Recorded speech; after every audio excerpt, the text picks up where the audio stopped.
Chapter 1850. Your Majesty, please immediately issue an imperial edict.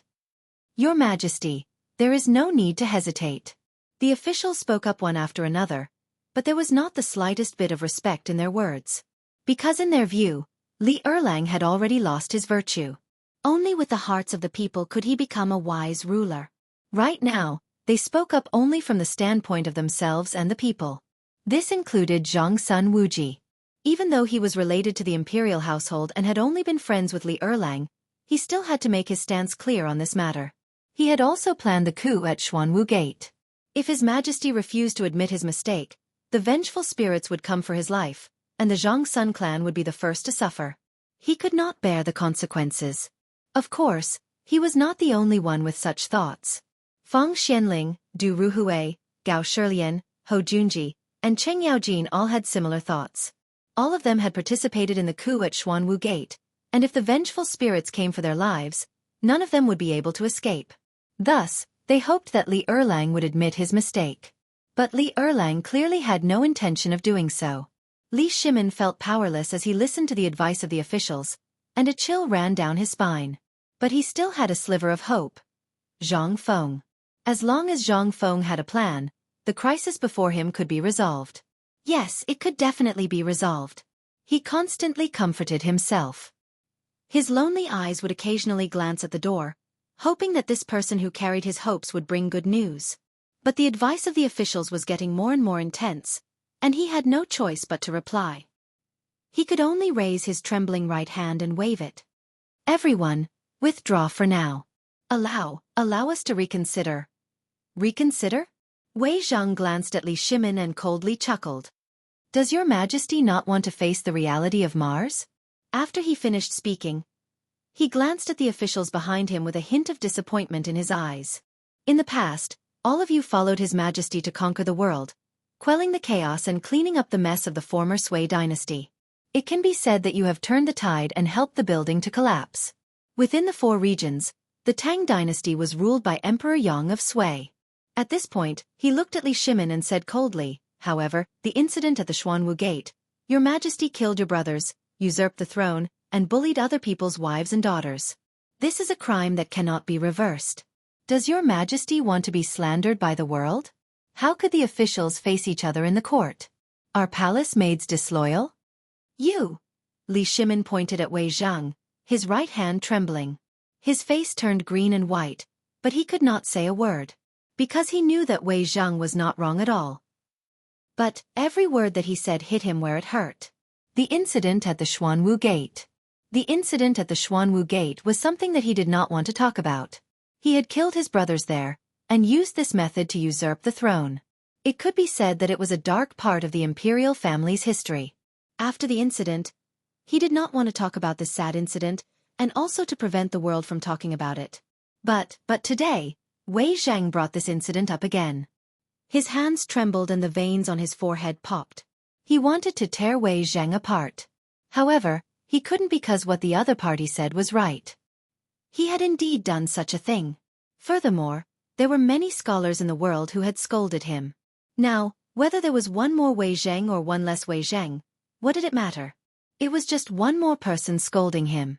Thinking of this, his eyes slowly dimmed, as if he had aged dozens of years. Minister Wei, let me think for a moment, okay? This was the first time he spoke to an official like this. He almost used a pleading tone because he knew that all the fault was on him. He could not blame anyone else. Even if Wei Zhang's tone was cold, it was also for the sake of the Tang dynasty. Think. Du Ruhui stood up. His stooped body showed that he was worried about the country and the people. Your Majesty, do you want the lives of the people in the world? Well, if Your Majesty is not willing to give an edict, then I will kneel in the imperial study until I die. After that, he glanced at the officials with tears in his eyes. Everyone, Your Majesty is hesitating now. I will kneel in the imperial study and wait for Your Majesty to listen. As soon as he finished speaking, he waved his sleeves and walked out of the door with a righteous face. Seeing Du Ruhui like this, the other officials could not help but feel grief and indignation in their hearts and spoke one after another. Master Du, wait. I am also willing to kneel at the door of the imperial study with you. Yes, as the saying goes, Establish a heart for heaven and earth and establish a life for the people. I will also go. Everyone followed Du Ruhui's footsteps and walked out of the door with a look of indignation. Soon, only Wei Zhang was left in the hall. He looked at Li Shimin with a complicated expression and turned to leave. In an instant, there was only one person in the imperial study. It was unusually quiet. Li Shimin looked at the silent hall and sat down on the dragon throne. His heart was full of grief, but he had no one to talk to. He slowly took out a cigarette from his waist with his trembling right hand, trying to numb himself with the cigarette. He took it out with a backhand, but there was no lighter. A wave of powerlessness came over him. Usually, for safety, little Gizi always carried the lighter with him. Now that little Gizi was not here, he could not even smoke. As the emperor, it was really ridiculous. Just as he was feeling sad, footsteps came from the door.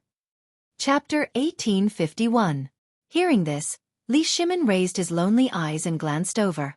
His heart was as taut as a bowstring. Right now, he could only hope that it was Zhang Feng who had come with a solution because only he could solve the current situation. The voice came closer and closer and became more urgent. Not long after, a figure stepped in. It was Xiao Gizi. Your Majesty, your servant has returned. Xiao Gizi strode forward and spoke as he walked, but his expression was very unsightly. Come quickly. Li Shimin abruptly stood up, but his trembling legs still made him feel weak. He held the table with his hand and asked expectantly, Has Zhang Feng been found? As he spoke, Xiao Gizi had already stepped onto the table, but he did not immediately reply. Instead, his brows were furrowed tightly as if he was thinking about something. His face was somewhat pale. Hurry up and speak. Li Shimin was a little impatient and hurriedly urged. Right now, he was treating Zhang Feng as a life-saving straw, but this dog of a slave still did not speak. Your Majesty. Xiao Gizi frowned and was a little flustered. Then, as if he had made up his mind about something, he carefully leaned over to Li Shimin's ear and whispered, Your Majesty, something has happened. Zhang Feng has disappeared. What? Li Shimin's eyes widened and his face paled. He did not dare to believe it. Say that again. Xiao Gizi frowned. When he heard this news, he was also shocked. When he came back, he was already thinking about how to tell His Majesty, but after thinking it over and over again, the news could not be hidden, so he planned to speak frankly. However, he did not expect His Majesty's reaction to be so big. Your Majesty, Zhang Feng has disappeared. He lowered his head and timidly said, Not only has Zhang Feng disappeared, but even Cheng Chumo, Zhang Sun, Chong, and the others have disappeared. What? They're all gone? Li Shimin's eyes were wide open, and his face was completely pale. Zhang Sun Chong and Cheng Chumo's disappearance could still be explained as them being playful. After all, these two guys were still kids, but how could Zhang Feng disappear as well? One had to know that Zhang Feng was his life-saving straw. If he disappeared, then, what should he do next? Was his crime already announced? Opening an altar to offer sacrifices to the heavens? Or announce his sins to the whole world? He sat powerlessly on the dragon throne, holding his forehead with his hand. He felt an unprecedented sense of helplessness. The oppressive atmosphere in the royal study made it hard for little Gizi to breathe. He understood the emperor's current situation, but he could not empathize with him. He could not help but feel sad. As the emperor's personal servant, he could not share the emperor's burden. He glanced at Li Shimin, and his eyes could not help but feel lonely. Just as he was about to go up and comfort him, he saw the crumpled cigarette on the table. Suddenly, a glimmer of hope ignited in his heart. Perhaps the cigarette could relieve the emperor's pain. Thinking of this, he quickly picked up the cigarette, smoothed it out, and handed it to Li Shimin. He said with concern, Your Majesty, have a smoke. Perhaps it can help you forget those unhappiness? Hearing this, Li Shimin's tightly closed eyes slowly opened. He rubbed his forehead with blue veins, looked at little Gizi, and nodded weakly. He knew that little Gizi was doing this for his own good. Moreover, he really did need the cigarette to relieve his tense nerves. Seeing the emperor nod, little Gizi was overjoyed. He quickly handed the cigarette over and lit it. The cigarette was slowly lit, emitting bursts of green smoke. Li Shimin took the opportunity to take a deep breath. The cigarette instantly entered his nose and stimulated his brain. Enjoying the stimulation of the cigarette, he half reclined on the dragon throne and began to recall what he had done in the past. Big brother, fourth brother, are you really here to take my life? Or is the heavens dissatisfied with me? Just as he was sinking into endless vexation, another set of footsteps came from outside the door. However, he was not in the mood to look at them at this time. On the other hand, little Gizi raised his head high, wanting to take a closer look. A moment later, a stooped figure slowly walked in. It was Zhang Sun Wuji, who had just knelt outside the door. Seeing this, little Gizi hurriedly went up to him and said softly, "Lord Zhang Sun Yu." He knew that the emperor's relationship with the officials was tense. It was not convenient for him to speak. Naturally, he needed a mediator like him to pass on the message. Zhang Sun Wuji glanced at little Gizi and did not reply. Instead, he looked directly at Li Shimin with a complicated expression. "Your Majesty, the situation is very serious now. The officials are all waiting for your Majesty's reply. Has your Majesty made a decision?"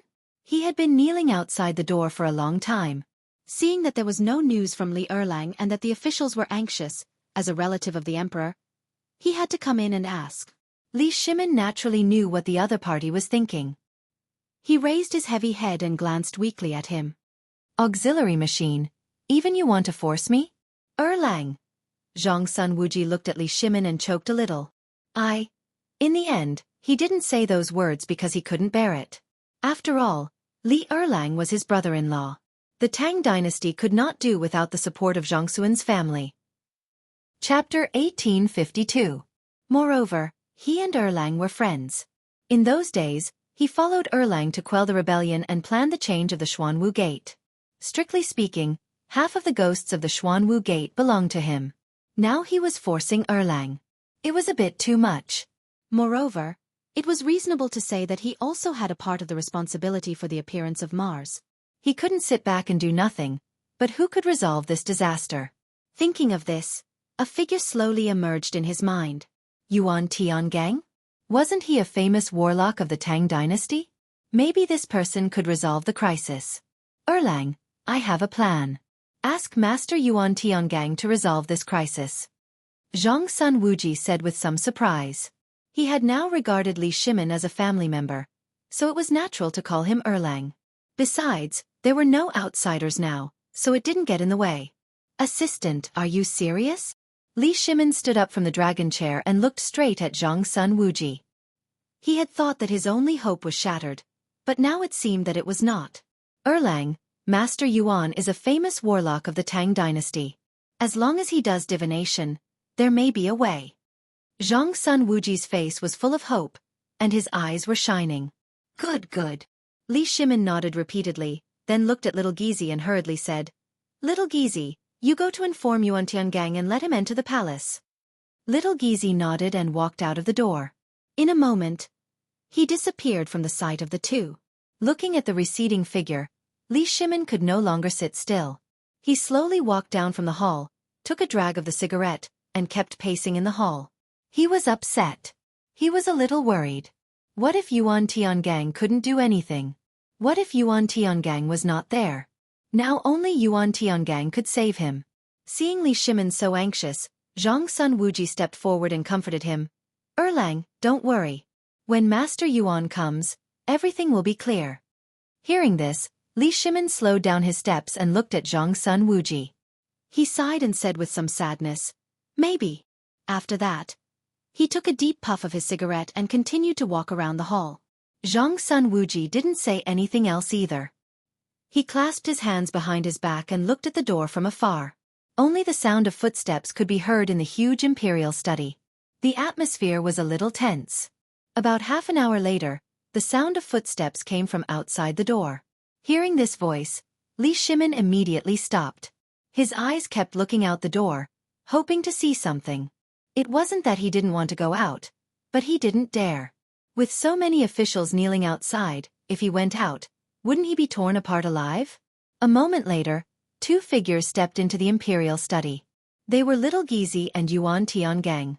Commoner Yuan Tiangang pays his respects to your majesty. Yuan Tiangang made a Taoist seal with his hands and bowed. Dispense with the formality. Dispense with the formality. Li Shimin looked at Yuan Tiangang with surprise.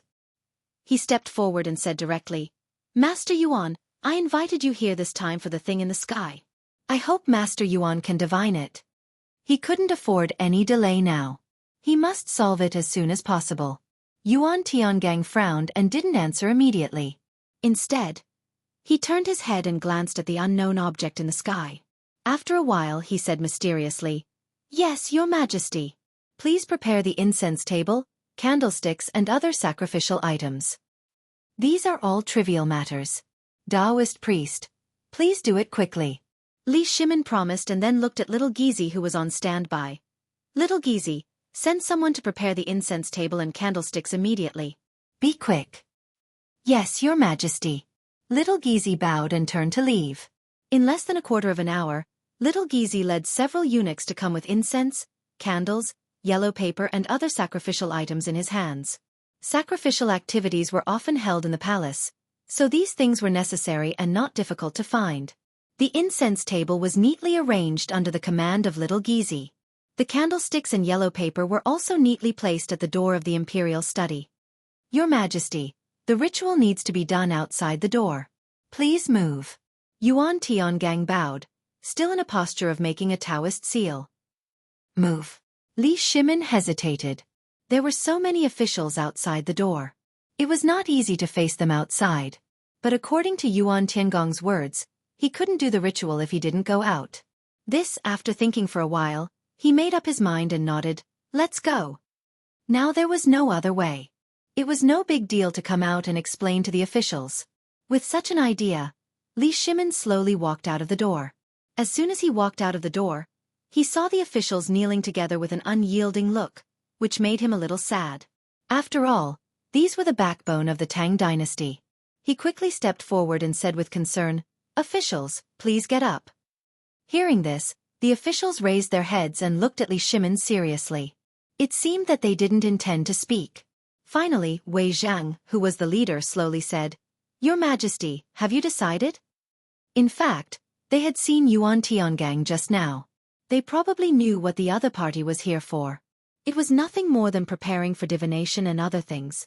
However, divination could not solve this matter. Therefore, everyone still hoped that Li Shimin would issue an edict to appease heaven's anger. Chapter 1853. This? Li Shimin couldn't answer because he didn't make any decision at all. He had to cover it up and said, Eunuch Wei, get up first. We'll talk about it later. Wei Zhang glanced at Yuan Tiangang, who was not far away. His eyes were a little complicated. It seemed that His Majesty was going to pin his hopes on this warlock. Well, let's see what tricks he could play. He didn't reply to Li Shimin, but turned to look at the officials behind him and said sonorously, Everyone, since His Majesty is going to open the altar, let's get up and watch. After that, he picked up the crutch beside him and slowly got up.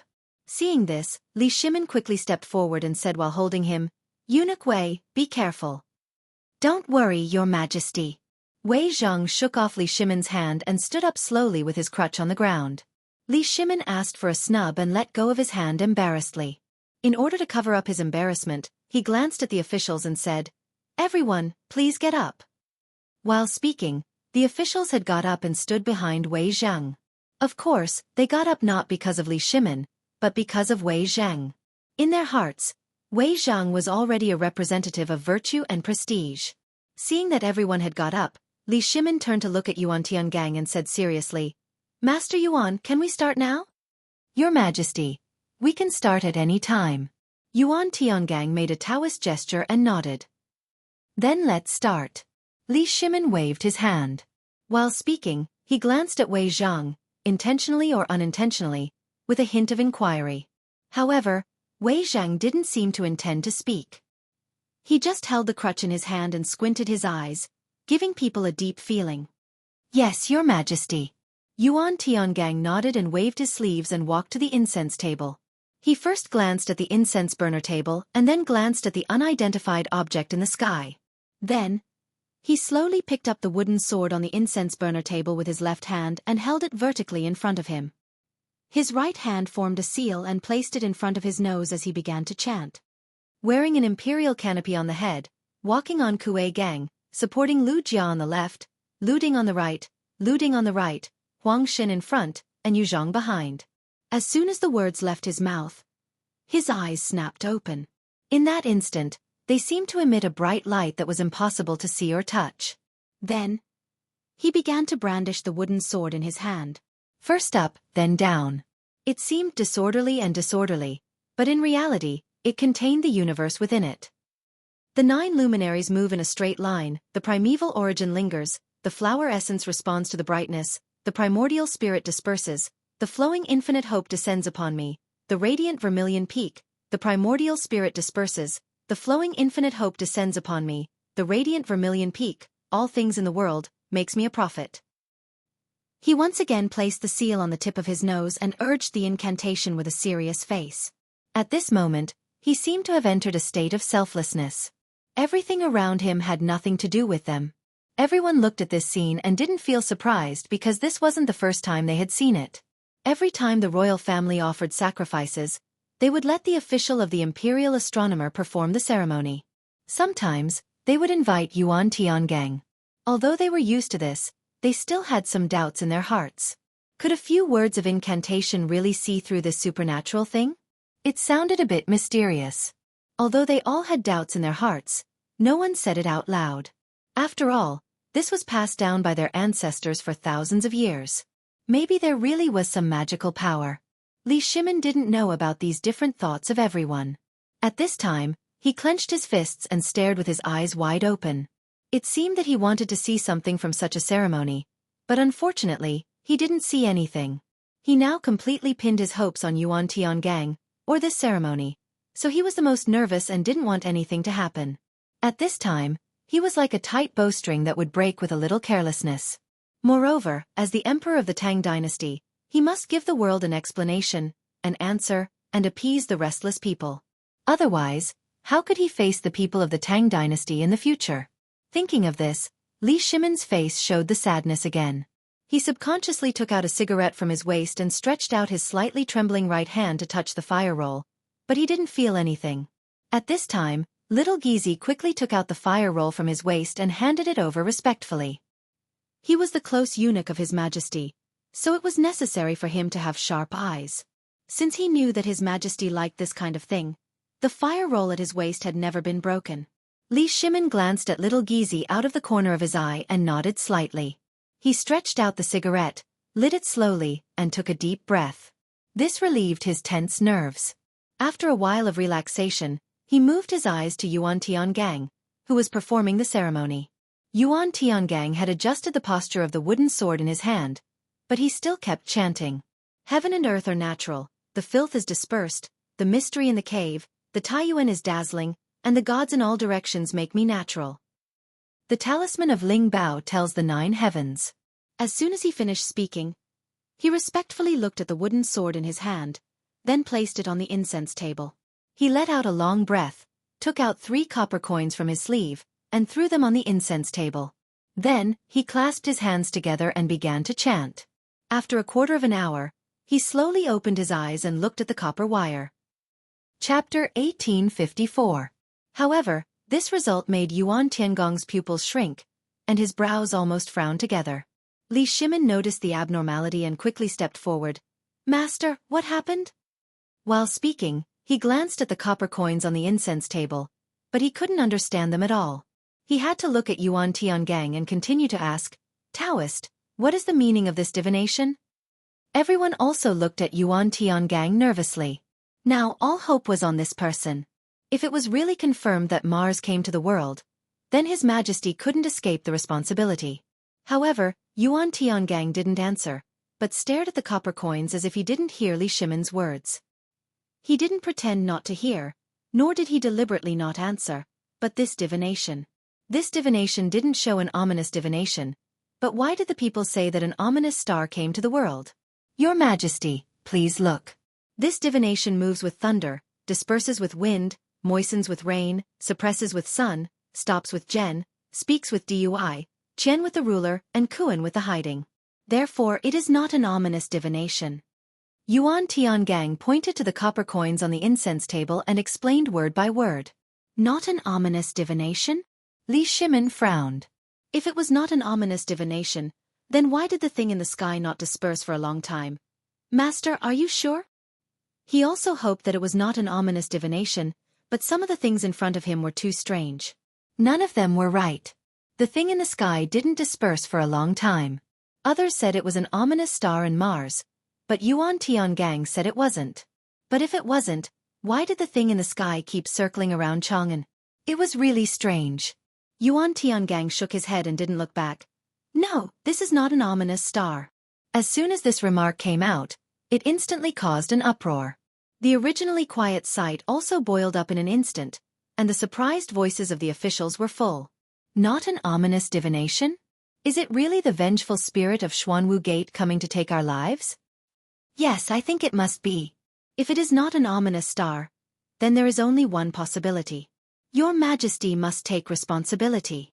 Everyone looked at Li Shimin angrily, as if he was being pointed at by 1,000 people.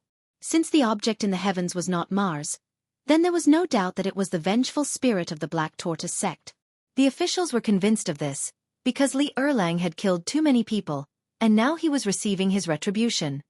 Everyone, please be quiet. Wei Zhang stepped forward. Seeing that everyone had stopped talking, he took a step forward and said coldly, Your Majesty, now that it's confirmed that it's not Mars, it must be the vengeful spirit of the Black Tortoise Gate. Please give the vengeful spirit an explanation, Your Majesty. He had once been a subordinate of the deposed crown prince, Li Jianqing. It was only after Li Jianqing had been killed that he had no choice but to submit to Li Erlang. Regardless of the past, since the crown prince and Prince of Qi had returned to demand his life, Li Erlang had to give an explanation. Not bad. Du Ruhui also stood up and looked at Li Shimin angrily. Now that it has been proven, Your Majesty, please give an explanation to the Black Tortoise Gate and the survivors. Your Majesty, please give an explanation to the Black Tortoise Gate. Your Majesty, please give an explanation to the Black Tortoise Gate. Your Majesty, please give an explanation to the Black Tortoise Gate.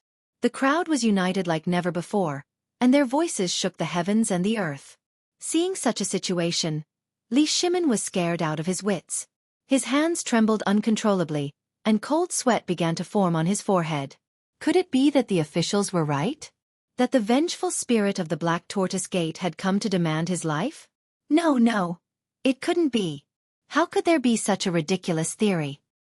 He kept on hypnotizing himself, convincing himself that it wasn't the vengeful spirit of the Black Tortoise Gate. Because he couldn't believe it. If it was really the vengeful spirit, how could he face his eldest brother and fourth brother? Vengeful spirit? Li Shimin's body trembled as he muttered to himself, The vengeful spirit is here. What should I do? Your Majesty, please don't panic. Yuan Tiangang hurriedly stepped forward and held Li Shimin. Your Majesty, I have a plan. Hearing this, Li Shimin seemed to have grasped a life-saving straw. His whole person became sober. He grabbed Yuan Tiangang and asked hurriedly, Sir, do you have a brilliant plan? Tell me quickly. Issue an edict, open an altar to offer sacrifices to heaven, hold a Waterland assembly, and expiate the vengeful spirit. Yuan Tiangang knew Li Shimin's current situation, so he had to tell him everything he knew. Yes. Li Shimin was a little flustered and didn't know what to do for a while. He said casually, Issue an edict, open an altar to offer sacrifices to heaven, hold a Waterland assembly, and expiate the vengeful spirit. As soon as his voice fell, there was a rush of footsteps not far away. A group of palace maids and eunuchs came one after another. In the middle was Zhang Sun Wugo's phoenix carriage. Your Majesty! Zhang Sun Wugo began to roar before she reached him. Li Shimin looked in the direction of the voice and saw his wife. He seemed to see a glimmer of hope. Maid Guanyin. Hurry up! Zhang Sun Wugo kept urging the eunuchs carrying the phoenix carriage. Seeing that she was about to reach Li Shimin, she rushed down. Fortunately, she didn't fall. She quickly stepped forward, grabbed Li Shimin's hand, and hurriedly said, Your Majesty, what's the situation now? Chapter 1855. She was in the palace, so she naturally knew what was going on in the imperial study. However, it was inconvenient for her to come because the harem couldn't participate in politics. However, she was worried about Erlang, so she didn't care about the rules and came directly. Guanyin maid. Li Shimin stroked Zhang Sun Wugo's tear-stained face and said sorrowfully, "It's the vengeful spirit of the Xuanwu Gate." Although he didn't want to admit it, the truth was in front of him. He couldn't refute it. "What?" Zhang Sun Wugo screamed. She couldn't believe the answer. How could it be the vengeful spirit of the Xuanwu Gate? Li Shimin didn't reply. Instead, he looked at Zhang Sun Wugo and nodded heavily. Now that things had come to this, he couldn't hide it anymore. It was better to make it clear. Seeing Li Shimin's expression, Zhang Sun Wugo felt as if she was hit by a heavy hammer. Cold sweat flowed down her forehead. She felt a sense of powerlessness. Suddenly, her vision turned black and she fell backward. "Guanyin maid." Li Shimin hugged Zhang Sun Wugo and kept shaking her. His voice was a little hoarse. After a violent shake, Zhang Sun Wugo slowly opened her beautiful eyes. She looked at the person in front of her and grabbed Li Shimin's wrist. Her face was a little pale. "Your Majesty, what should we do now?" "According to Master Yuan, I need to announce the punishment." Li Shimin looked at Zhang Sun Wugo and said with a sorrowful face, "Your Majesty, how can you make such a sacrifice?" Zhang Sun Wugo suddenly stood up. Her face was full of disbelief. "Sigh." Li Shimin sighed and said helplessly, "This is the only way now." "How could this be?" Zhang Sun Wugo's face was pale. Cold sweat flowed down her forehead. She glanced at the civil and military officials on the ground and her husband in front of her. She really believed the vengeful spirit of the Xuanwu Gate. So many civil and military officials were present, and even the famous Yuan Tian gang of the Tang dynasty was doing divination. It seemed that things had come to an irreversible point. She could be considered as the second beneficiary of the Black Tortoise Gate's change. Now that Erlang was in trouble as the Empress, how could she sit by and do nothing? Thinking of this, she wiped away the tears that were about to fall from the corners of her eyes. She looked at Li Shimin and said seriously, "Your Majesty, this concubine is willing to go to Huashang Temple to kneel in front of the Buddha and recite sutras for 7 days to help the souls of those who have died." Once these words were spoken, the officials who were originally indignant couldn't help but feel that the Empress seemed to be more pleasing to the eye. Li Shimin didn't think so. This was his wife. When he thought of his wife praying to Buddha for what he had done, he couldn't help but feel touched. "Guanyin maid." "Your Majesty." Zhang Sun Wugo slowly pushed Li Shimin away and said with concern, "Your Majesty, please personally preside over the Water and Land Assembly and release the souls from purgatory." "Good. Zhan will preside over the Water and Land Assembly." Li Shimin nodded heavily. Now that the Empress could make such a sacrifice as the Emperor, of course, he had to set an example. "Thank you, Your Majesty." Zhang Sun Wugo bowed and then turned to walk towards the Phoenix carriage. Now she didn't dare to delay. Every moment she went to Huashang Temple meant that she could release one more soul. Watching the Empress figure gradually disappear, Li Shimin withdrew his gaze and looked at the officials. With a solemn expression he said, "Wei Zheng, write an edict for Zhan. Zhang Sun Wuji, prepare for the Water and Land Assembly. Xu Jindo, the Imperial Astronomer, prepare for the sacrificial ceremony." "Yes, Your Majesty." The officials looked at each other, and the expressions on their faces finally eased a bit. "In that case, everyone can go and prepare." Li Shimin had a bitter expression as he responded. Finishing, he turned and walked towards the Imperial Study. After returning to the Imperial Study, he sat weakly on the dragon throne. He slowly took out a cigarette from his waist and put it in his mouth. Little Gizi hurriedly took out a match and lit it. He took a deep breath and tried to relax himself. Now that the dust had settled, the edict had been issued, the preparations for the Water and Land Assembly had begun, and the sacrificial ceremony was about to begin. He had given an explanation to the people of the world. But this also confirmed that he was incompetent and had killed the innocent. But what else could he do? He glanced at the officials who had left the Imperial Study. Waves of helplessness spread through his body. The officials had forced him to abdicate. The people were at odds with him. This was a last resort. He hoped that after the storm, the people of the world would forget about this matter. Even if he broke his teeth and swallowed it down, he couldn't find anyone to talk to because he could only blame himself for this matter. These were the souls of Xian Wu sect. Basically, each one of them was his family. Yet these family members had died under his blade. Now that they were coming for his life, what could he blame them for? He could only silently endure it. But If Feng Zi was here, he might be able to turn the tide. That guy had a lot of ideas. Thinking of Feng Zi, he suddenly trembled. He seemed to have thought of something. Feng Zi was missing? That guy hadn't shown up. Could it be that something had happened? Ever since he met Zhang Feng, he deeply understood his talent. It could be said that he was one of a kind in the Tang dynasty. He had also become friends with him. Unknowingly, Zhang Feng had also become one of the most important people in his life. Chapter 1856. Now that he was missing, how could he not be worried? If something happened to him, what would happen to White Deer College? What about the workshop? What about the research institute? Who else would help him? Who else in the world would speak up for him? What about the Tang dynasty? No, no, no. He didn't dare to think about it anymore. He only felt his body tremble. Little Gizi immediately asked Chang Yaojin to go to White Deer College to find Feng Zi. No matter what, we must find her. Li Shimin stood up and raised his trembling right hand. He was a little emotional. Your Majesty, are you okay? Little Gizi hurriedly went forward to support Li Shimin and asked worriedly. I'm fine. Li Shimin shook his head and hurriedly said, quickly send Chang Yaojin to find Feng Zi. Yes, Your Majesty. Little Gizi nodded, but he didn't leave immediately. Instead, he looked at Li Shimin and asked worriedly, Your Majesty, President Zhang went missing with Cheng Chumo and Zhang Sun. If you ask High Duke Lu to find them, is it? He didn't finish his sentence because eunuchs couldn't participate in politics. He just wanted to remind His Majesty. What if Chang Yaojin caused trouble? It's fine. Just do as I say. Li Shimin waved his hand and didn't care so much. In his opinion, once Cheng Chumo went missing, Chang Yaojin would be the most anxious. He would definitely do his best to find them. Besides, the news couldn't be hidden. He would find out sooner or later. Yes, Your Majesty. Little Gizi nodded.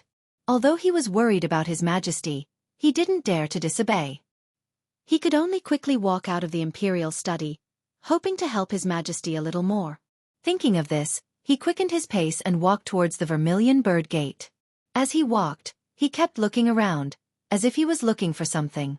At this moment, a figure not far ahead attracted his attention. High Duke Lu, wait. Little Gizi kept waving his hands and screaming at the top of his lungs. Chang Yaojin was just about to go out when he suddenly heard someone calling him. He subconsciously glanced back and saw that it was Little Gizi. He asked doubtfully, Little Gizi, why did you call me? Grand Duke. Wait. His Majesty has something to tell you. Little Gizi arrived in front of Chang Yaojin, panting heavily. Do you have any orders for me? Chang Yaojin asked subconsciously. Then, he felt that something was not right.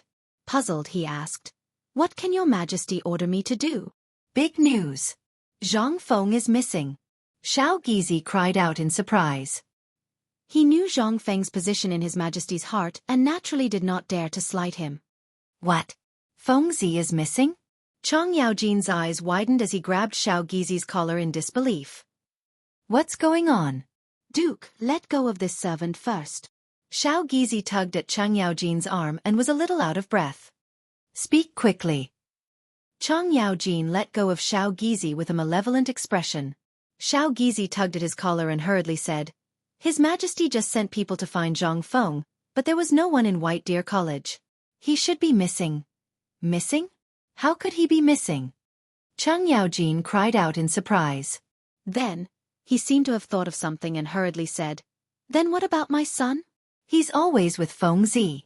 Now that Feng Zi is missing, what about my son? His son was currently working under Zhang Feng. If Zhang Feng was missing, then what about his son? Would he be missing as well? These were all possibilities, so he had to ask clearly. This? Xiao Gizi was a little guilty. He knew Chang Yaojin's temper. If he said something wrong, he would beat him up. If he said it now, he might end up with a black nose and swollen eyes. What is this? Hurry up and King say it. Chang Yaojin waved his clenched fists impatiently, as if he was going to beat someone up at the slightest sign of something wrong. Duke, please calm down. Xiao Gizi hurriedly fawned over him and smiled charmingly. Duke, your son went missing with Zhang Feng. What? Chang Yaojin widened his eyes in disbelief. In his eyes, his son was the lifeblood of the Cheng family. He couldn't go missing, and he wasn't allowed to go missing. Now that something had happened to him, he couldn't accept it. You bastard! Why didn't you say so earlier? He cursed silently. Then, without waiting for Xiao Gizi's reaction, he turned and walked out of the palace gates. He quickly walked out of the palace gates, jumped onto his horse, and galloped towards White Deer College. Behind him were dozens of Chang Residence's retainers. At this moment, the situation on Chang and Main Street was slightly better. It wasn't as chaotic as before, and the roads were cleared. Chang Yaojin galloped towards White Deer College. There weren't any obstructions on the way. Chang Yaojin arrived at White Deer College in a short period of time. He jumped off his horse and rushed towards the college. Where is everyone? Where did they all die?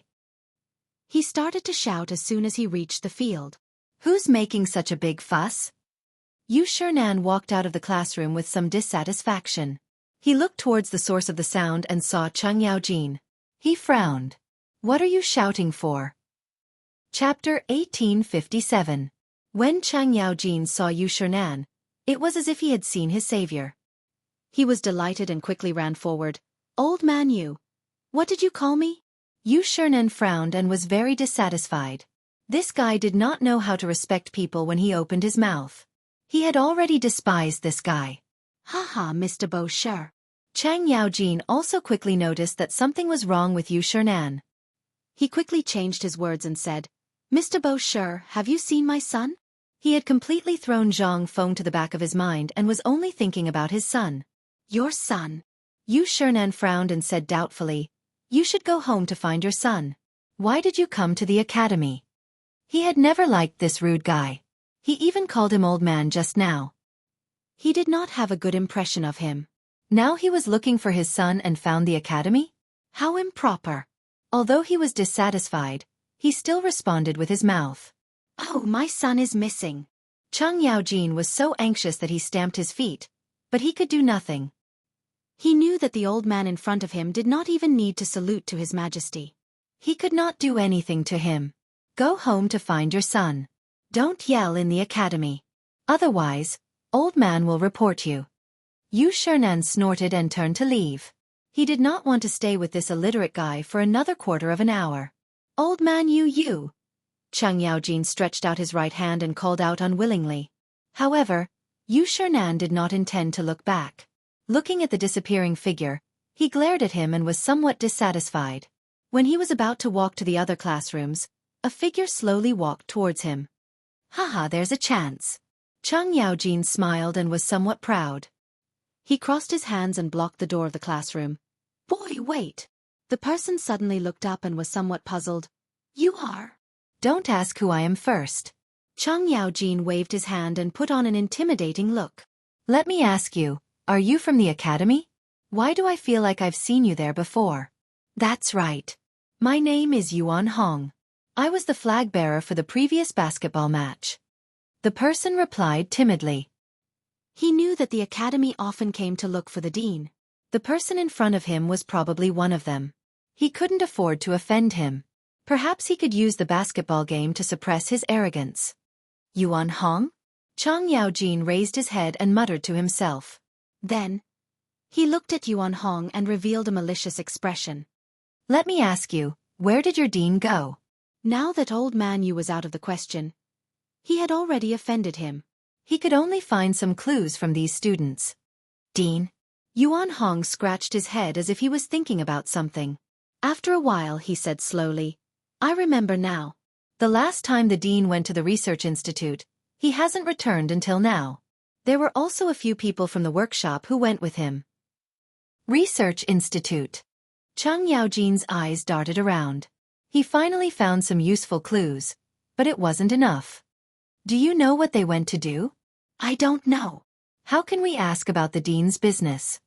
Yuan Hong shook his head and was a little nervous. If you don't know, why are you talking about it? Seriously. Chang Yaojin secretly spat. He glared at Yuan Hong and walked straight to the entrance of the academy. Only a petrified back view was left. So he was the one who told the other party the news and got scolded? What was this? Yuan Hong shook off the dissatisfaction in his heart and walked to the classroom. Looking back at Chang Yaojin, he took the reins from the servant and ran straight to the research institute. Now that there was news, he couldn't slack off. What if his son was in danger?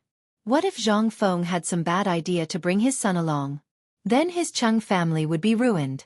Thinking of this, he became even more anxious. He whipped the back of the horse and galloped away. A moment later, Chang Yaojin arrived at the entrance of the research institute. He jumped off the horse and rushed in. "Is there anyone? Is there anyone?" He shouted at the top of his lungs, trying to find someone he knew. Coincidentally, Ma Zhou and Hao Chujun were on the field. When they heard the shout, they subconsciously glanced over. "Who is it? What are you shouting about?" "Haha, it's you too." Chang Yaojin looked in the direction of the voice. It was as if he had discovered a new continent. This was because he still remembered the scene of Zhang Feng scolding these two fellows. "Who are you? Do we know you?" Hao Chujun looked at Ma Zhou with a face full of question marks. The two of them were waiting here for their teacher. In the end, this person came over. They didn't know him at all, but he was still trying to worm his way into being friends. "You don't need to know who I am?" Chang Yaojin waved his hand generously as if to say that he didn't care. Then he quickly said, "Where did your teacher go? And my son?" "Teacher?" Ma Zhou frowned and glanced at the sky. Teacher had brought Cheng Chumo and the others to the sky and hadn't come down yet. How was he going to tell others? Could it be that teacher had researched the flying artifact and gone to the sky? No one would believe that. Chapter 1858. Looking at Ma Zhou's actions, Chang Yaojin also subconsciously glanced at the sky. He felt that something was wrong, but he couldn't see what it was. He could only urge, "Where did Fengzi go?" "This?" Ma Zhou looked at Hao Chujun, his eyes somewhat evasive. Hao Chujun naturally understood. He looked at Chang Yaojin and smiled. "My teacher has something to do and will not be back for a while." This was just him making things up. In fact, even he himself didn't know when his teacher would come back. Chang Yaojin naturally saw the two's little actions. He was very suspicious that the disappearance of Fengzi and his son was definitely related to these two guys. "Then what about my son, Cheng Tinio?" "Oh, your son. He also went with my master." Hao Chujun lied without blushing. "Went out together?" Chang Yaojin was somewhat doubtful. His son would discuss everything with him. This time, he actually dared to hide it from him. This was impossible. He looked at the two of them unwillingly, trying to find some clues. At this time, the iron wire under their feet and the brazier attracted his attention. "What is this?" Chang Yaojin pointed at the iron wire on the ground and asked. This is something we got to play with." Hao Chujun laughed and was about to pick up the thing on the ground. This thing belonged to his teacher. He couldn't let this guy ruin it. "Let me see." Chang Yaojin snatched the iron wire from Hao Chujun's hand. He had a feeling that Fengzi's disappearance was related to this guy in front of him. Moreover, these two guys were protecting the iron wire. Maybe there was some conspiracy. "I can see that you two are not honest. Were you lying to me just now? Tell me. Why would we lie to you?" Hao Chujun smiled. "You are Brother Tinia's father, which means you are our father." After saying that, he gave Ma Zhou a look, wanting him to say something good. Ma Zhou understood and quickly stepped forward. He smiled and said, "Yes, you are Tinio's father. Why would we lie to you?" As he spoke, he reached out to grab the iron wire in Chang Yaojin's hand, trying to take it back. However, this guy was too strong and couldn't move it at all, so he could only give up. "Stop trying to bewitch Lao Tzu. Lao Tzu won't fall for it." Chang Yaojin glared at the two of them and waved the wire in his hand. "Lao Tzu thinks that the disappearance of Fengzi and my son is related to the two of you. If you don't tell me, Lao Tzu will punish you right now." "We really don't know." Ma Zhou pulled a long face and said in a pleading tone. "You just said that Fengzi went on a long trip, and now you say that you don't know. There is indeed a problem." Chang Yaojin sneered. After saying that, he put down the iron wire in his hand and rolled up his sleeves. It seemed that he was about to go all out. "What are you doing? You can't mess around." Ma Zhou's expression changed and he stepped back. "This is the research institute. You can't behave atrociously here. Yes, this is the research institute. You can't mess around. Hao Chu-jun was also a little scared and stepped back. Can't mess around? Chang Yaojin sneered and said indifferently, Lao Tzu doesn't care about you. After saying that, he strode forward, grabbed Ma Zhou's arm, and threw him over his shoulder. Ma Zhou was a scholar. How could he withstand Chang Yaojin's torment? He immediately fell to the ground and wailed. Seeing this, Hao Chu-jun's face changed. He was about to run away when Chang Yaojin used total annihilation. Hao Chu-jun fell forward and fell on his face like a dog eating mud. Humph, Lao Tzu could beat 10 of you back then. Chang Yaojin glanced at the two people on the ground with disdain. After saying that, he pulled Ma Zhou's left leg with his left hand and Hao Chu-jun's right leg with his right hand. He pulled the two people together, then picked up the iron wire on the ground and tied their left and right legs together. Okay, are you willing to talk now? Chang Yaojin sat on the ground and looked at the two people in front of him who were somewhat aggrieved. He smiled. Brother, please let us go. We really don't know anything. Hao Chu-jun wiped the dirt from the corner of his mouth and begged. Shut up. Chang Yaojin roared. Just now, he was trying to talk nicely to these two guys. In the end, these two guys refused to listen to him. Now that they had been defeated, they were still so stubborn. Did they not know the feeling of losing a son? They really had a heart of stone. You two dogs. Now that my son is missing, of course you are not worried. But I am. I don't care if you are Feng Zi's disciples or not. If you don't talk, Lao Tzu will throw you under the tree for 3 days and 3 nights. I guarantee that you will become dry corpses. After saying that, he glanced at the locust tree on the side of the field and said with a fierce look, How about it? Are you going to talk or not? This? Ma Zhou trembled and looked at Chang Yaojin. He didn't know what to say. He was very afraid that this guy in front of him would really hang him under the tree. How could he establish a foothold in the institute in the future? However, he was afraid that if he said it, his teacher would be unhappy and expel him from the institute. Chapter 1859. What are you talking about? You motherfastrous cur. Are you a scholar again? Chang Yaojin glared and slapped Ma Zhou's face. As he slapped him, he said unhappily, Lao Tzu asked you to stay here. Hurry up and say it. Stop hitting me. I'll say it. Hao Chu-jun looked at Ma Zhou who was being abused. He couldn't bear it because he wasn't sure if he would be the next one. It was better to say it earlier. However, he couldn't say everything. He decided to leave out half of it. You want to say it? Chang Yaojin glanced at Hao Chu-jun and was delighted. Then, he looked at Ma Zhou and put down his half-swollen face. See, you should have said it earlier. You just like to be abused. After he said that, he looked at Hao Chu-jun and smiled. Hurry up and say it. Lao Tzu doesn't wait for anyone. Hao Chu-jun glanced at Ma Zhou who wanted to cry but had no tears. He seemed to have made up his mind and said, We only know that our teacher has been researching something that can fly into the sky. These few days, Tai Nyo and the others have been helping our teacher. Then, he disappeared. We don't know what happened to him. We don't dare to ask about our teacher. After he said that, he glanced at Ma Zhou as if to say, Look, what did I say? Ma Zhou gave him a look of disdain. Something that can fly into the sky? Chang Yaojin raised his head and glanced at the sky. He was a little confused. What could fly into the sky? Was this a F***king dream? He didn't believe it. He turned and stared at Hao Chu-jun. Are you F***king lying to Lao Tzu? What can fly into the sky? Unless it's that jinx. How would we dare to lie to you? Look, Ma Zhou has been beaten up to this state. I wouldn't dare to lie to you even if I had 8 guts. Hao Chu-jun looked troubled. He said it as if he was more wrong than Ma Zhou. Chang Yaojin nodded. He also believed that this guy wouldn't dare to lie to him. However, this was a little unbelievable. Something that could fly into the sky? What kind of F***king genius could do this? However, the jinx in the sky was also something that could fly into the sky. It was hard to say. Ah, jinx. Could the thing that Feng Zi created be related to the thing in the sky? If this was true, then it would be terrible.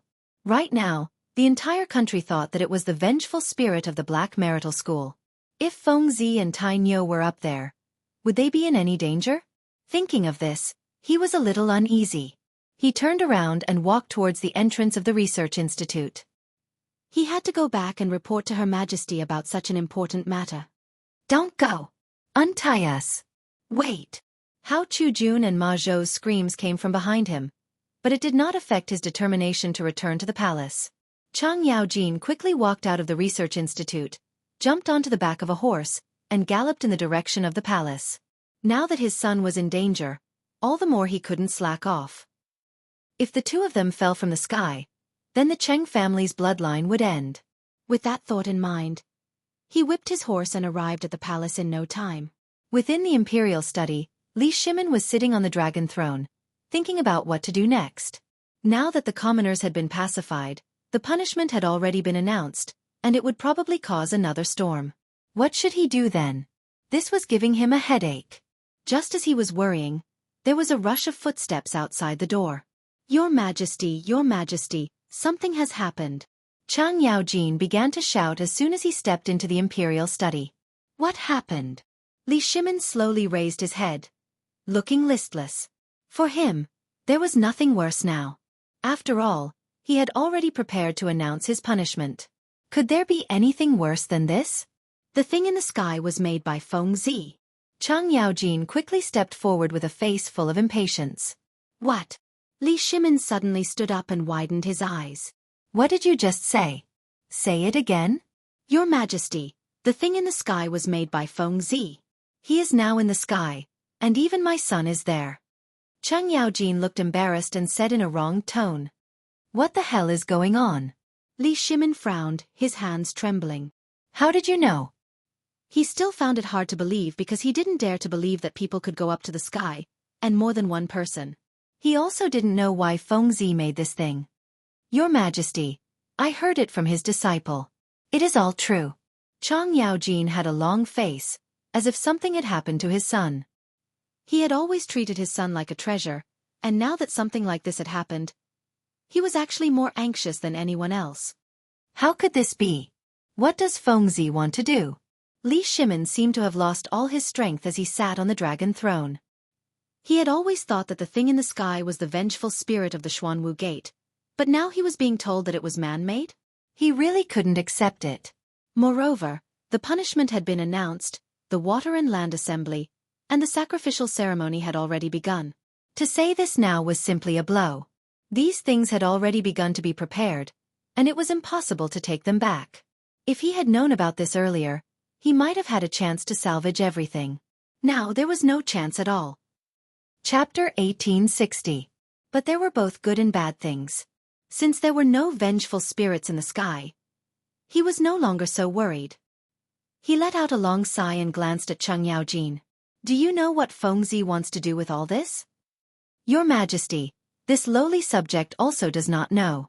I only heard from his disciple that he wants to do some research.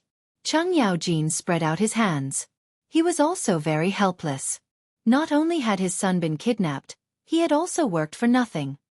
Since you don't know, then forget it. Li Shimin helplessly replied. Then he seemed to think of something and hurriedly said, immediately send someone to find Yu Qigong and see where Feng Zi is preparing to go. Also, inform Li Jing and have him lead an army to investigate. Yes, Your Majesty. Chang Yaojin nodded and walked out the door. He needed to find Feng Zi's tracks as quickly as possible.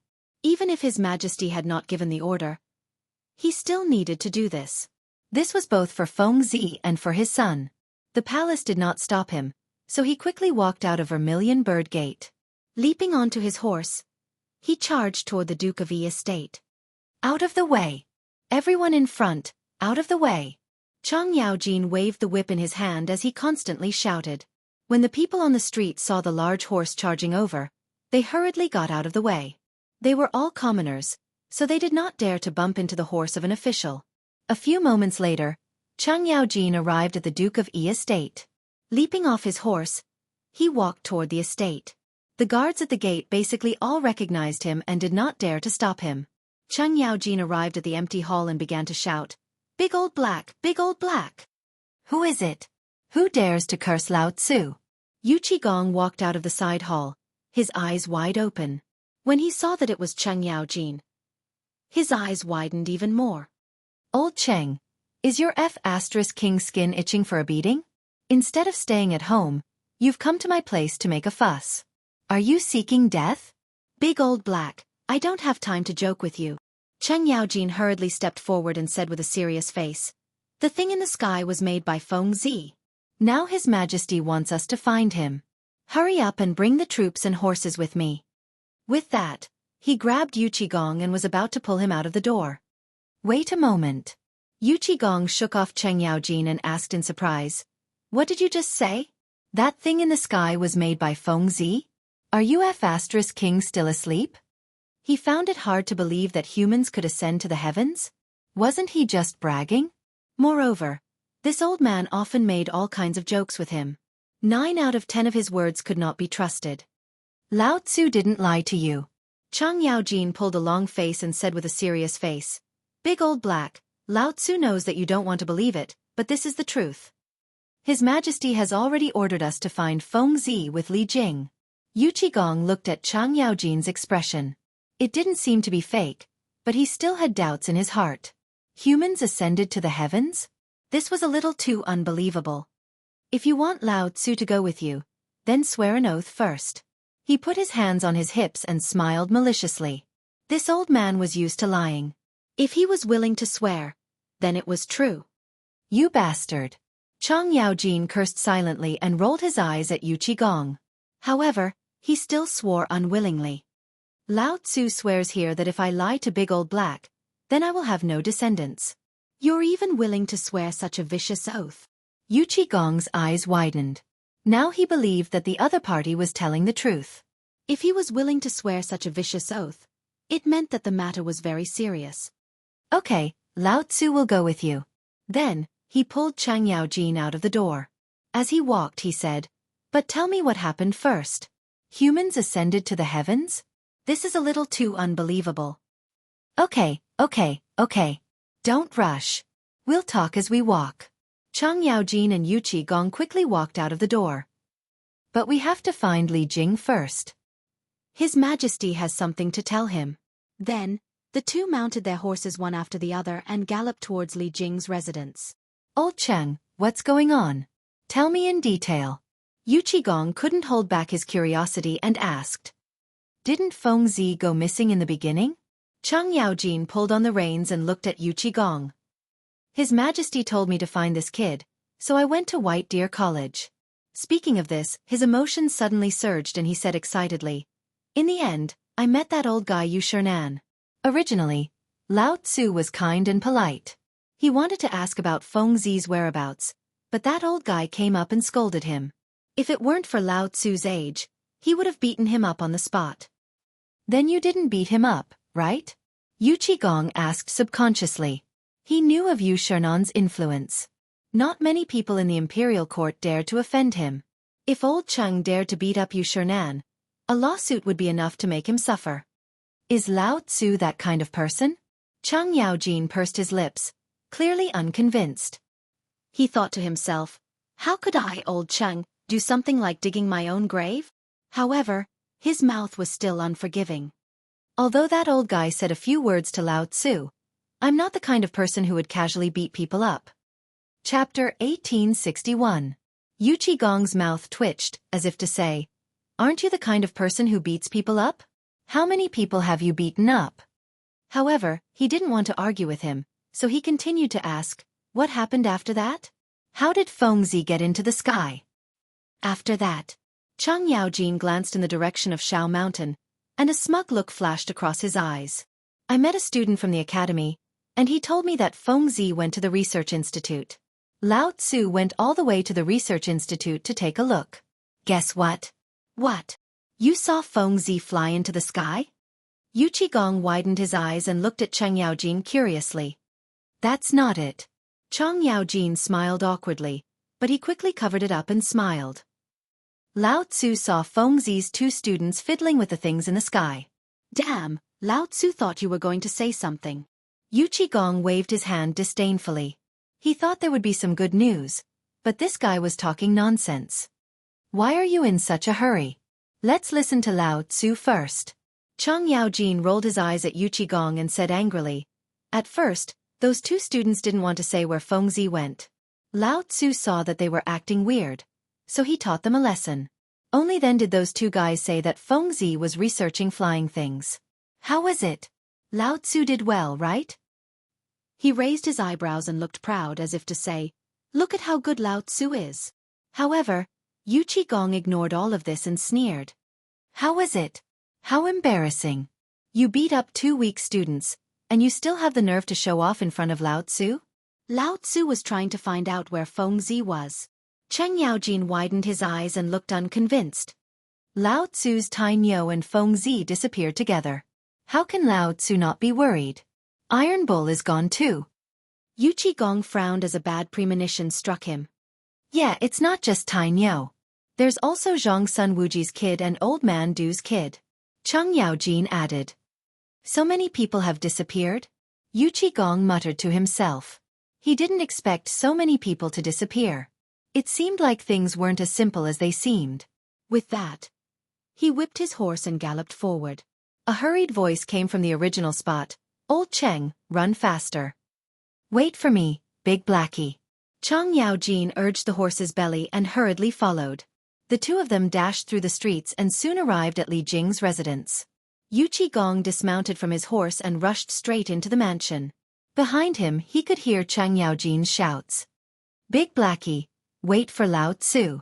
However, Yu Qigong acted as if he didn't hear him. He walked wholeheartedly towards Li Jing's residence. As soon as he entered, he began to shout, Medicine Master Li, where did he die?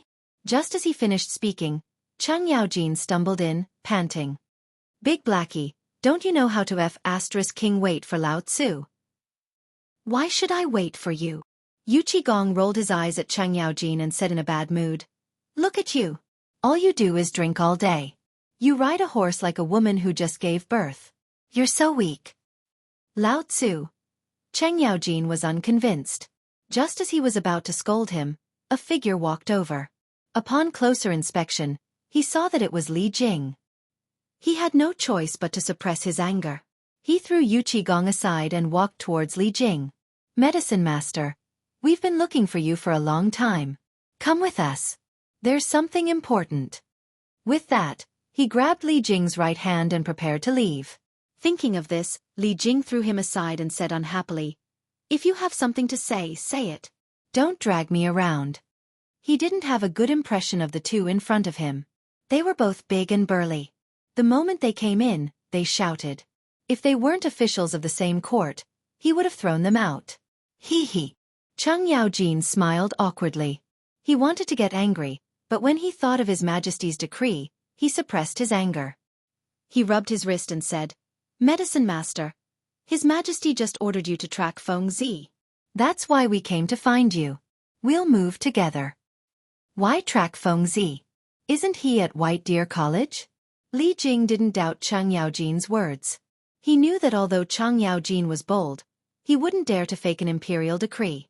However, he didn't understand. Why track Zhang Feng? Was His Majesty going to put Zhang Feng under house arrest?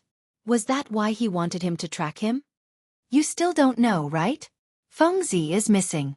Cheng Yaojin looked at Li Jing.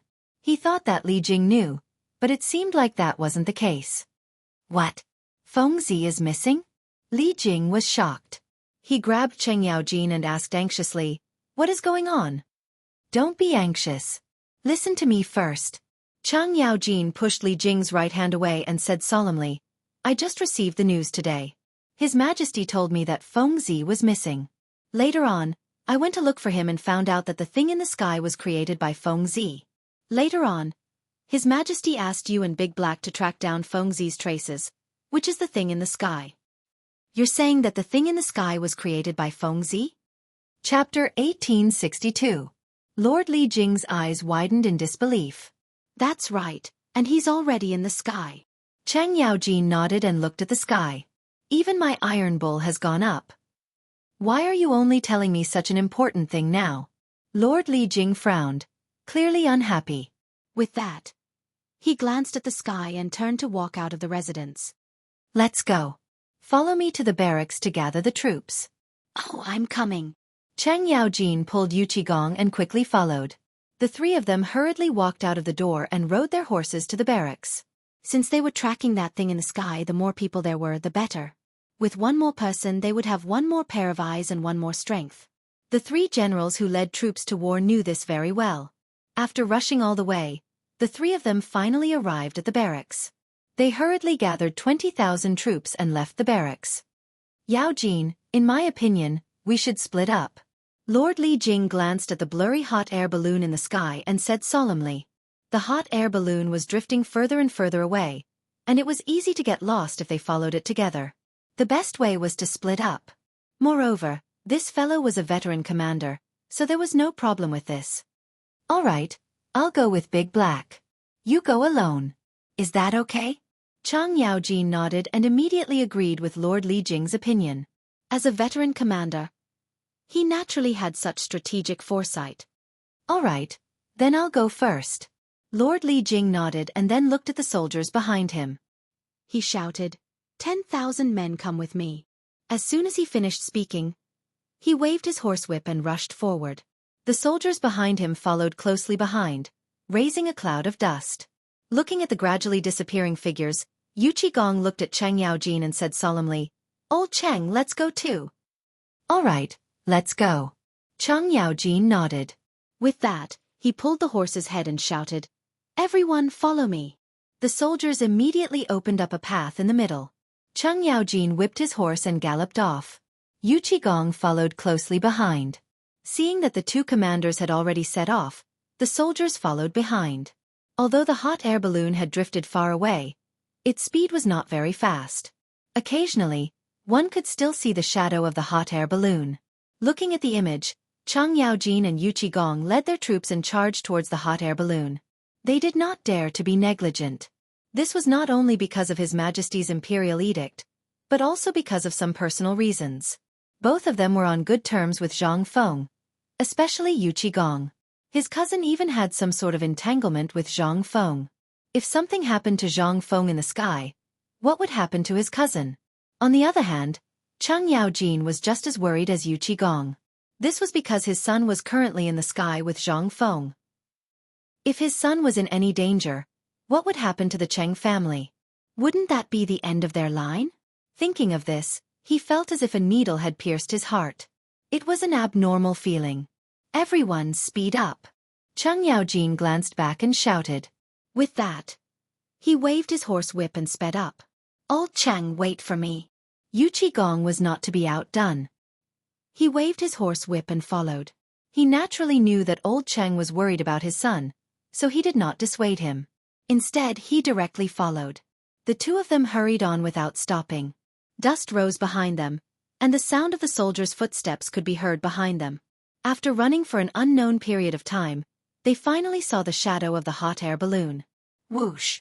Yu Qigong reined in his horse and glanced at the hot air balloon in the sky. Then, he looked at the god beside him and said, Bring me the map. Big Black, why aren't you continuing to chase? Cheng Yaojin also stopped and looked at Yu Qigong beside him. He was a little puzzled. After all, they had just seen a shadow and it was still far away.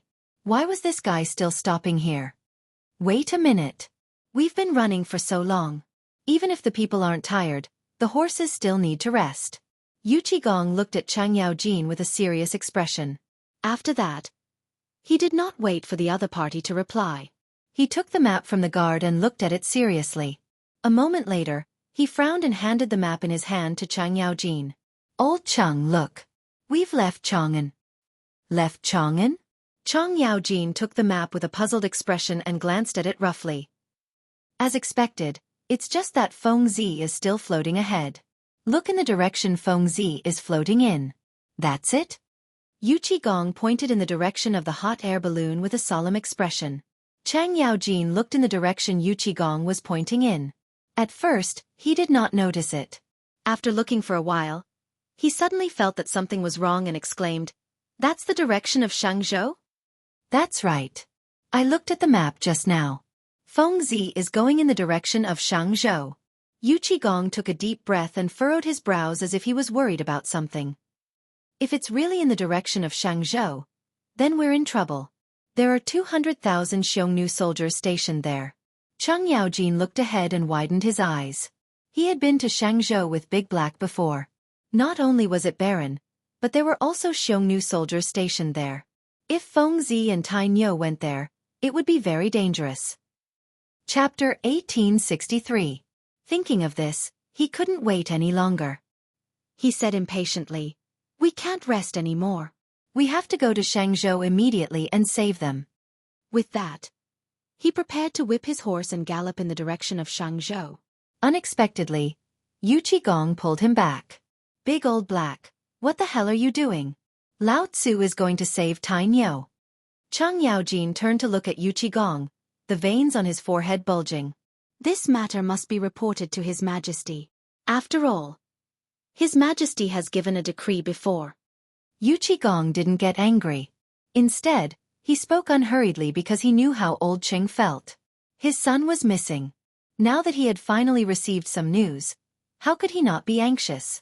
However, he couldn't be impulsive at this time. Cheng Yaojin panted heavily, trying to suppress the anger in his heart. However, on second thought, Big Old Black was right. This was His Majesty's decree.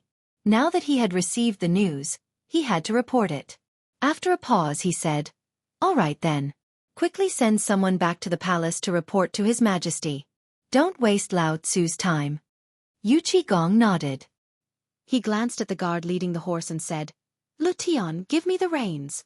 Then, pick a horse from behind. Take my token and enter the palace to meet His Majesty.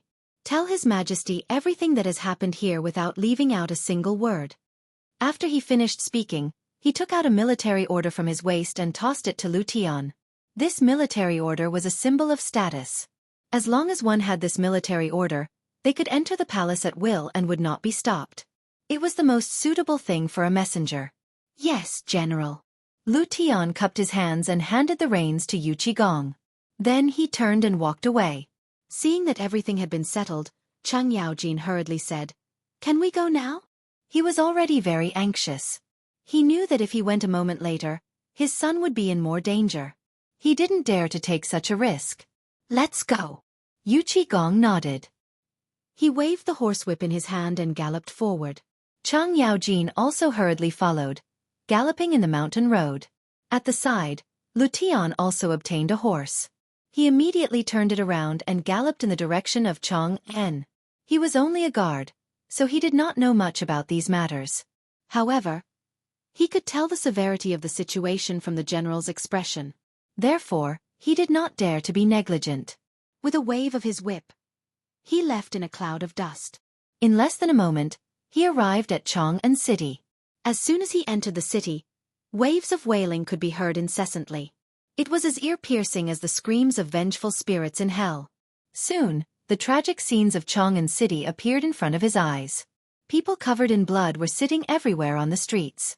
There were women, children, and even old people. They sat on the steps and kept murmuring something. When he got closer to listen, he found that they were all about vengeful spirits, evil spirits, and so on. There were also many soldiers patrolling the streets. They carried stretchers and carried the injured to the side. The doctors saw this and immediately went forward to treat them. Although Lutian sympathized with all this, he knew that he had a more important mission. He chose to turn a blind eye to it and ran toward the city gate. The gate of Chang'an City was not very far away.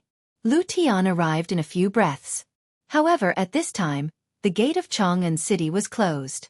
The gate was full of guards, each of them holding a spear and looking serious. "Guards of Chang'an, open the gate immediately. I have important military information to report to the emperor." Lutian took out the token at his waist and shouted with his head held high. With his status, he would definitely not be able to persuade these guards. The most effective way was to take out the token. This was the direct reason why the general gave him the token. When the guards saw the token in Lutian's hand, their expressions changed drastically. They thought that some great general had come. They bowed together and said, "General, please." After that, the leader of the guards gave the crowd at the gate a look. The latter immediately understood and opened the gate. Seeing this, Lutian spurred his horse and left. After galloping all the way, Lutian finally arrived at the gate of the palace. With the experience at the gate of Chang'an City, he took the initiative to take out the token. The guard hesitated for a moment but still chose to let him in. This was because people who could hold such a token usually had important information. They did not dare to stop him privately. There were no obstructions at the gate. Lution was led to the imperial study by the guard. At this time, 2 strong men were standing at the gate of the imperial study. They were Li Shimon's personal eunuchs.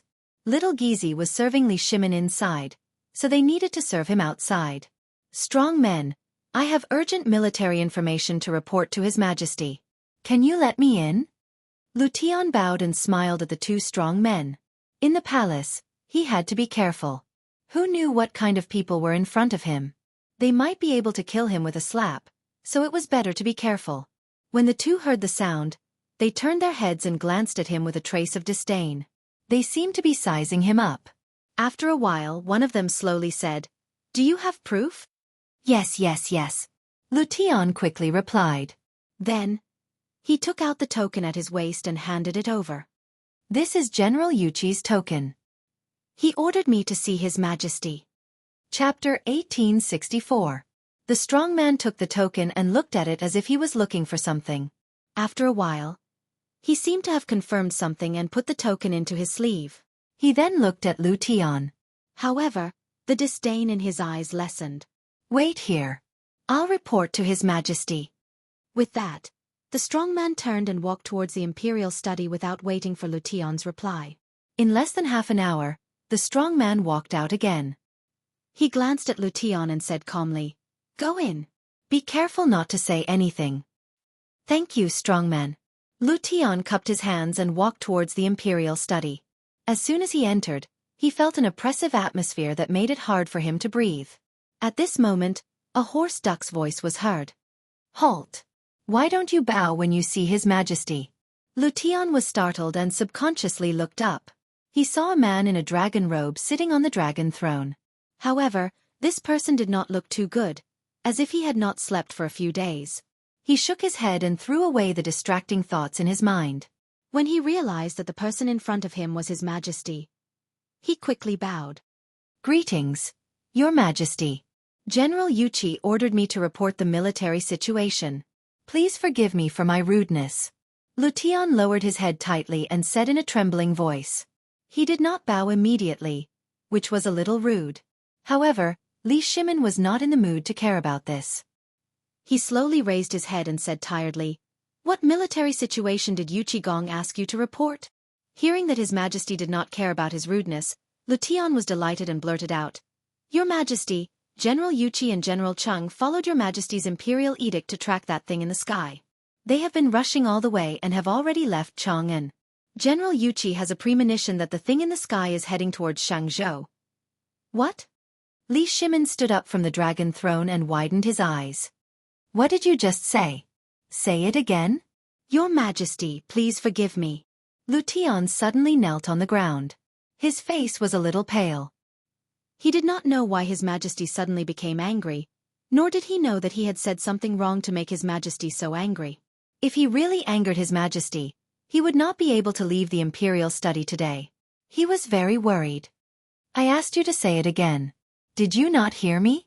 Li Shimon's eyes were bloodshot, and he looked a little ferocious. "Yes, Your Majesty." Lution's legs trembled incessantly.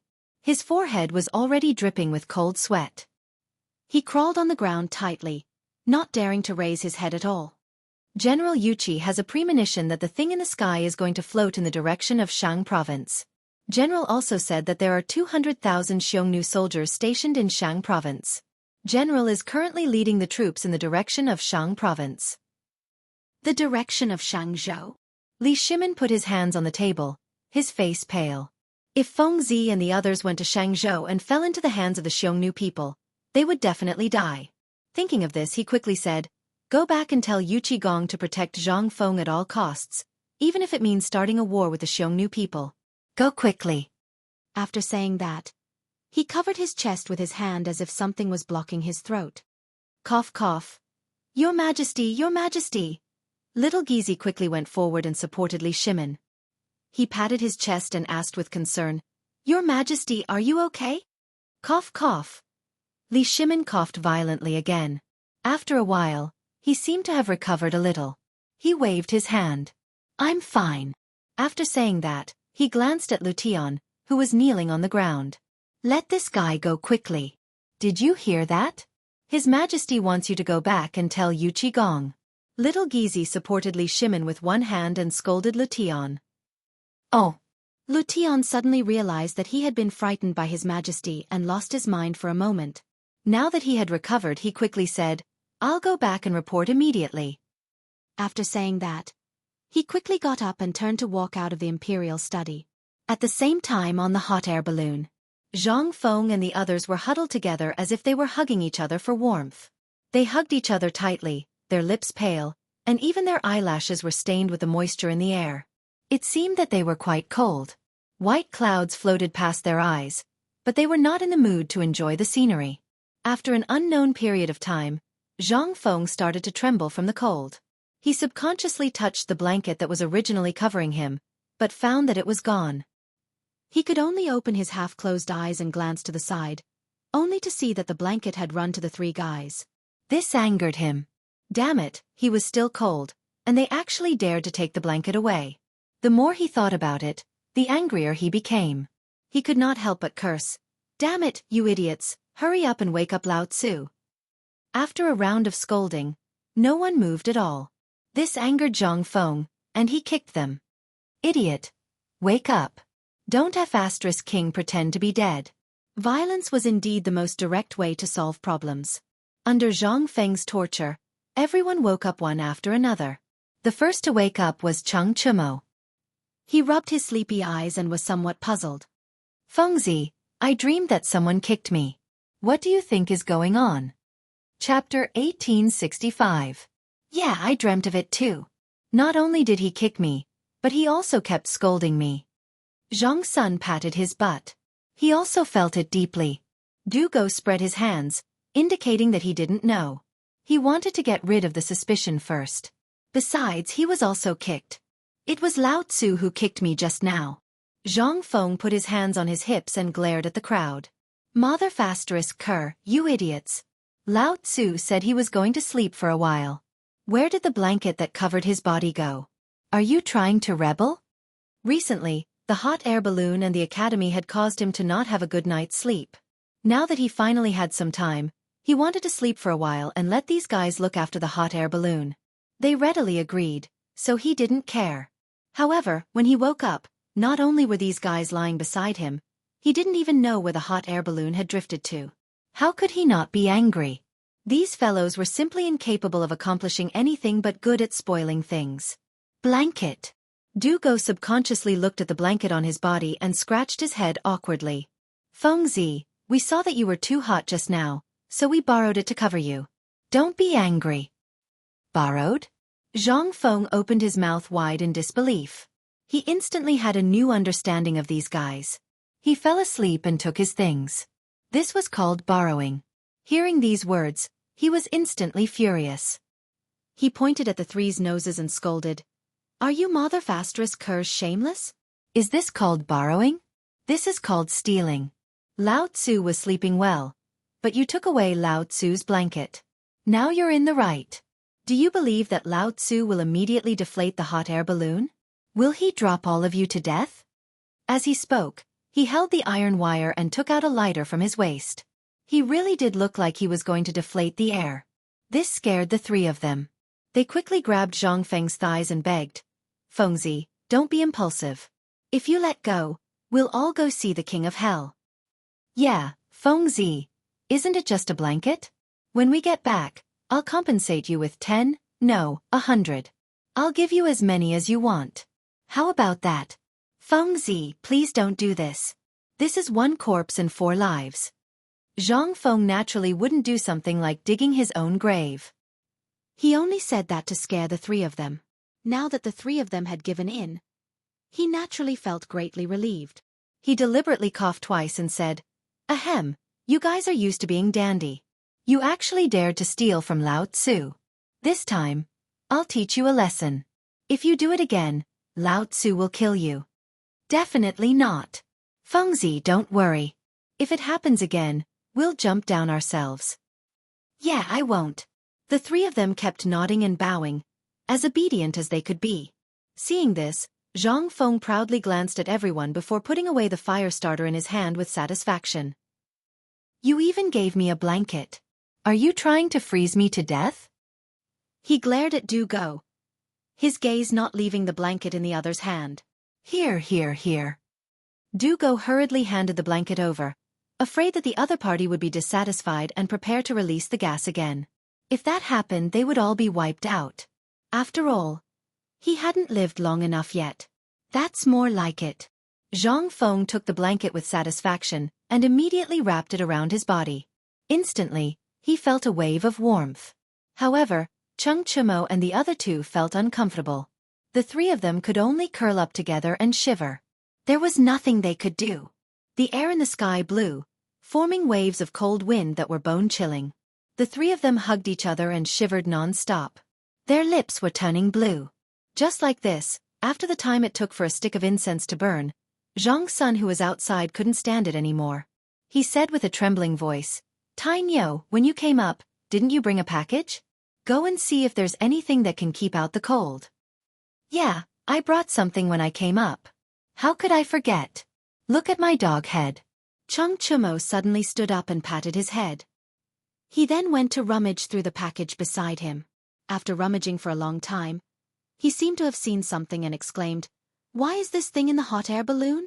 With this roar, everyone's attention was focused on him. What is it? Zhang Feng looked at Cheng Chimo with a puzzled face. Come and see for yourself. Cheng Chimo pulled at the package, as if unwilling to say more. Trying to be mysterious, Zhang Feng secretly spat. He frowned and walked towards the package. When he glanced at it, he felt unwell. The package was filled with gunpowder. He roughly estimated that there were 10 stones. One stone was equivalent to 120 kilograms. That would be 1,200 kilograms of gunpowder. He subconsciously exclaimed, Gunpowder? Why is there so much gunpowder in the package? He remembered that when he went up the hot air balloon, he didn't bring any gunpowder. Why was there this thing now? If it was other things, it would be fine. However, gunpowder was very dangerous, especially in the sky. If there was any danger, there would be no way out. Moreover, there was a lot of gunpowder. If they weren't careful, everyone could be smashed to pieces. I don't know either. Cheng Chimo pulled a long face, expressing his innocence. Of course, he knew the pros and cons of this, but if it wasn't him, he would definitely not admit it. Chapter 1866. You don't know? Zhang Feng frowned, then looked at Zhang Sun Chong and Du Go. If Cheng Tinio really didn't know, then it was these two guys who did it. Tell me, did you two do it? It wasn't me. Zhang Sun Chong's face changed, and he quickly waved his hand to get rid of suspicion. When we got on the hot air balloon, we followed your instructions and moved some things up. How would we dare to move this thing that could kill us? Moved some things. Zhang Feng held his chin and began to recall what happened before they got on the hot air balloon. He did ask these guys to move some sandbags to stabilize the hot air balloon, but he didn't ask them to move gunpowder. With these guys' courage, they shouldn't dare to do such a thing privately. After all, this wasn't a joke. Could it be that they accidentally moved it up? He kind of believed this because these people didn't have the courage to joke with their lives. Fortunately, he didn't smoke because he was afraid of hydrogen. Otherwise, he wouldn't know where he became fertilizer. Forget it, forget it. Since we've already moved it up, let's not bother about this. Zhang Feng waved his hand, indicating that he was letting them go. Just as he was about to turn around, he suddenly remembered something. He glanced at everyone and said with a serious face, Now that the gunpowder is on the hot air balloon, you can't play with fire or smoke.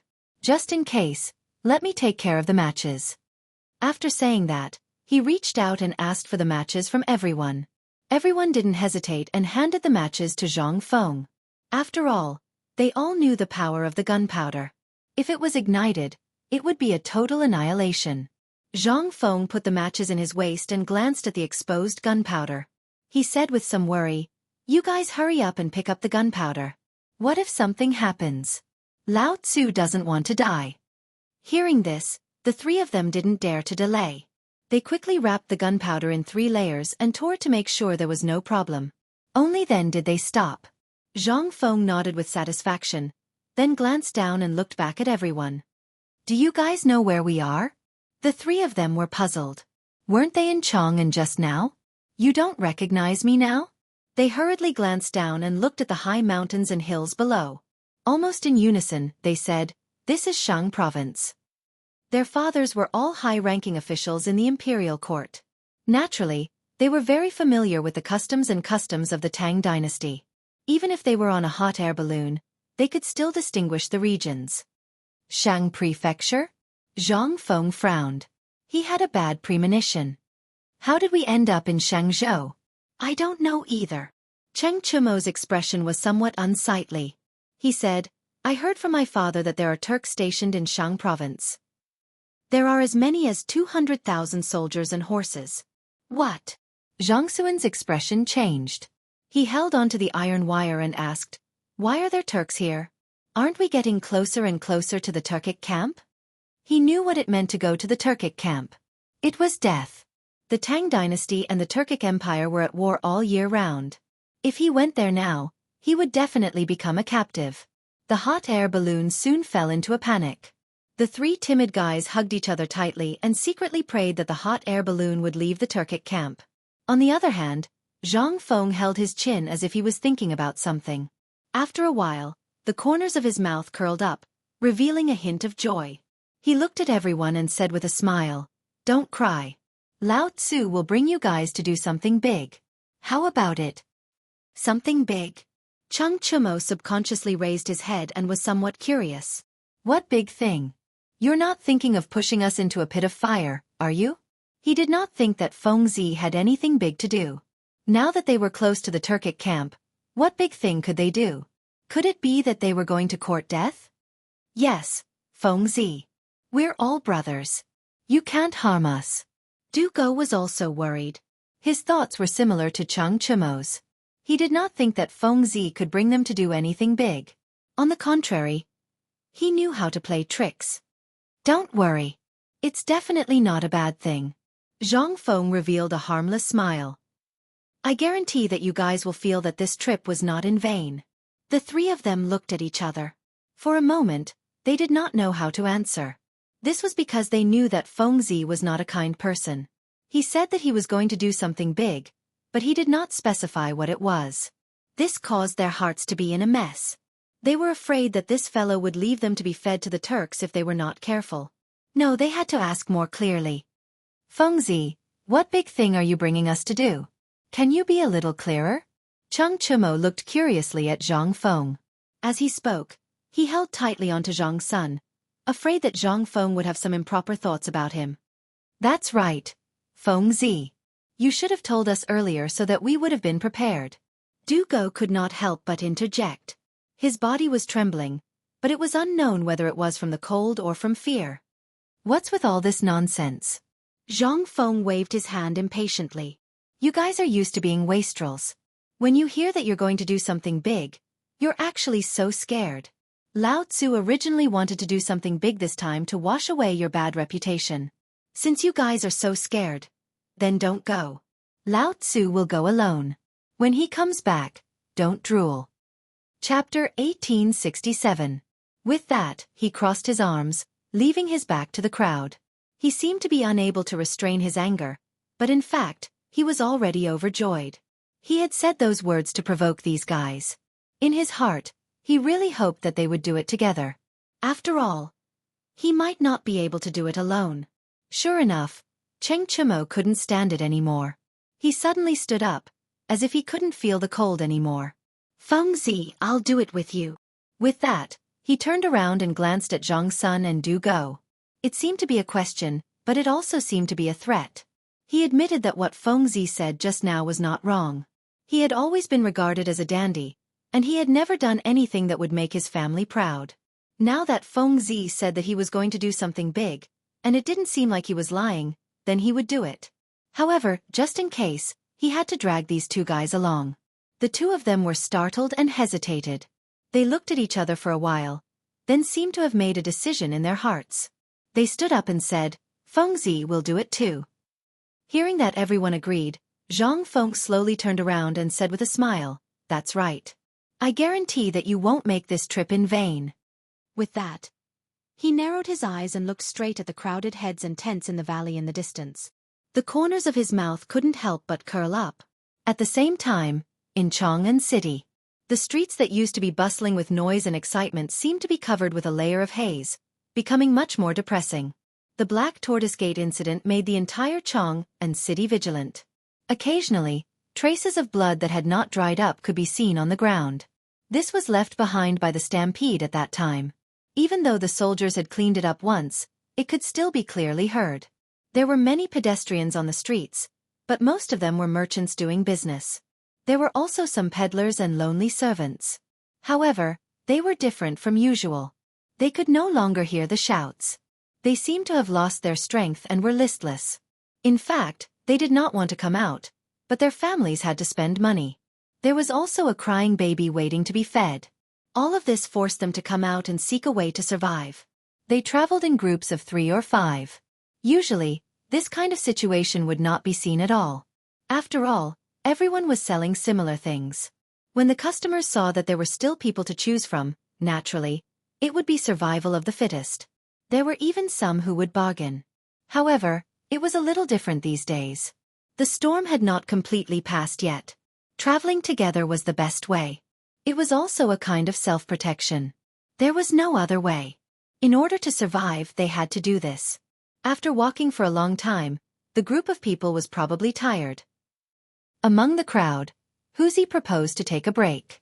Seeing that this thing could not be sold, they might as well take a break. Thus they simply agreed. Everyone seemed to have lost their strength and sat down on the steps, complaining incessantly. Old Wang, when do you think this Black Tortoise Gate incident will pass? Huzi put down the load in his hand and glanced at the white-bearded old man in the crowd. Be careful with your words. The old man called Old Wang glared at Huzi. He put his finger to his mouth and looked cautious. Then, he glanced at the side of the street. Seeing that there were no soldiers, he slowly looked at Huzi. You bastard. You really don't know the immensity of heaven and earth. How dare you talk about this kind of thing? Do you want your whole family to be buried with you? He was the oldest in the group.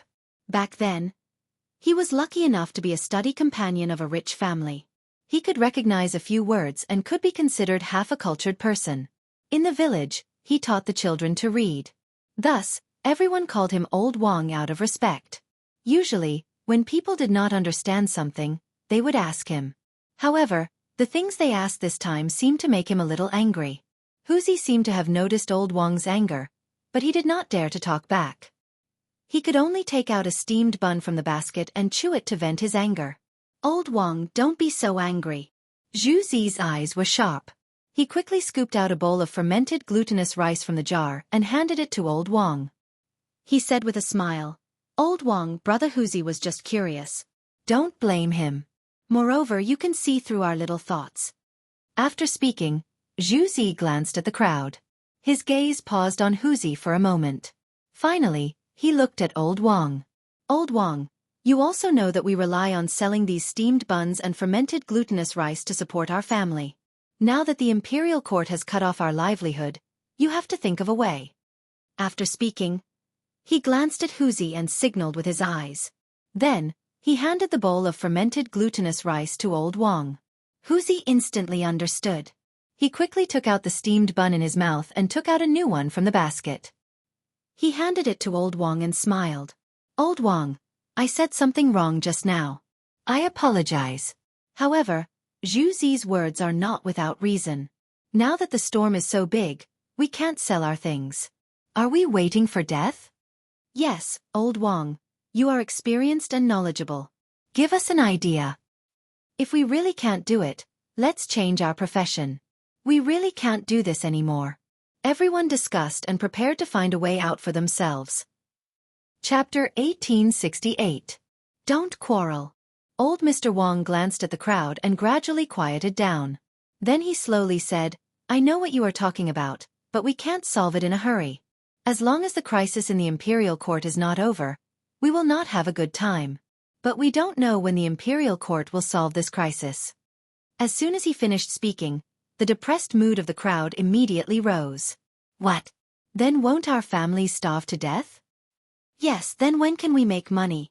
The discussion of the crowd made old Mr. Wong feel very uncomfortable. He had watched these young people grow up. Now that there was no way to survive, he was also anxious.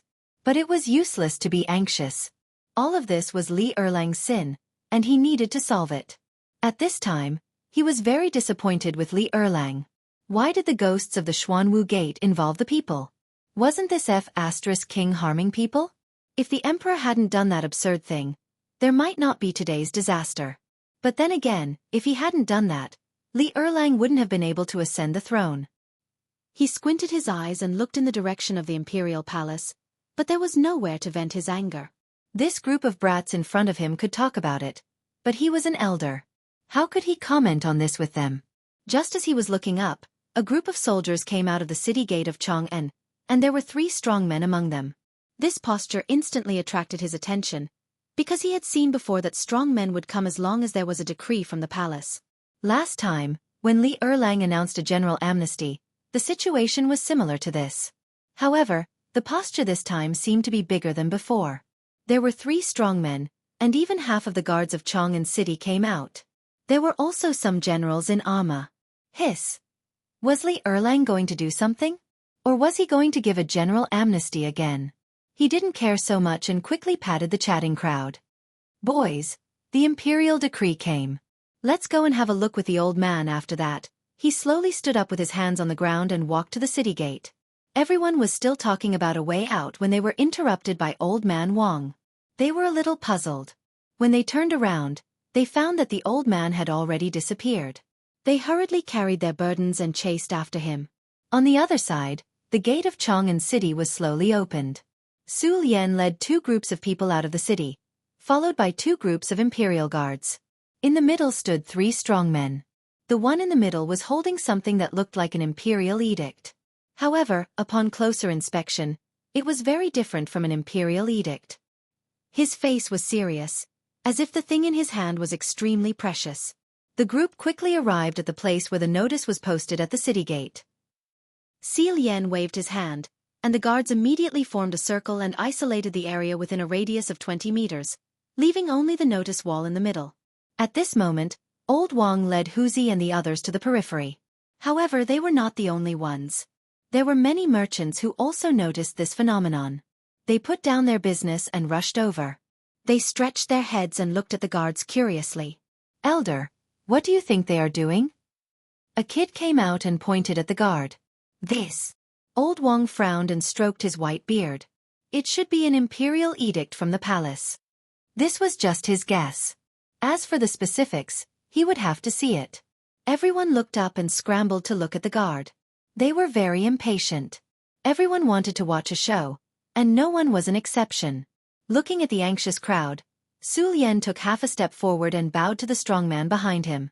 Strongman, can we post it now? The strongman in the middle did not answer. Instead, he glanced at the 2 people beside him and nodded slightly. Then, he handed the thing in his hand to Su Lian and said in a sharp voice, "Be careful." Su Lian took it and handed it to Sang Feng. Sang Feng, post the edict on the notice wall and send 2 soldiers to guard it. Yes. General. Sang Feng took the edict and picked 2 soldiers at random. Then, he walked directly to the notice wall. The notice wall was where the government usually issued announcements. All the edicts would be posted here for the people to read. After posting the edict, Su Lian waved his hand and ordered the soldiers to withdraw. The guards immediately rushed back into the city and closed the city gates. Seeing that the soldiers had left, everyone rushed forward, wanting to see what the decree was about. Old Wang also slowly squeezed his way forward with the help of Huzi. Someone in the crowd shouted, "Crimes have been decreed." Instantly, it caused an uproar. The entire scene was like a stone thrown into a calm lake, causing an uproar. What? Crimes have been decreed? How could His Majesty decree crimes? That's right. Someone like His Majesty has always thought that his merits surpass the 3 sovereigns and his power surpasses the 5 emperors. How could he decree crimes? He must have seen wrongly. Many people did not even believe that Li Shimin would decree crimes. This was because in everyone's impression, Li Shimin was a murderer who killed his brothers. He had long lost his humanity. How could such a person decree crimes? Chapter 1869. They widened their eyes and craned their necks to see what was going on. Even the merchants behind them tried their best to squeeze forward when they heard the news. For a moment, the notice wall was overcrowded, and there was a stampede. "Stop! Don't make a fuss!" The guards guarding the edict shouted. They were afraid of the stampede, so they had to stop it. After the shout, the crowd quieted down a little, but the noise was still incessant. They pushed each other, trying to get closer. With the help of Huzi, Mr. Wang finally found a position close to the front. He glanced at the notice wall, and his eyes suddenly widened. Was it really an edict? How could it be an edict? When he heard the words just now, he didn't believe it. But now he saw that it was true.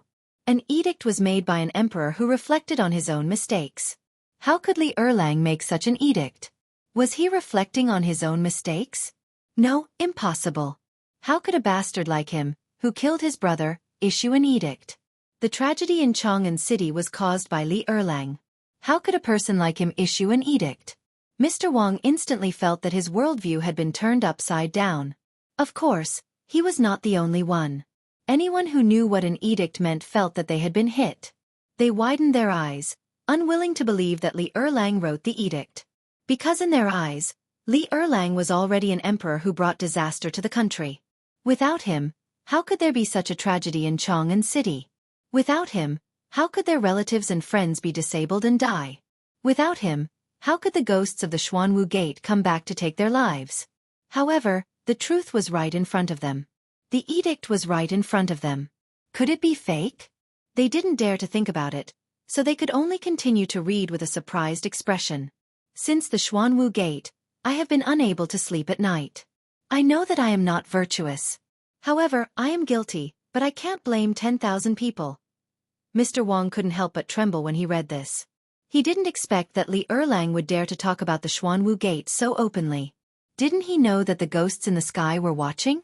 Or since he had issued an edict, he was not afraid of these. However, in the second half of the sentence, Li Erlang was talking about his own sins. Was Li Erlang really going to repent? Getting rid of the thought in his mind, Old Man Wang continued reading. If I cannot protect my children and grandchildren, Li mean, they will perish. The prosperity of a nation depends on one person. The glory of a nation depends on one person's celebration. If the year is plentiful and the world is at peace, I will remove the calamity from my body and save all nations. That is my wish. I am willing to be unstingy. If I do not give myself to a wasp, I will ask to be stung. As soon as he finished speaking, the crowd started to quarrel again. Your Majesty, are you really counting your sins? His Majesty's crime has been decreed. He speaks very sincerely. Could it be that he is truly repentant? Everyone was bewildered. They couldn't believe that Li Erlang was truly remorseful. However, the letter was written so sincerely that it didn't seem fake at all. How was he going to explain this? Could it be that Li Erlang was using a delaying tactic to temporarily stabilize the hearts of the people? No, that was unlikely. The emperor's reputation was obviously more important than stabilizing the hearts of the people. At least, Li Erlang and the royal family thought so. They would not damage the royal family's dignity for such a matter. That meant that Li Erlang was truly repentant. Even the emperor of a country was repentant. It seemed that the people were still very important to Li Erlang. Everyone's eyes kept glancing at the decreed crime and slowly calmed down. They began to recall Li Erlang's merits. Although this guy killed his brother, even if the dethroned crown prince, Li Jianqing, was still alive, he might not have done better than Li Erlang. Think about it. Li Erlang led the army to war and almost half of the Tang dynasty was conquered by him. Li Jianqing didn't have any outstanding achievements. Instead, he colluded with King Qi. Not only colluded, but the two of them were no match for Li Erlang. What was the use of such an emperor? On the other hand, Li Erlang led the army to quell the chaos of the former Sui dynasty, beheaded the bandits, and bravely dominated the region. After becoming the emperor, he became much more diligent. He never missed a court meeting and reviewed memorials every day. He did not slack off. Not only that, he also appointed talents and was kind and thrifty. There were not many emperors like this in the past. However, they were still complaining here. It was really inappropriate. Everyone lowered their heads. Every time they thought of His Majesty's achievements, they blushed. Since His Majesty has already decreed crime, we should not harp on this matter. After all, His Majesty has also done a lot for the people. Everyone here is a merchant and should have a deep understanding of this. A merchant stood up. He spoke with emotion. In the past, the Sui dynasty was in constant war and business was not good. Now that His Majesty was on the throne, although there was no war, it had reduced a lot. His life was gradually getting better. As soon as this was said, everyone nodded secretly. Most of the people present were merchants and naturally knew the relationship between the two. That's right. Everyone, don't harp on it. Chapter 1870. Old Wang stroked his beard, but soon he frowned again. The crime has been committed, but this matter will not pass so easily. Think about it. The Black Tortoise Gate incident involves the royal family. I'm afraid it won't work if no one can speak up. The retired emperor? A young merchant stepped forward and glanced at the crowd. Only the retired emperor can resolve this matter. I heard that he has reconciled with the emperor. If the retired emperor is willing to speak up, I believe it can be resolved immediately. At the same time, he can shut the mouths of the people and we can do our business smoothly. Old Wang nodded. The only person who could speak up now was the retired emperor. The one who died in the Black Tortoise Gate was his son. It was impossible to say that he did not mind. Everyone in the world knew this. However, if the retired emperor was willing to speak up, he could shut the mouths of the people in the world. After all, this was the royal family's matter. No one had the right to interfere. If the retired emperor spoke up, who would dare to say anything? However, the retired emperor was not stupid. Would he speak up for such a matter? The eldest son and the second son fought for the throne. The second son killed the eldest son. This was not something to be proud of. Just as the crowd was in doubt, someone in the crowd shouted, "The retired emperor is preparing to worship heaven." This sentence brought everyone's attention back. They looked in the direction of the voice and saw a middle-aged man standing in the crowd. He was the one who said this. How do you know? Old Wang asked with a serious face. This was a matter of great importance to the world. It was related to the survival of their entire village. He did not dare to be careless. This news came from a brother of mine who works in the palace. The middle-aged man raised his head and looked proud. I travel extensively and am very well informed. This kind of news is just a rumor. As soon as he finished speaking, the entire street was silent. One could hear a pin drop. What shocked everyone was not the identity of this person, but the words that this person had just said. The retired emperor was preparing to sacrifice to the heavens. Originally, everyone had some doubts that this person was boasting. However, since the news came from the palace, then it might be true. Since the news was true, the retired emperor would appear to worship heaven. The storm would be over. Then, Chang'an would be able to regain its peace and they could make a living again. Since the retired emperor is preparing to offer sacrifices to heaven, when exactly will it be? Someone couldn't help but ask. Offering sacrifices to the heavens was a major event, and it would be best if they could go and take a look. Who knows, they might be able to benefit from the imperial aura. Probably in a few days. The middle-aged merchant frowned, and he seemed to be deep in thought as he said, I wonder if Dean Zhang of White Deer Academy will be participating. It's such a big matter. President Zhang should be involved, right? Most of them had received favors from Zhang Feng, so they still wanted to meet Zhang Feng. Yes, not bad. President Zhang is young and promising. She should attend such a grand event. Old man Wang stroked his beard with a smug look on his face, as if he was talking about a junior. The crowd didn't mind and just nodded vigorously. They all felt that old Wang's words made sense. Obviously, Zhang Feng had already left a good impression in their hearts as a young and promising man. At this moment, they felt that anything good they said about Zhang Feng was right. At the same time, in Shaoshan White Deer College, following Zhang Feng's departure, the crowd didn't notice anything wrong at first. However, as time passed, some people realized that something was wrong. The first person to notice was Yuan Hong. He would usually go to the dean's place after class and ask some questions. However, when he went to look for the dean today, not only was there no one, he didn't even eat the food that was delivered. This made him very puzzled. Hence, he waited in his residence. After waiting for about 4 hours, He finally realized that something was wrong. Usually, even if the dean went out, he would be back in 2 to 4 hours at most. However, he wasn't back after so long. There was something wrong. Furthermore, the food on the table was untouched. This didn't seem like the dean's character. Could it be that he encountered some danger? Or was he kidnapped by some criminals? He shuddered and didn't dare to think about it anymore. If he continued to think about it, there wouldn't be a corpse left of the dean. Hence, he hurriedly went to look for Yu Shernan and the rest. Now that the dean wasn't around, only these few teachers could take charge of the situation. After rolling and crawling all the way, Yuan Hong finally arrived at the classroom. Teacher, the dean is missing. He panted heavily and said with a flushed face. Yu Shernan was teaching in the classroom. When he heard the commotion, he wanted to reprimand them. However, when he heard that Feng Zi was missing, he immediately perked up. What did you just say?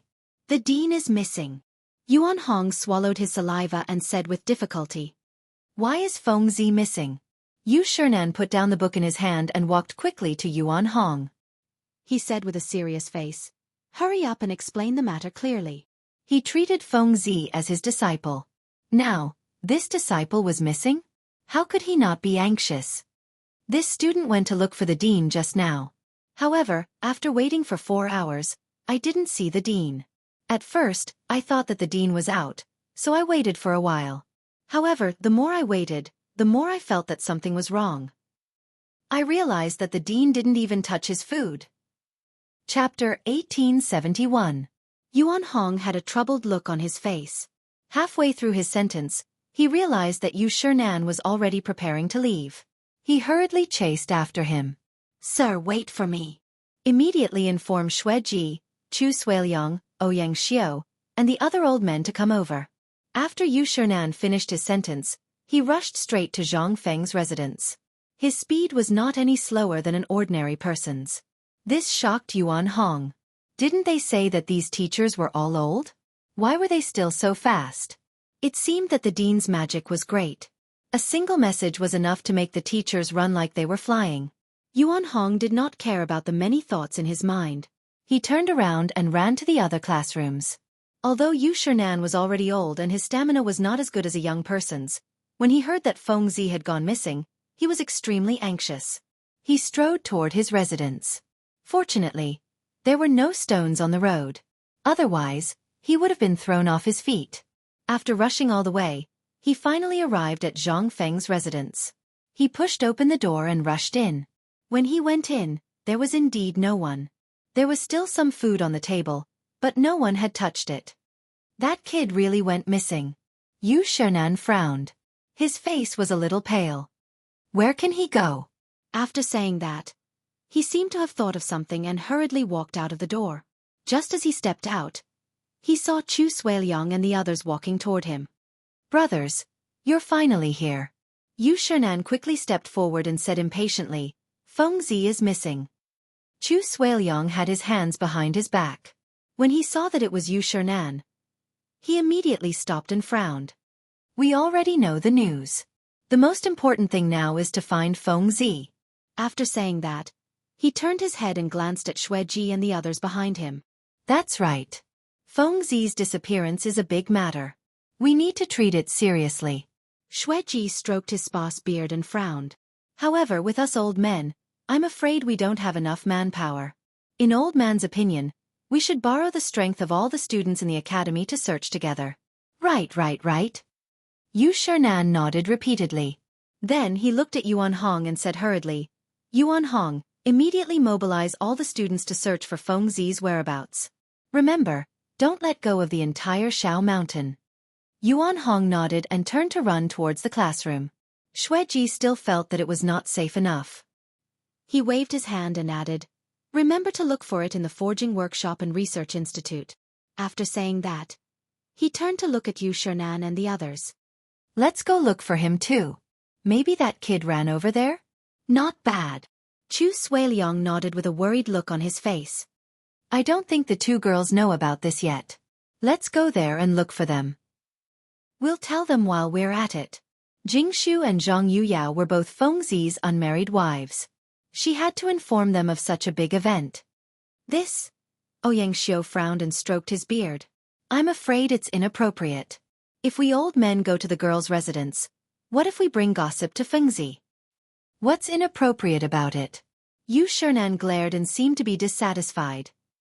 As Fengzi's teachers, we naturally have to take charge of the situation now that Fengzi is not around. What's there to be afraid of? Moreover, the two girls are considered juniors. Who dares to gossip about old man? After he finished speaking, he waved his sleeve and directly walked towards Zhang Yuyao's residence. In his heart, he was actually unwilling to go. After all, it wasn't nice for a teacher to go to the residence of his disciple's wife. However, now that Fengzi had gone missing, even if he was unwilling, he had to go because no one could take charge of the situation. When the three of them saw that Yu Shernan was slightly angry, they knew that it was serious and quickly followed him. The four of them were almost 60 years old. Usually, they would stagger when they walked, but today, they seemed to be full of energy. Each of their steps was faster than the other, and they were unusually energetic. There was no other reason but because their disciple was missing, they seemed to have something supporting them in their hearts. In a short while, the four of them arrived at the residence of the two girls. Girls, are you in? It was not easy to enter, so Yu Shernan could only shout outside the door. Hearing the voice, the two girls who were doing needlework quickly put down the things in their hands, lifted their skirts and walked out. When they saw that it was the four gentlemen, they were puzzled, but they still bowed. Gentlemen, may I know why you are here today? Usually, because of the taboo between men and women, the four gentlemen never came to their residence. Even if they came, Prince Zhang would accompany them. Why did the four gentlemen come together today? Although they were puzzled, the two girls only lowered their heads. Did Fengzi come to your place? Yu Shernan looked at the two girls and asked nervously. Prince Zhang? Jingshu raised her head and looked at Zhang Yuyao. She was puzzled, and then looked at Yu Shernan. No, why? Gentlemen. Oh, that's bad. Xueji spread his hands and said bitterly, Fengzi is missing. Ah, Prince Zhang is missing? Zhang Yuyao's expression changed and she exclaimed, How can Prince Zhang be missing? Isn't he at the academy? Chapter 1872. That's right. How could a living person go missing? Jingshu stepped forward, looking nervous. We don't know yet. Since Fengzi isn't here, let's go somewhere else to look. Yu Shernan sighed and was a little disappointed. He then looked at the other old fellows. Let's go somewhere else to look. With that, he waved his sleeves and turned to leave. Xueji and the others followed closely behind. Only two lonely girls were left. Sister Jingshu, what should we do now? Zhang Yuyao grabbed Jingshu and stomped her feet anxiously. She treated Prince Zhang as her husband. Now that her husband was missing, she was the most anxious. Don't worry. Let me think. Jingshu patted Zhang Yuyao's shoulder and lowered her head to think. After a while she looked up and said, We two weak girls can't do anything now. Why don't we go and look? Okay. Zhang Yuyao nodded hurriedly. In fact, her mind was already in a mess. She didn't have any ideas. Now that Jingshu suggested it, she naturally agreed. Then let's go. Without hesitation, Jingshu pulled Zhang Yuyao and ran toward the classroom. When they reached the field, they saw a large group of students coming out of the classroom. The leader was Yuan Hong. Yuan Hong, how is it? Do you know where Prince Zhang is? Jingshu stopped Yuan Hong and asked anxiously. So it's Miss Jingshu. Yuan Hong stopped and wiped the sweat on his forehead. He said, We don't know where the dean is yet. I'm going to look for him. I'll talk to you later. With that, he ran forward and waved to the students behind him. You guys go to the workshop. You guys go to the research institute. You guys go to the cafeteria. The rest of you go up the mountain. We must find the dean. As soon as he finished speaking, everyone split up into groups of 3 and 5 and ran in different directions. The news of the dean's disappearance swept through the entire academy like a hurricane. Everyone began to move out with only one goal, and that was to find the dean. For a moment, the whole Shao Mountain was filled with students of the academy. Everyone kept searching on the mountain, as if they had forgotten the time. The winter weather seemed to pass very quickly, and soon the sun was setting in the west. They had no choice but to hold up their torches and search every corner of the mountain carefully. However, no matter how hard the students searched, it was as if the dean had evaporated into thin air. There was no trace of him at all. Even the cafeteria, the chicken coop, and other places that they could think of were searched. However, they still couldn't find the dean's figure. This made everyone extremely anxious. Yu Shernan and the others even planned to meet the emperor and ask for help from the imperial court. They knew that Li Erlang would not ignore Feng Zi's disappearance. At the same time, on the hot air balloon, gusts of cold wind blew, causing Zhang Feng and the others to curl up together due to the cold. "Where are we?" Zhang Feng pulled out the blanket and looked at Tai Niu beside him. Chung Chumo snorted softly and slowly opened his half-closed eyes. He glanced down. However, he couldn't see anything in the boundless dark night. He only saw some light and could only reply faintly, "I don't know where we are." With that, he wrapped the spy around him again. It seemed that he was quite cold. Zhang Feng wasn't used to his bad habit. He pulled the spy back and glanced down. "Why does this light look like fire?" With that, he frowned and felt that something was wrong. This was Shang State. There weren't even any soldiers here. How could there be fire? Could it be the Turks? Yes, it must be the Turks. Only the Turks had such a habit. He sat up abruptly and rubbed his eyes. It was indeed fire, and there was more than one fire. Tai Niu, De Bing Worm, get up quickly. Zhang Feng pushed the three of them, looking anxious. What's wrong?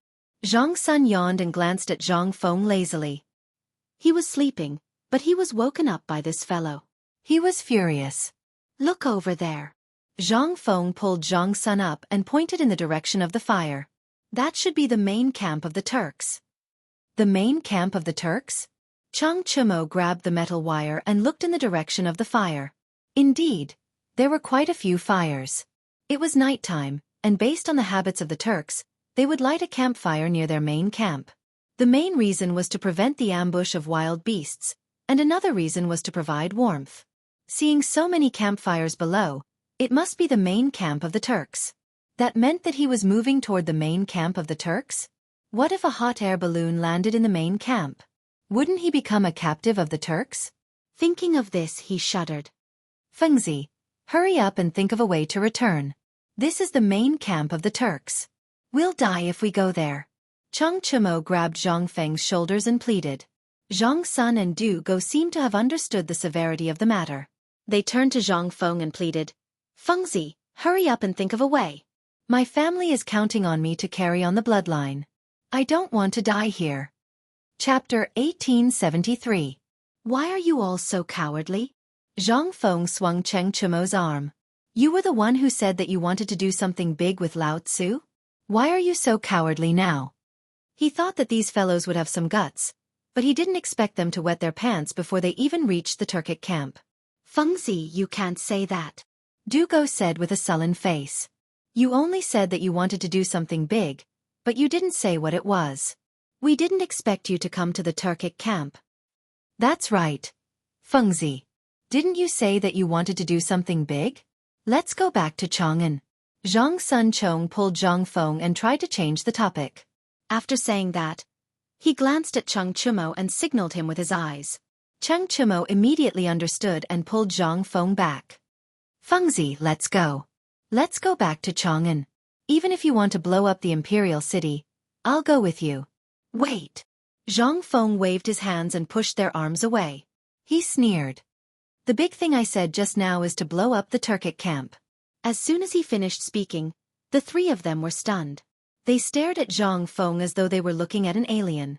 At this moment, their first reaction was that Fengzi was crazy. He wanted to blow up the Turkic camp with just 4 people? If that wasn't crazy, then what was going on? Fengzi, are you okay? Did you freeze? Chung Chumo stepped forward and took off his clothes as he spoke. He was very nervous. Come, Fengzi, put on my clothes. Don't talk nonsense. If Fengzi really went crazy, they wouldn't be able to explain themselves when they returned. They could only take off a few clothes to protect this fellow. Zhang Sun Chong and Du Go were also nervous. They hurriedly picked up the blanket in the basket and passed it to Zhang Feng. They were also worried that Fengzi had gone crazy. After all, They were all in the same boat. If this fellow went crazy, how could they get off the pirate ship? Everyone's actions made Zhang Feng a little confused. Damn it, he asked them to blow up the Turkic camp out of goodwill to earn some merit, but these fellows said that Lao Tzu had gone crazy? However, Cheng Tiniu was still a loyal fellow. He knew that he had to take off a shirt to protect himself from the cold. It's indeed a little cold. Zhang Feng took the coat and put it on. Then, his expression changed. He shouted, "Do you guys really think that Lao Tzu has gone crazy?" Zhang Sun Chong was stunned. Feng Zi's words didn't sound like something a lunatic would say. Was this fellow fine? So he probed. "You're not crazy?" "Of course Lao Tzu isn't crazy." Zhang Feng straightened his coat and glared at the crowd. "You bastards, Lao Tzu brought you to blow up the Turkic camp out of goodwill to earn some merit, and you say that Lao Tzu has gone crazy? If not for the fact that you gave your coat and blanket to Lao Tzu would have kicked you off the ship." The scolding made the three of them shudder. They were now certain that this fellow wasn't crazy. A lunatic wouldn't say so much at once, not to mention Lao Tzu.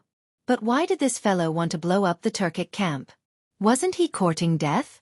After all, there were only 4 of them. Even if they went down, they wouldn't even be enough to fill the gaps between their teeth. "Fengzi, since you aren't crazy, why did you urge us to blow up the Turkic camp?" Cheng Chumo hugged his chest and shivered in the cold wind. The Turkic incident made him forget that his coat was still in Fengzi's hands. "Yes, there are only 4 of us. Aren't we courting death if we go?" Du Go was also puzzled. His side was so weak. Wouldn't they be courting death if they went? "You don't know shit." Zhang Feng glared at the crowd and spat. Then, he looked in the direction of the Turkic camp and struck a pose that he thought was very handsome. The Turkic people have been invading the Tang dynasty for many years. They can be said to be the enemy of the Tang dynasty. Now that they are stationed in Shenzhou, it's probably because they don't have enough food and are preparing to raid. As men of the Tang dynasty, of course we have to get rid of these guys. After that, he turned to the crowd and smiled. "I know you're afraid, but we have gunpowder. Later, we'll throw the gunpowder down from the sky. It'll definitely blow up these sons of the asterisk cheese. What do you think?" The 3 of them didn't immediately respond. Instead, they looked at each other as if they were thinking about something. "Damn it. What are you guys waiting for?" Zhang Feng was a little unhappy. He glared at the crowd and said, "Don't you want to get rid of your reputation as a foppish son? Now is an opportunity.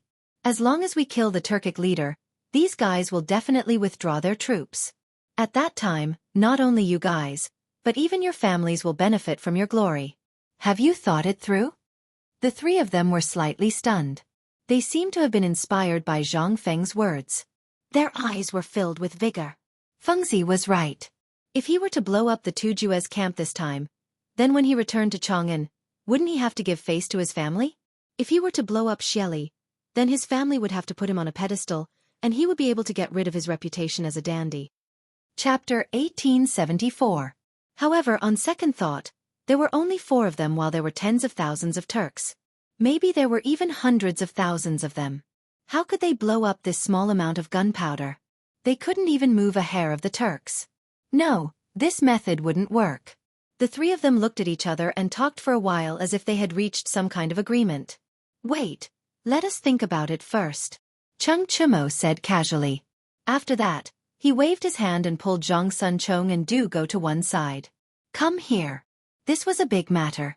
He wanted to discuss it with these 2 guys. "Humph, you still need to discuss such a small matter." Zhang Feng looked disdainful and turned to look at the Turk camp. At first, he didn't want to blow up the Turk camp in Shenzhou. However, the hot air balloon kept floating in the direction of Shenzhou. Moreover, Cheng Tiniu even took out the gunpowder. This terrible idea slowly emerged. The Turks were the enemies of the Tang dynasty. Even if they didn't blow up today, these guys would still come south after a while. Therefore, it was better to take action before they came to plunder. After a while, the 3 guys finally finished their discussion. They came to Zhang Feng and said, "Fengzi, we've decided to do it." In fact, they didn't want to do it, but they found a very serious problem. They had boarded a pirate ship and couldn't get off. Yes, this was a hot air balloon. They couldn't land now unless they jumped down. It was better to fight than to fall into the hands of the Turks. That's my good brother. Zhang Feng chuckled and patted the three on their shoulders. Come, take out the gunpowder. Let's get ready. Cheng Chumo smiled bitterly. Who was your good brother? Was this how good brothers should be? However, he naturally didn't dare to say these words. He looked in the direction of Chong and found that he suddenly missed old Cheng. His father was still the best. He usually taught him to march and fight at home. He also said that a real soldier wasn't a hothead, but someone who could eat and sleep. Once on the battlefield, don't rush to charge first. You must hide at the back and fight for the head. Although he was afraid, when he thought of his father's teachings, he couldn't help but feel more confident. Back then, his father treated him very well. He heard from his mother that when he was just born, his father boasted to everyone about how amazing the sons of the Cheng family were.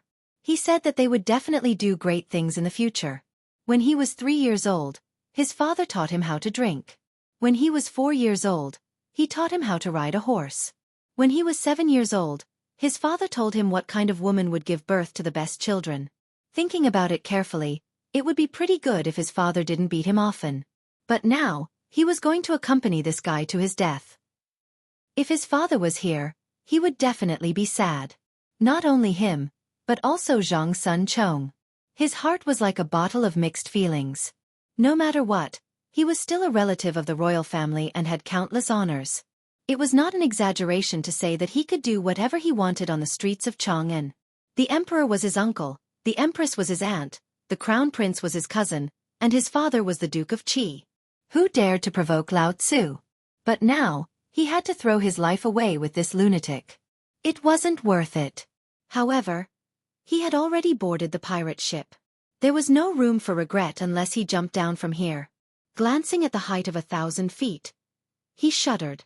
If he jumped down, he would probably be smashed to pieces, right? He would also be trampled by the Turks. It was scary just thinking about it. It was better to obediently pack up the gunpowder. Even if he died, he had these guys with him. It was not a loss. Under the reluctant packing of the three, the gunpowder was finally ready. With this gunpowder, we can definitely blow these sons of B***cheese to death. Zhang Feng looked at the bundled gunpowder in front of him and couldn't help laughing. Then, he glanced at everyone and instructed, "Listen to my orders later. Throw it when I tell you to. Don't throw it randomly. Otherwise, you won't be able to blow Shelly to death." There was only 1,200 caddies of gunpowder, while the Turks had at least 10,000. If they wanted to blow Shelly to death, they had to throw it all into Shelly's main tent. This couldn't be sloppy, so he instructed everyone. "Got it," Cheng Chumo reluctantly replied. Right now, he just wanted to end this quickly and return to Chang'an. He didn't want to play with this madman anymore. Every time he played, it was a matter of life and death. He still had to carry on the Cheng family's ancestral line and couldn't bear this kind of torment. Zhang Sun Chong and the other two were silent because their thoughts were similar to Cheng Chumo's. They just wanted to leave this troublesome place as soon as possible. Moreover, they had already discussed earlier that the three of them would advance and retreat together. If Feng Zi was too excessive, then Tai Niu would be the one to resist. After all, this guy was strong and could fight evenly with anyone. Since you guys don't have any objections, then I'll go do some work now. Zhang Feng smiled. He actually knew what these guys were thinking. However, since they had boarded Lao Tzu's ship, there was no reason to disembark. Cough, cough. From now on, the three of you will take turns to keep watch. Once you see Shelly's main tent, notify immediately. The other two rest. In a while, we'll throw the gunpowder, so rest up first. What about you? Zhang Sun Chong frowned. He had a bad premonition. Chapter 1875. As for me, I'll be in charge of supervising you. Zhang Feng chuckled. Then, he laid down in the basket and glanced at the Turkic camp. You guys monitor them well. Don't slack off. Although he had these fellows monitor the Turkic camp, he was still worried. Thus, he decided to monitor them himself. Otherwise, what if they drifted away? The three had no choice but to follow Zhang Feng's orders. The first to monitor the Turkic camp was Zhang Sun Chong. He was pushed here by Cheng Chumo and Li Chia. The reason was that he talked too much. If this fellow had not interjected earlier, there might not have been a need to monitor them. Zhang Sun Chong had a stomach full of bitterness. He had only said one sentence, and this counted. Helpless, he could only lie down beside the basket and seriously monitor the Turkic camp. At the same time, in the Turkic camp, tents were erected in the hills. Upon closer inspection, there were at least 100,000 tents. There were also 3 campfires beside each tent, illuminating the sky as if it was daytime. The Turkic people sat in groups of 3 or 5 by the campfires to warm themselves. One of the campfires seemed to be particularly lively, with endless laughter. "Bao Shan, I heard that your tribe brought 10,000 men this time?" A bearded man tore off a lamb leg from the rack and said with a smile as he chewed. "That's right, Kaiki. Our tribe has a strong army this year. 10,000 men is nothing." The man called Bao Shan picked up the wineskin in front of him and clinked it with the person beside him. Then he drank it in one gulp, his face filled with pride. "No matter how strong the army is, isn't it still the Great Khan's?" Kaiki looked at Bao Shan with a trace of disdain in his eyes. Seemingly sensing the other party's displeasure, he turned his gaze to the others and said with a smile, "Come, let's drink and eat." He was Shelly Khan's subordinate. As the subordinate of the overlord of the grassland, he naturally had the right to look down on others. No one was an exception to this. However, he did not notice the trace of coldness in Bao Shan's eyes. Bao Shan was naturally not an ordinary person. He was Tuli's subordinate. These past few years on the surface, Tuli and Shelly seemed to have a very good relationship, as if they were blood-related uncle and nephew. But he knew that the two of them were secretly scheming against each other. He had long been dissatisfied with this Shelly's lackey in front of him, but it was not good for him to flare up, because the other party's influence was really much greater than his own. He could only pick up the wineskin on the ground and drink alone. At this moment, a man beside him quietly stepped forward and whispered into his ear, "Don't be angry. Shelly is powerful now." Bao Shan glanced at the man, snorted, picked up the wineskin and drank again. Everyone also felt that the atmosphere was a little strange. They could only laugh dryly and drink silently. At this time, a burly man led a group of people into the big tent. Seeing this, Bao Shan promptly got up to greet him. She crossed her right hand over her chest and said respectfully, "Little Khan Tuli, Khan Shelly has been waiting for you for a long time." Tuli only nodded slightly without saying anything. He then walked toward the campfire and asked, "Kaiki, what were you guys talking about just now?" Reporting to the little Khan, "Your subordinate did not talk about anything. We were just drinking." Kaiki hurriedly stood up, crossed his right hand over his chest, and said respectfully, "That's good." Tuli snorted coldly and waved his hand. "Let's go into the tent." Seeing that Tuli had left, Kaiki slowly got up.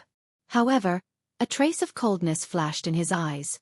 Inside the tent, as soon as Tuli led the group into the tent, they saw many people sitting high up in the tent eating meat and drinking wine. In the middle stood Han dancers, and at the highest point was his uncle, Shelly. "Tuli, why are you only here now? Take a seat." Shelly immediately got up when he saw Tuli and laughed heartily. Everyone also looked at Tuli and politely smiled back. These were all Turkic nobles. Many of them had troops and horses in their hands, enough to dominate a region. "Uncle, you are too polite." Tuli smiled and hurriedly went forward. He gave Shelly a bear hug before letting go and found a place to sit down.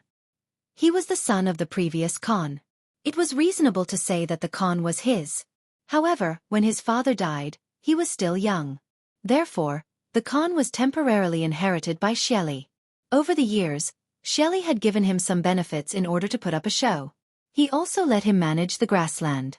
However, he knew very well that Shelly did this to shut the nobles' mouths. After all, the Khan did not belong to him. He had not forgotten how to take back the Khan that belonged to him. However, Shelly's power was too great. There was no chance at all. He also knew that his uncle had been guarding against him. Therefore, he had not lived well over the years. Sometimes, he even thought of forming an alliance with the Tang dynasty to destroy Shelly together.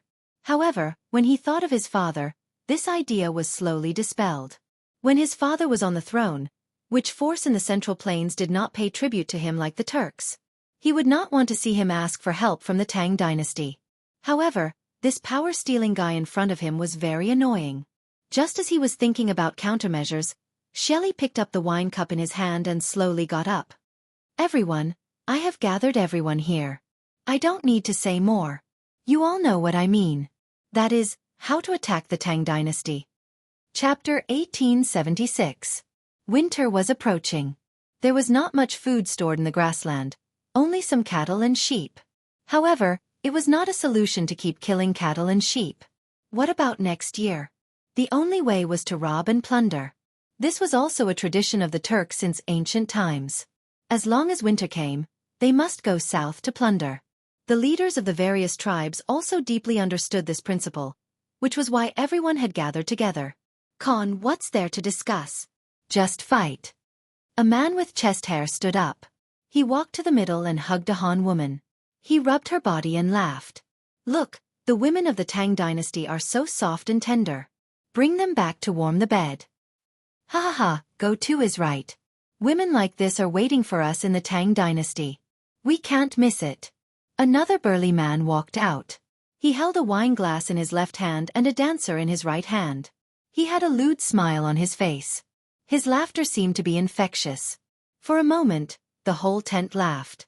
Only two people seemed to be uninterested in what everyone was talking about. They just looked at everything in front of them silently. Tully, what do you think?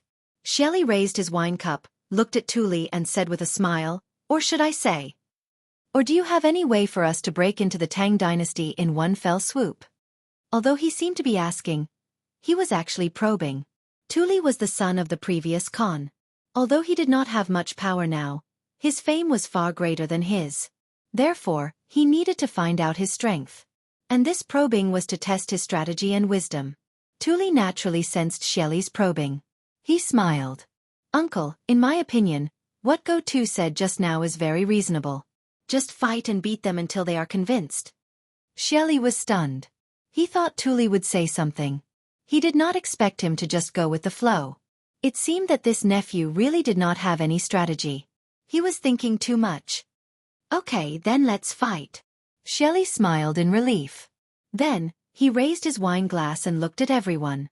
Tomorrow, everyone will attack together and snatch the women. Snatch the women. Snatch the women. Snatch the women. Everyone raised their wine glasses. Everyone was excited. His voice traveled all the way to the outside of the tent and didn't dissipate for a long time. The soldiers patrolling outside the tent seemed to be infected by the sound and cheered incessantly. Because they knew that they could soon go to the Tang dynasty to plunder. At that time, the gold, beauties, tea bricks, and so on would all be his. Everyone couldn't suppress the excitement in their hearts and started dancing on the ground. At this moment, a huge black shadow slowly swept across the ground like a giant bird, covering the sky and the moon. The soldiers quickly sensed the abnormality and raised their heads. They saw a black shadow moving slowly. It looked as if it was going to cover the moon. Everyone was puzzled. The thing in the sky didn't seem to be small, so much so that it left a huge shadow on the ground. For a moment, everyone was pointing at the thing in the sky and talking about it. What is this thing in the sky? How can it be so huge? Yeah, and he can even fly in the sky. It's really incredible. He can fly? Could it be the heavenly wolf god? As soon as these words were spoken, it instantly caused a great commotion. Everyone's discussion became louder, and even their emotions were stirred up. They kept circling around the tent. Because the Turks had always claimed that they were the descendants of wolves, they called the wolves the heavenly wolf god and believed that the heavenly wolf god was omnipotent.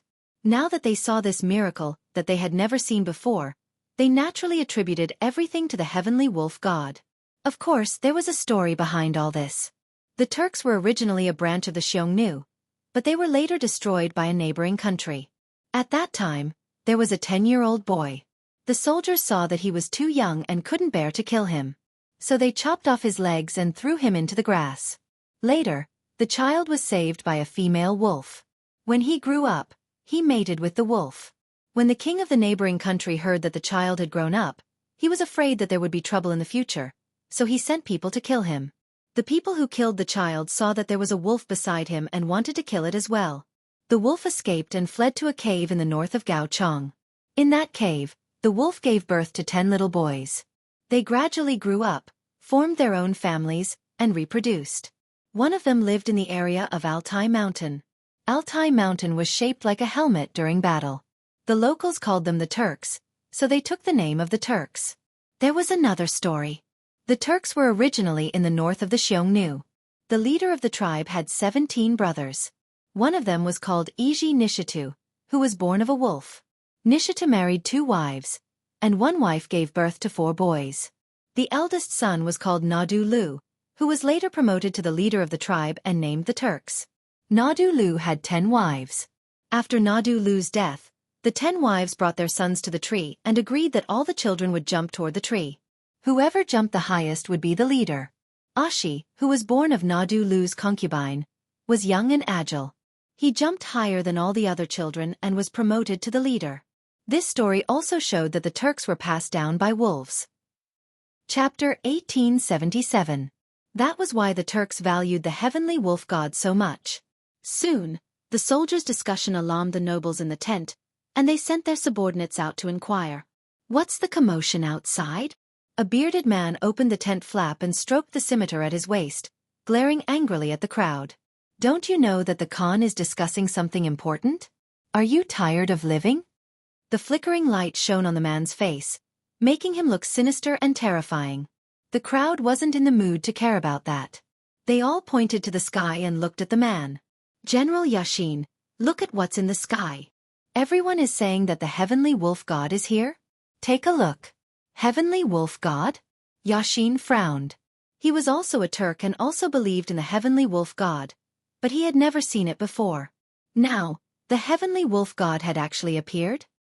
He couldn't hold back his curiosity and glanced at the sky.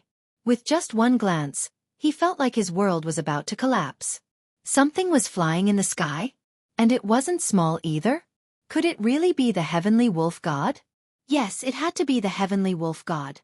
Only the heavenly wolf god had such magical powers. He could no longer suppress the joy in his heart and scrambled into the tent. Because he was too excited, he almost stumbled. Fortunately, he steadied himself in time and hurriedly prostrated himself on the ground, shouting, "Great Khan Shelley, the heavenly wolf god has appeared outside." At this point, everyone's eyes suddenly widened. The tent was so silent that one could hear a pin drop. Only Yashin was still talking to himself. After a while, Shelley seemed to have sensed something. He slammed the table and stood up, looking at Yashin excitedly. "What? What did you just say?" When he heard Yashin mention the heavenly wolf god, he thought that this guy was drunk and talking nonsense. But the more he heard, the more he felt that something was wrong. The heavenly wolf god had appeared? How the hell was that possible? As the ruler of the grassland, he had never seen the heavenly wolf god. How could a small general like you see the heavenly wolf god? Not only Shelley, but everyone else also sensed that something was wrong. They all stood up and looked at Yashin seriously. "What did you just say? Say it again?" "That's right. If you dare to blaspheme the heavenly wolf god, Lao Tzu will exterminate your entire clan." They were all nobles and overlords of the grassland. In their hearts, they had supreme reverence for the heavenly wolf god. They believed that everything they had was bestowed upon them by the heavenly wolf god and that the heavenly wolf god was their ancestor. Even a person of his status had never seen his ancestor. How dare a small general like you talk nonsense here? At this moment, almost all of them thought that Yexian was either crazy or trying to blaspheme the heavenly wolf god. The heavenly wolf god held a supreme position in their hearts. Anyone who dared to blaspheme the heavenly wolf god would die without a doubt. Obviously, everyone doubted the veracity of Yexian's words.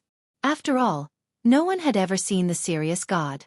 Now, this guy was saying that the serious god had appeared? Moreover, it was so sudden. Who would believe it? It was like you were praying to Buddha. As you prayed, someone said that Buddha had appeared. Would you be able to accept it immediately? Of course not. His first reaction was to be dumbfounded. Yexian didn't think so. He had seen the heavenly wolf god with his own eyes. "Khan nobles, everything I said is true." Yexian looked around at everyone. He kept waving his hands and pointed outside the tent from time to time. He was very emotional. "When I went out to take a look just now, I saw something flying in the sky. It had already covered the moon. Tell me, if that isn't the heavenly wolf god, then what is it?" As soon as he finished speaking, The tent fell silent. Everyone was silent. Shelley frowned. This guy didn't look like he was lying. Moreover, this guy had no reason to lie and wouldn't dare to do so. But, let's go. Everyone, follow me out and take a look. He waved his hand and decided to go out and take a look. Everyone didn't hesitate. They got up and followed him. After all, Xian didn't have the guts to lie to everyone. After listening for so long, they might as well go out and take a look. For a time, almost everyone in the tent had left. Only one table was left. That was Tuli. He felt that something was wrong and was hesitating whether to go or not. Little Khan, what should we do? Bao Shan whispered in Tuli's ear. Tuli frowned. Although he felt that something was wrong, everyone had gone out. It seemed a little inappropriate for him to not go. So he said, let's go and take a look too. After saying that, he stood up, waved his sleeve, and walked out of the tent. Outside the tent, as soon as Shelley led everyone out, he found a dark shadow on the ground. The soldiers were dancing as if they were cheering for something. They kept shouting, "Long live the heavenly wolf god." He sensed the abnormality and suddenly looked up. He vaguely saw some shadow floating in the sky. The shadow actually covered the moon. Ha! What was that? How could it fly in the sky? And it could even cover the moon? It seemed a little too magical. Could it be that it was the heavenly wolf god like everyone said? He wasn't the only one who had this question. The nobles also had this question. Chapter 1878. They all looked up at the shadow in the sky. For a moment, they didn't know what to say. Because they had never seen such a scene before. A shadow that could cover the moon. This was the King heavenly wolf god. Tuli was the slowest. At this moment, he was also deeply shocked by the scene in the sky. His eyes widened, as if he didn't want to believe it, but he didn't think it was a problem. Because everyone said it was the heavenly wolf god, he had no reason to refute. Moreover, this thing was indeed flying in the sky. Wasn't it compatible with the heavenly wolf god's influence? Also, other than the heavenly wolf god, who else had such divine power? Could it fly in the sky? For a moment, everyone seemed to tacitly agree that the shadow in the sky was the heavenly wolf god. Many people had already knelt on the ground and began to pray, blurting out things like "bless the grassland with good weather." Fortunately, Shelley was still rational. He didn't kneel like a soldier, but waved his hand. Call the shaman. He wasn't doubting the heavenly wolf god, but there was a tradition in the grassland. If there were any miracles, incomprehensible signs, or signs that weren't man-made, they needed to find a shaman for divination. Just like now, this thing in the sky was a miracle, but no one knew why it appeared. Or what instructions did it have? This required a shaman to divine and communicate with the heavenly wolf god to express the heavenly wolf god's intentions. The shaman soon arrived. He wore strange clothes and held all kinds of magic tools in his hands. When he saw the shadow in the sky, he seemed to be wrong and stood still for a long time. After a moment, he seemed to remember something and hurried forward. Khan. He crossed his arms and bowed to Shelley. Quickly communicate with the heavenly wolf god. Shelley waved his hand and didn't care much. Instead, he looked at the sky with excitement. Yes. The shaman nodded and then waved his hand. Two people stood behind him. They were holding a skeleton, which looked like a wolf skeleton. It had been air-dried and was embedded with all kinds of gems. When the wolf skeleton was carried out, everyone present seemed to have changed into another person. Facing the wolf skeleton, they crossed their arms across their chests. Even Shelley and Tuli were no exception. Tungri. Their faces were solemn as they cheered loudly. Tungri was the Turkic people's word for blessings. The general idea was that the god of heaven was protecting them. In this case, it was the heavenly wolf god protecting them. After praying for blessings, the wizard began to perform the ritual. He danced around the wolf bone, shaking his magic weapon and muttering, Tungri, Tungri, please bless the people of the grassland to never go hungry. Tungri, please bless the invincible warriors of the grassland. Tungri, please bless the underground Khan ever victorious. Everyone looked at the magus and for a moment, tears welled up in their eyes. At this moment, they seemed to be resonating with each other. Everyone began to dance with joy. After about 15 minutes, the shaman's prayer finally stopped. He crossed his right hand over his chest and looked at Shelley with a sincere face. My most respected Khan Shelley, The Sky Wolf God told me that the Grassland Warriors will definitely win this war.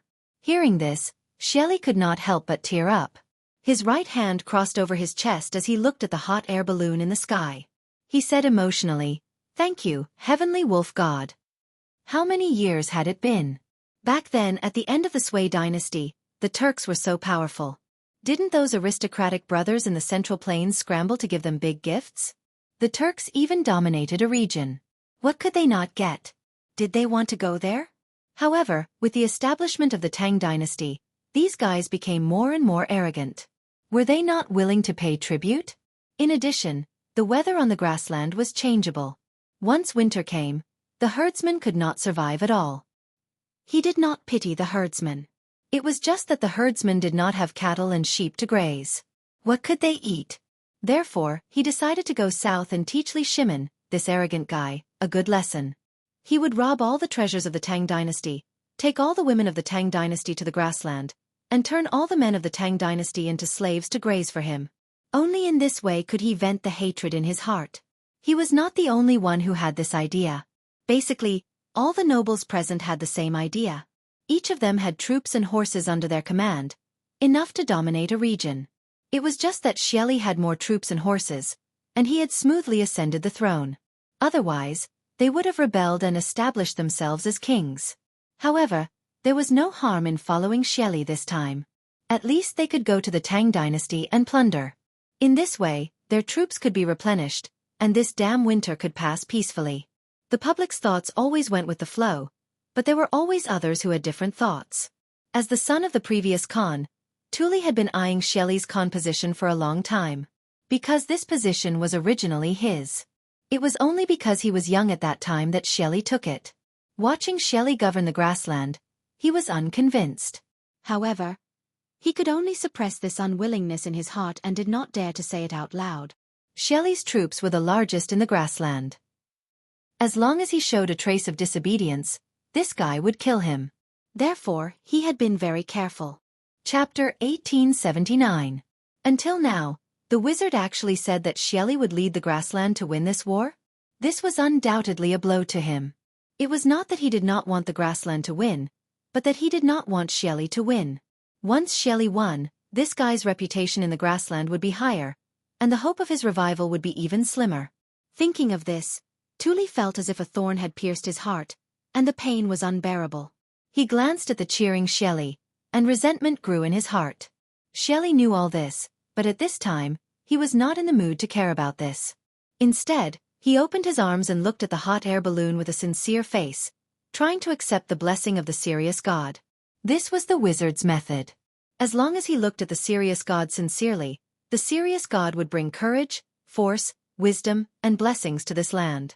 And he would lead countless grassland warriors to rush into the Tang dynasty and take away the wealth and women of the Tang dynasty.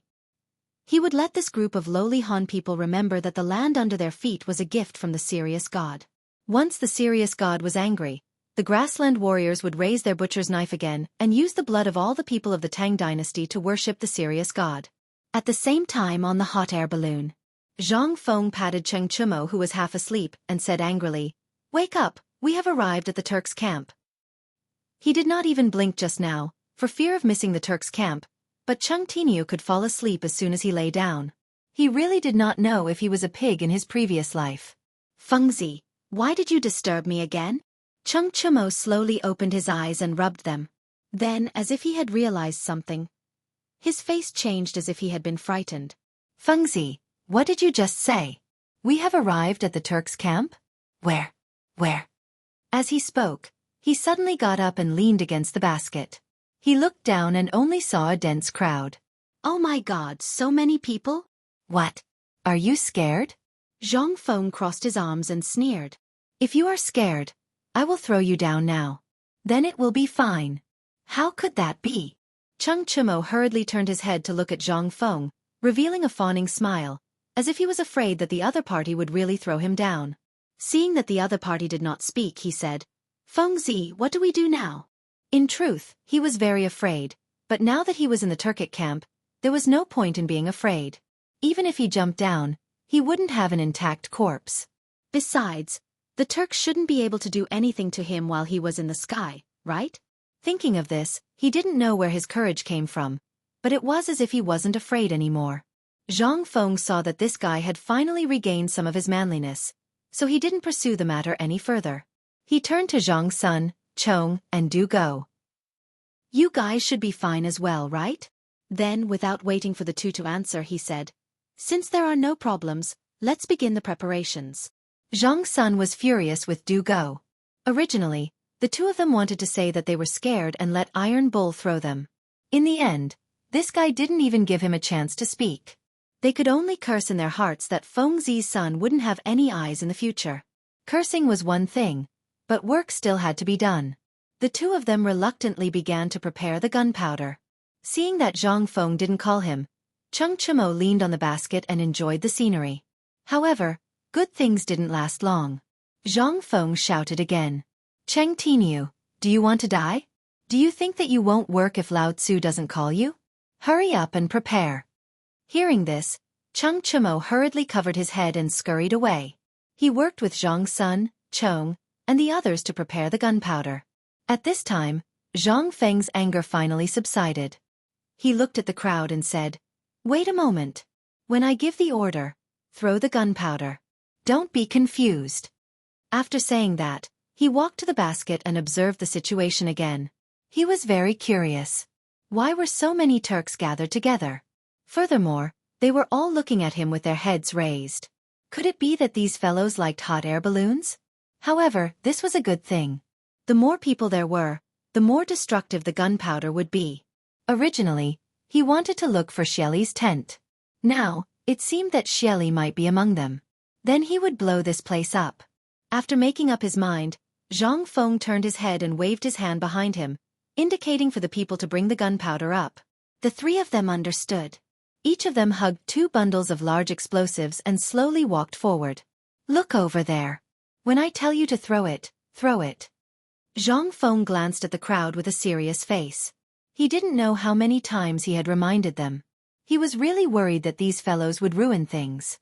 Oh, I know. You've said it 800 times. Cheng Chimo rolled his eyes at Zhang Feng impatiently.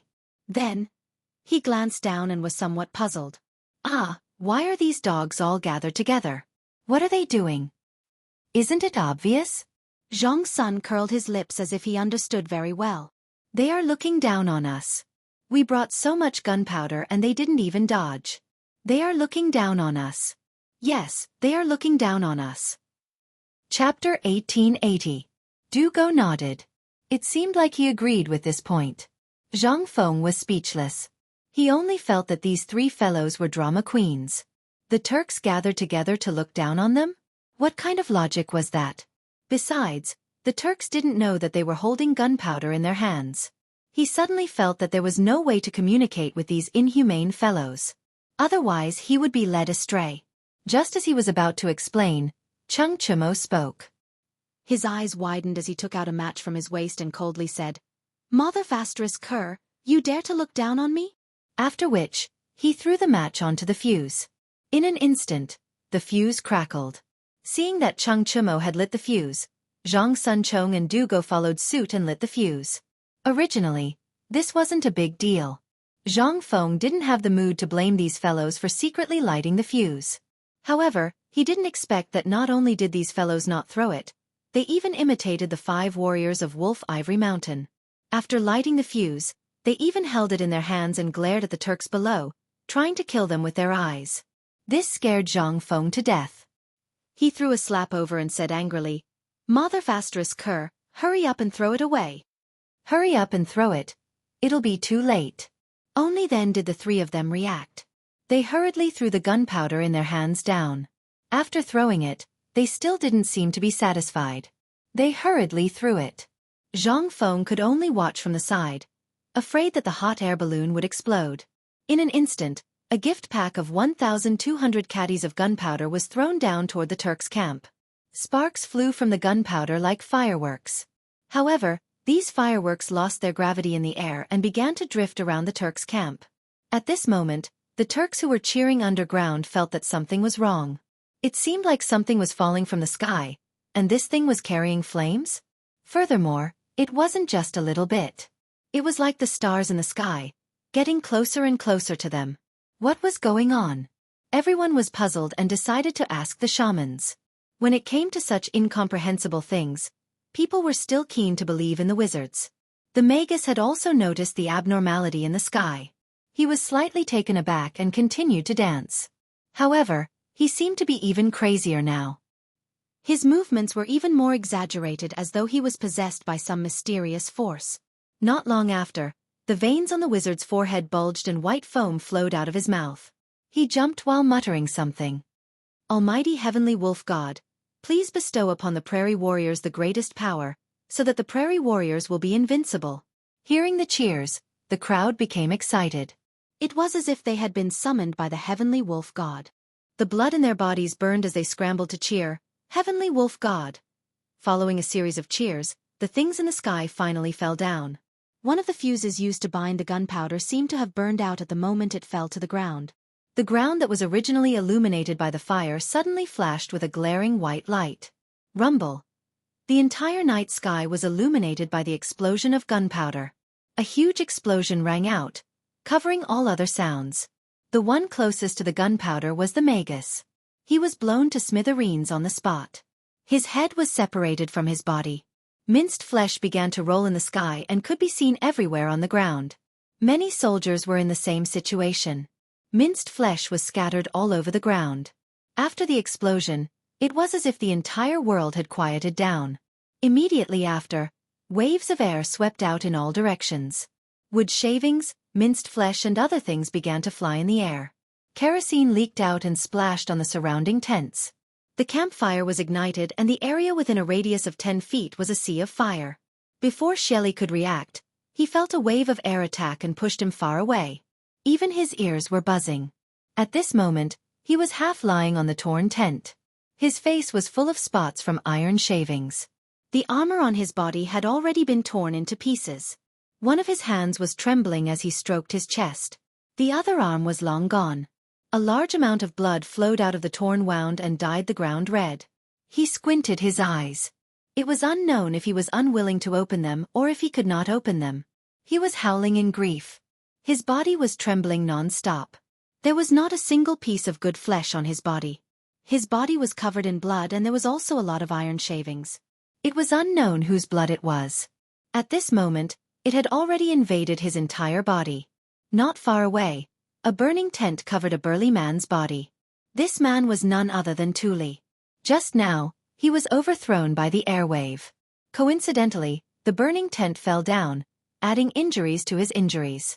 He tried hard to stretch out his right arm but found that he could not exert any strength. However, the burning tent covered his body. Waves of burning sensation came. As if he had regained his strength, he clenched his teeth and finally tore off the burning tent. At this moment, Thule's face was finally revealed. His face was full of iron shavings and wood shavings. Wherever the iron shavings touched, there was not one that was not full of holes. Some were even bleeding. He raised his trembling right arm and stroked his left arm because he felt unbearable pain. Chapter 1881. Sure enough, the skin and flesh on his left arm were gone. A large piece of white bone was exposed as if it had been gnawed by something. He vaguely remembered that he did not have anything to defend himself against the powerful blast of air just now, so he subconsciously raised his left arm. That was what he got in return. The pain was unbearable. He subconsciously touched his side and a piece of cloth appeared in his hand. He clenched his teeth and pulled with his right arm, but the cloth did not move at all. He had no choice but to use more strength. Although he was injured, the grassland men had always been brave. This problem did not stop him. The cloth was slowly pulled apart, and an ear-piercing sound was heard. If it was under normal circumstances, he might have found it pleasant to hear. After all, he had once pulled the clothes of a Han woman like this. But now, he felt that it was ear-piercing. The cloth was finally pulled apart. He tried hard to open his burned eyes, trying to find his injured left arm. However, all he saw was a gray sky. Around him were minced meat, corpses, wood chips, fire, and so on. The smell of death flowed into his body through the tip of his nose. The unpleasant smell made him cough twice. However, these 2 coughs caused him to cough up blood and foam. He could not care less. He turned his head and bit the cloth. His right arm was twisted back and forth. Waves of pain came and he kept howling. Finally, after twisting for a long time, he was done. He clenched his teeth and tried to sit up with his right hand on the ground. However, waves of pain came from his abdomen, making him feel as if he was being torn apart. In the end he gave up. He could only lie down and glance at the surroundings. With just one glance, he saw death, blood, and sacrifice. The whole camp was razed to the ground. Fire, burning tents, and minced meat were everywhere. He felt a little nauseous. However, there was nothing in his stomach. He could not vomit, so he could only dry heave. Waves of wailing came from not far away. It sounded like the screams of ghosts from hell, but also like the cries of people who were about to die. The whole Shang prefecture was shrouded in panic. At this moment, the neighs of war horses came. Tuli turned his head and glanced in the direction of the sound. He saw a group of people rushing over. They were the people of various Turkic tribes. Khan. Little Khan. The people who came kept shouting. It was as if Tuli heard his savior. With great difficulty, he raised his right arm to signal for help. Those sharp-eyed men and horses quickly realized what was going on. They hastily stepped forward to support Tuli. Little Khan, how are you? The one who spoke was a big man with a full beard. Tuli had an impression of this man. He was his subordinate. Although he was his subordinate, he could not say anything at all. He could only point into the distance. The place he was pointing at was the grassland. This big man was quite smart. He immediately understood Tuli's intention and said, Little Khan, do you mean to return to the prairie immediately? Tuli still didn't say anything. Instead, he nodded slightly in response. The burly man nodded in response. Then he glanced at the crowd and shouted, Get a group of people to make a stretcher and escort Little Khan back to the grasslands. The rest of you, follow me to find Khan. After saying that, he carefully placed Tuli on the ground. After giving him a meaningful glance, he turned around and left. However, from beginning to end, Tuli's arm did not lower, as if he still had something to say, but that big man had already disappeared. A moment later, that big man found Shelly in the same way. Surprisingly, Shelly and Tuli said the same thing. They also wanted to return to the grasslands. Therefore, the uninjured Turkic soldiers made several stretchers and escorted Shelly and Tuli back to the grasslands. At the same time, in Shangzhou City. Ever since Jin Shang, the provincial governor of Shangzhou, received the news that the Turkic people were coming to the Tang dynasty to plunder, he had been training his troops every day. He knew that he was no match for the Turkic people. Therefore, while training, he asked the imperial court for reinforcements. However, something strange happened. The war had not started yet, but the Turkic people had already started fighting among themselves. To be more precise, the heavenly thunder struck over the Turkic people and a fire broke out overnight. Did they withdraw their troops overnight? Not a single soldier was left behind. This made Jin Shang a little confused. Why would the heavenly thunder strike where the Turkic people were stationed without any reason? Taking a step back, even if there was a heavenly thunder, why didn't these Turkic people know to avoid it? Moreover, the Turkic people claimed to have 200,000 troops this time. No matter how powerful the heavenly thunder was, it was impossible to annihilate 200,000 troops overnight. Strange. Judging from these signs, some of them were strange. They had no reason to give up going south. Did the Turkic people not plan to plunder anymore? That was impossible. Based on his years of experience in guarding Shangzhou, this was simply impossible. First of all, the Turkic people would run out of food in winter. Half of their cattle and sheep would be killed or injured. Moreover, the Turkic people lived by herding. Without cattle and sheep, what would they eat? Moreover, the Turkic people and the Tang dynasty had always been enemies. Going south to plunder seemed to be engraved in their bones and had become a tradition. They would do it every year. It was even more impossible to cancel it this year. All these were true. Could it be that the Turkic people were plotting something? Chapter 1882. The more he thought about it, the more he felt something was wrong. Jin Shang glanced at the guard beside him and said, Wu Pu, immediately count 10,000 troops. I think something is wrong. I have to go personally. Wu Pu frowned. The news of the Turks' withdrawal was checked by his men. He did not believe it at first. He ordered people to check it 5 times before he could confirm it. After telling the general, The general did not believe it even more. He had already sent 5 groups of people to check. Now he wants to check again? He wanted to refuse, but thinking that the general wanted to go personally, he cupped his hands and said, "Yes, General." After that, he turned around and began to select the troops. After a while, the troops were finally counted. Wu Pu cupped his hands and said, "General, the troops have been counted. There are 10,000 people in total. General, please check." "Okay." Jin Sheng turned his head and glanced.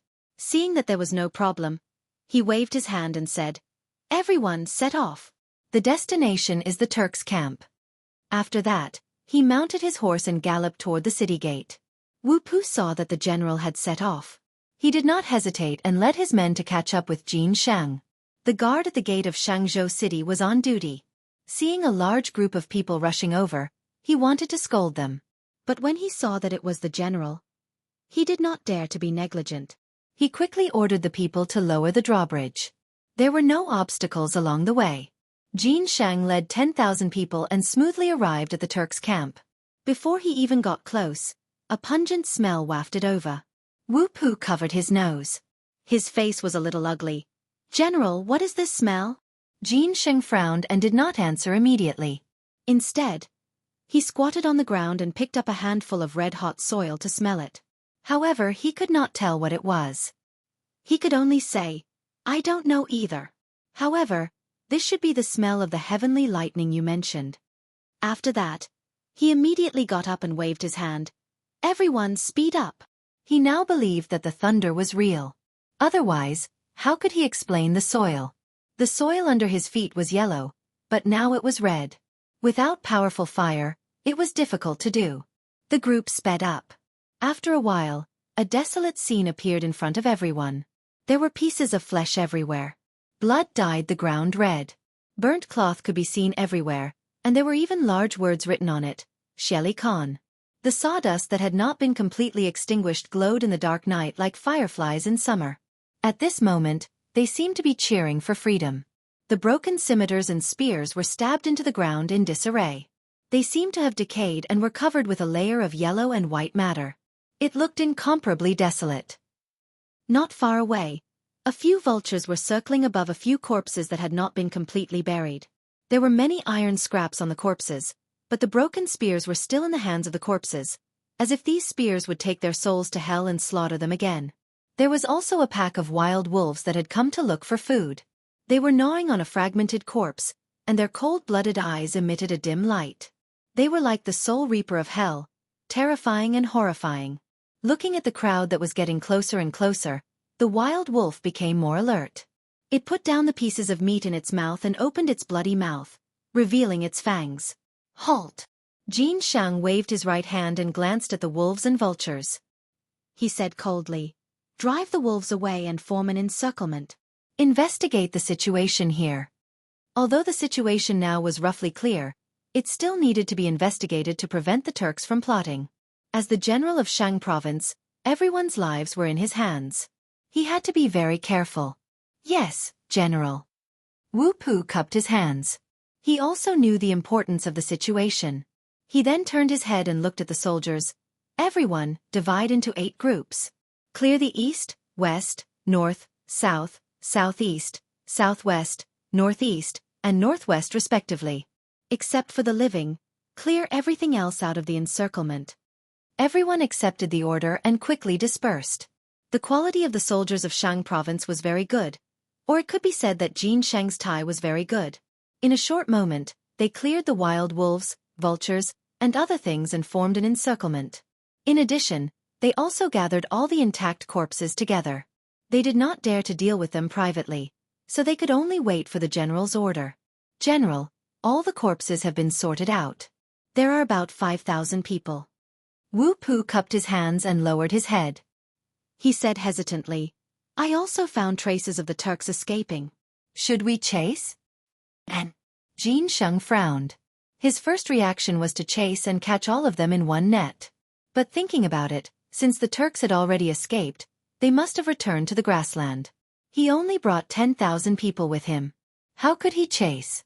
Wouldn't he be courting death if he went up? So he said, "Forget it. Don't chase a cornered enemy. Let's look at the corpses first. After that, he no longer paid attention to Wu Pu and observed the fragmented corpses alone. A cold wind blew. The smell of cooked corpses and the stench of corpses drifted with the wind. He actually had a desolate feeling. Chapter 1883.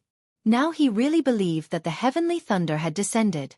If there was no heavenly thunder, how could these corpses be covered in iron shavings? Moreover, there was not a single piece of intact flesh on their bodies. Basically, all of them were burned. Without powerful firepower, there was no way to do this. And the Turks were preparing to go to war with the Tang dynasty. It was impossible for them to go to war privately. Although the Turks usually had internal strife, Shelley was not a fool. He would not do such a thing. As for these corpses, the Turks must have left in a hurry and did not have time to take them away. After confirming his thoughts, he glanced at Wu Pu in front of him. Burn these scattered corpses. Since the Turks had left, there was no use keeping these corpses. Burn them on the spot to prevent future trouble. Otherwise, once they rotted, it would be another plague. Wu Pu obviously understood this. He cupped his hands and said, "Yes, General." Then he arranged for people to pile the corpses together and found some unburned cloth to wrap them up. With the light of a firework, a huge fire suddenly rose, directly reflecting half of the sky. A gust of cold wind blew.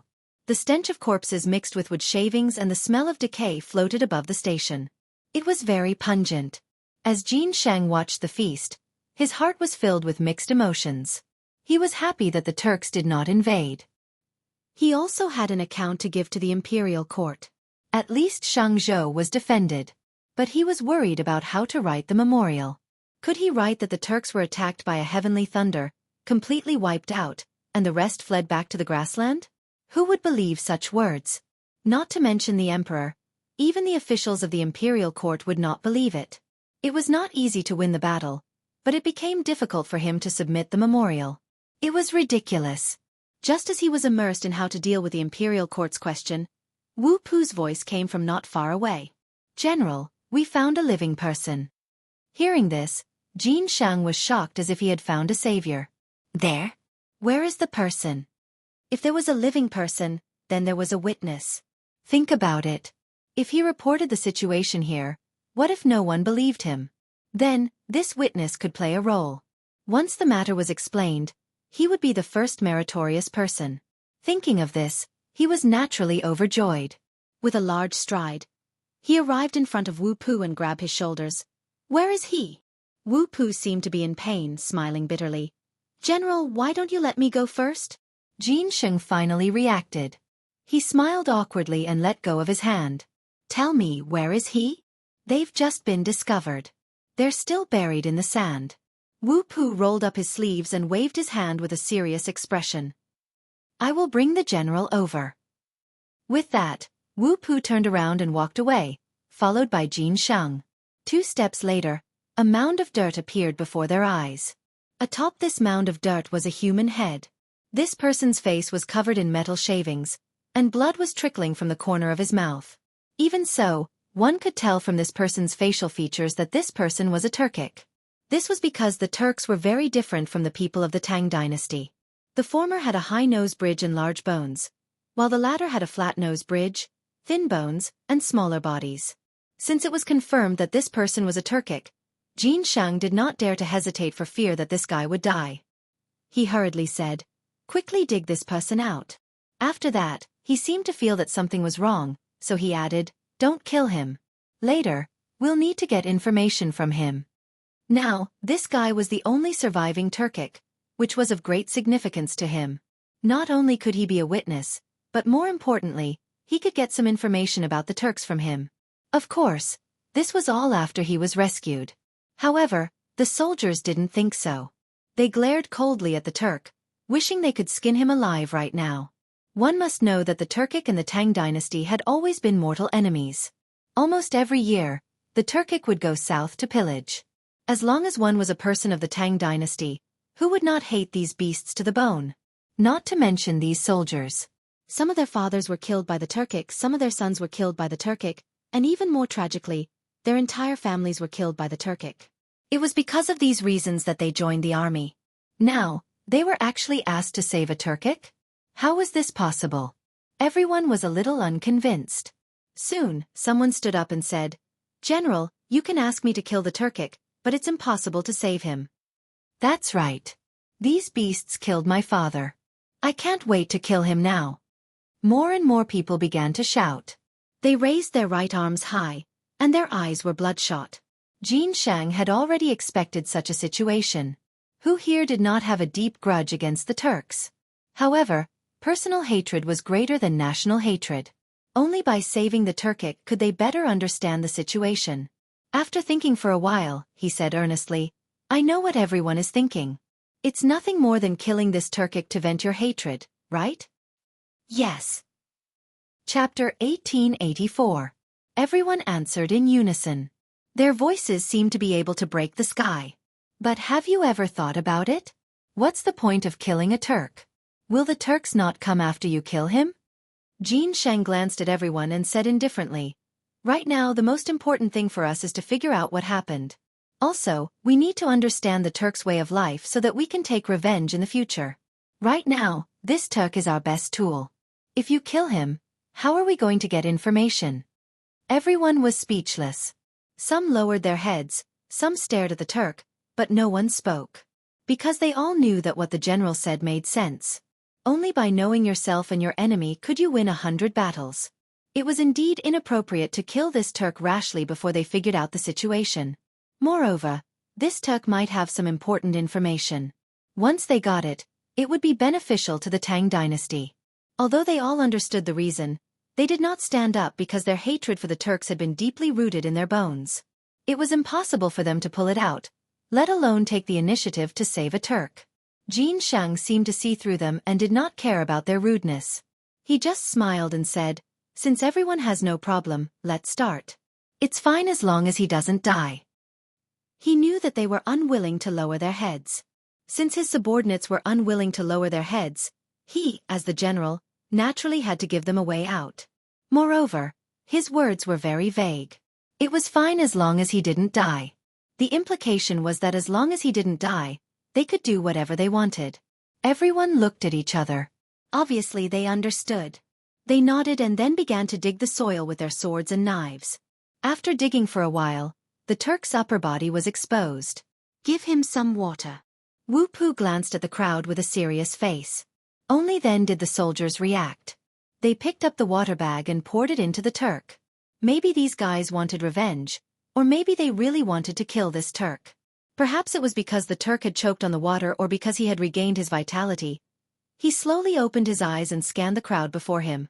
Suddenly, he shuddered and began to mutter something under his breath. However, his voice was too soft, so it was hard to make out what he was saying. However, Jin Shang did not have time to care about this now. He hurriedly said, "Continue to dig. Use your hands." He was afraid that if he continued to use swords and knives, he would hurt this guy. What if he suddenly died? It was safer to use his hands. Everyone nodded, threw away the swords in their hands, and really started digging with their hands. However, as they dug, they were still cursing something. "Turk dog, don't die so quickly. Lao Tzu still wants your life." After he tells us what happened just now, Lao Tzu wants to pry open his head and see what's in his head. Cursing was cursing, but this was just a way to vent. Who wouldn't hate an enemy in front of them? Not to mention these hot-blooded soldiers. Their hands and feet never stopped moving. After all, if they wanted to kill him, they had to wait until he came out. After a while, the Turk's lower body was finally dug out. His left leg was long gone, and there was a piece of wood as thick as a forearm stuck in his right leg. It looked like a flagpole. Blood flowed down the wound and dyed the yellow ground red. It looked a bit horrifying. "Military doctor. Where's the military doctor?" Jin Shang turned around and shouted behind him. This guy's life was in danger. If he wasn't treated, he would be gone. As his voice spread, an old man carrying a medicine box slowly walked forward. "General, I'm here." Jin Shang glanced at the person and then pointed at the Turk on the ground. "Treat this guy immediately. At the very least he has to be able to speak. He has important information on him." The military doctor looked in the direction Jin Shang was pointing at and frowned. "Turk? How could it be a Turk?" The old man was a military doctor. How could he treat a Turk? How many people did the Turks kill in Shangzhou back then? His biological parents died tragically in the hands of these bastards. Now, he was actually asking him to treat a Turk? Thinking of this, he didn't know where he got the strength. He suddenly straightened his back and said sternly, "General, please find someone else. This old man's medical skills are not good. I'm afraid I can't treat this person." After that, he glanced at the Turk on the ground with an inexplicable disgust. In fact, his words were already very tactful. It was up to the general to understand. Jin Sheng smiled. How could he not know that this old fox was making excuses? He still put on a serious look. "Dr. Wang, I know you have a deep hatred for the Turks. However, this Turk in front of us is very important to our army. He has very important information. As long as we treat him, we can know what happened just now. Maybe we can even know important information about the Turks. Think about it carefully." This, Physician Wang stroked his beard and shifted his gaze back to the Turk. Chapter 1885. In fact, he also knew a little about what happened just now. He heard that the heavenly thunder killed many Turks. However, he didn't see it with his own eyes, so he found it hard to believe. According to the general, the Turk in front of him seemed to be the only survivor after the disaster. If he cured this person, he might really get something about the heavenly thunder. This will only be beneficial to my great Tang, and there will be no harm. At most, he would give this dog a dose of medicine to kill him. After making up his mind, he looked at Jin Sheng and sighed. "Well, old man, let's save this dog." After that, he patted the medicine box and walked toward the Turk. However, he seemed to think of something and added, "General, you have to promise the old man that when this guy is no longer valuable, let the old man poke 100 holes in him."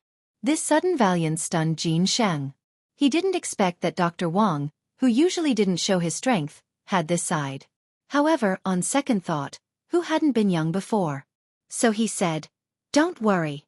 As long as you don't kill him, you can even give him to your family for breeding." As soon as this was said, the people around couldn't help but laugh. Ha ha ha. The general really knows how to make fun of Dr. Wang. Everyone laughed as if they were laughing at the Turk for being a pig. Dr. Wang didn't care about the ridicule of the crowd. He just thought that they were laughing at the Turk, but he was still dissatisfied. He thought to himself, breeding this thing for a pig? Even a pig would despise it. After the laughter subsided, Dr. Wang began to treat the Turk's injuries seriously. He took her pulse and fed her medicine. In any case, he did all sorts of things. However, no one knew what medicine the old man gave him. After all, no one present knew medicine. After about a quarter of an hour, the Turk finally woke up. He opened his blood-red eyes and looked into the distance. His hand was half raised and his mouth was muttering something. Jin Sheng frowned and was a little dissatisfied. King, speak louder. As soon as his voice fell, he felt something was wrong. It seemed that he hadn't asked, so he said, "What's your name? What happened just now?" It was unknown whether the Turk didn't understand or was deliberately not replying. He turned his head and slowly lowered his hand, pretending to be a dead dog. Wu Pu couldn't stand it anymore and scolded him. "Why the F***ck are you pretending? How dare you not answer the general's question? Do you think you're some big shot? Come on, beat him." Hearing this, the onlookers immediately picked up their weapons, eager to give it a try. They had long wanted to tear this guy to shreds. Jin Sheng did not dare to let these guys hit him. It was not easy to save him. What if he was beaten to death? Besides, these fellows didn't even know how to control their strength. Not to mention hitting, even a light touch might be fatal. "Wait." Jin Sheng stopped Wu Pu and hurriedly said, "Don't fight first, let me ask." After saying those words, he turned to the Turk and said patiently, "Hurry up and tell me your name. What happened just now? Otherwise, a punishment worse than death awaits you later." He dared to guarantee that as long as he said a word, as long as he didn't kill this Turk, they could do whatever they wanted with him. These subordinates definitely had 100 ways to make this guy suffer a fate worse than death. It was just a matter of whether this guy was willing to talk or not. However, this Turk seemed to be very stubborn. He glared at Jin Sheng but was unwilling to speak. Then there was no other way. Jin Sheng glanced at the crowd and said, "I'll leave the rest to you. My only request is that you don't kill him. It's fine as long as he can talk. As soon as he said those words, everyone cheered as if they had received a great reward. Thank you, General. The General is mighty. I'll definitely let him know what mercury immersion is. Hee hee. After saying those words, the crowd swarmed toward the Turk. In a moment, screams came from the crowd. Listening carefully, there were not only the Turk but also many soldiers. Jin Shang couldn't be bothered. After all, it was impossible for so many people to not be able to do anything to a Turk. The screams came from some fellow accidentally injuring his companions. Such situations happened often, so there was nothing strange about it. About half an hour later, the screams finally stopped. A shirtless man ran to Jin Shang excitedly and said, "General, this dog is willing to talk." Huh. Jin Shang looked at the shirtless man in front of him and was a little puzzled. What kind of method did he use? He was willing to talk in less than half an hour? Lao Tzu estimated that it would take half an hour. After all, this dog was quite stubborn. Forget it, he didn't want to think about it. He shook his head and said, "Let's go and take a look." After saying that, he waved his sleeves and walked toward the crowd. The soldiers were also very tactful. When they saw the general coming, they all made way. However, what the hell was with these guys all topless? Some of them were even naked. What was going on? Chapter 1886. What was more infuriating was that these guys didn't seem to feel ashamed. Instead, they looked satisfied. Instantly, he felt unwell all over. Did these guys have special fetishes? He didn't dare to think about it and quickened his pace. The Turk was half lying on the ground. He was also naked. Tears were still flowing from his eyes as if he had suffered a great grievance. Cough, cough. Jin Sheng deliberately coughed twice and glanced at the Turk. "Are you willing to talk now?" He purposely ignored these soldiers so that he wouldn't embarrass himself later. Unexpectedly, this Turk seemed to have changed into a different person. When he saw Jin Shang, it was as if he had seen his savior. He wiped his tears and sobbed. "General, your soldiers are not human. Cut the crap. Hurry up and talk." Jin Sheng's face darkened. He was a little impatient. He naturally didn't want to listen to others talk about his soldiers, especially a Turk. However, what did these guys do to make people angry? Why did they make a Turk who was originally very strong-willed become like this? It seemed that he had to teach these guys a lesson when he went back. Otherwise, Shang's state would be in chaos. Thinking of this, he glanced at the people around him and pretended to be angry. However, these guys didn't seem to see it. They stared at the Turk and kept laughing. At this moment the Turk spoke. "General, I was an archer under Shelly Khan. Just now, a shadow appeared in the sky.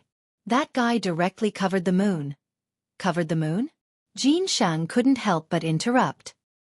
He was a little suspicious of what the Turk said. What kind of thing could go to the sky? Damn it. Cover the moon? How was this possible? However, a few days ago, news came from Chong, and that the vengeful spirit of the Xuanwu Gate had come to the world, which also covered the sun. Even His Majesty was ready to issue an edict of punishment. Now, in comparison, it seemed that the two had some similarities. It seemed to be possible. Therefore, he said, "Continue." The Turk didn't seem to be angry because of Jin Shang's interruption. Instead, he was very happy because he really didn't want to fall into the hands of this group of soldiers. Damn it, they were not human. They actually... Sigh, forget it, I'll just endure it. Thus, he continued, "General, that thing floated in the air for a while. It was fine at first, but then it stopped in Khan Shelley's tent. We thought it was the celestial wolf god, so we cheered. Khan Shelley also thought it was the celestial wolf god, so he sent wizards to divine, but halfway through." At this point, tears actually fell from the corners of his eyes. Because he thought of his family. His eldest brother and second brother had been blasted into minced meat just now. He had seen all of this with his own eyes, but he had no way to stop it. He hated it. He hated himself and hated the thing in the sky. There was even a hint of hatred for Khan Shelley. If not for Shelley Khan, no Shelley, if not for Shelley, perhaps his brothers would not have died. It was Shelley who wanted to go south. If he had not gone south, perhaps nothing would have happened. This was the heavenly wolf deity's punishment for the grasslands. Human emotions were changeable and unpredictable. Once a disaster happened, they would often push the blame onto others. Human emotions were also interconnected. Everyone was born selfish. They often liked to take other people's things for themselves. The more power one had, the more obsessed they were with this nature. But the funny thing was that such selfish people often cared more about their blood relatives. Just like the Turk in front of him. He was thinking about how to go south and plunder, and how to climb higher. His blood relatives were dispensable to him. Because the grasslands were a place where only strength mattered. As long as you had strength, you would be in charge, you would be king. But once you lost your strength, millions of people would come to enslave you, millions of people would come to trample on you, millions of people would come to kill you. He had understood these principles since birth, and now it had been engraved into his bones. So, facing Jin Shang's interrogation, he could be considered to be feigning civility. Jin Shang did not know these. Seeing that the Turk in front of him was crying, he thought this guy had been abused. After all, he did not have a good impression of the Turk. So he continued, "Don't stop, continue." The Turk nodded, wiped his tears and continued. When the shaman was halfway through the divination, he suddenly found sparks falling from the sky, and there was more than one person. There were many. Everyone was cheering, and the shaman became even crazier, thinking that this was the wealth sent by the heavenly wolf deity.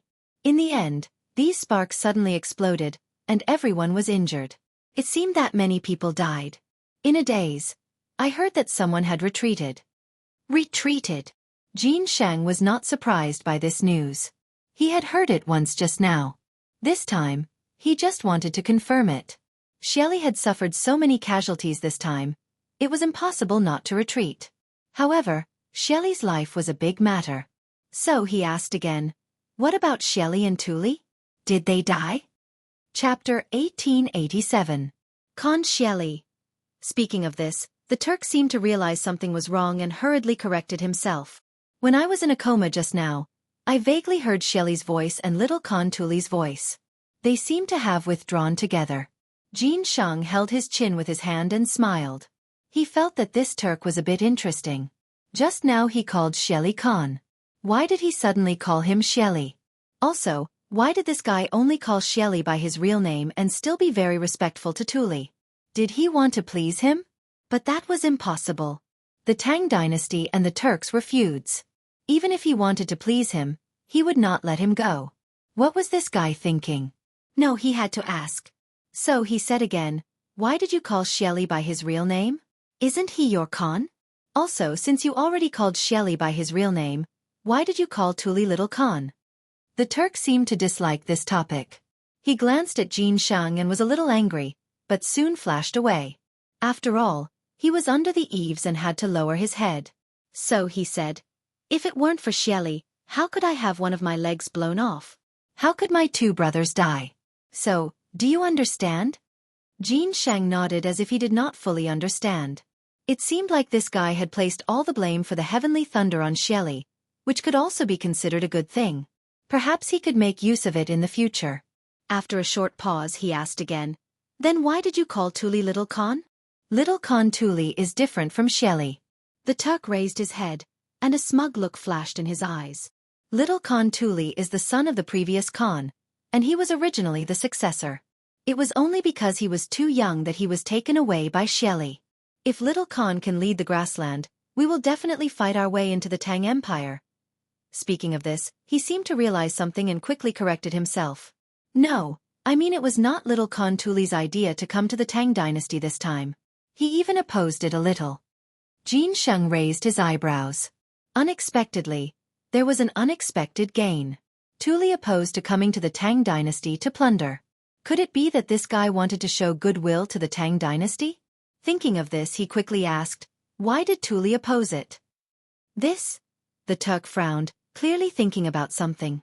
After a while he said, "I don't know." He wasn't wrong. He really didn't know.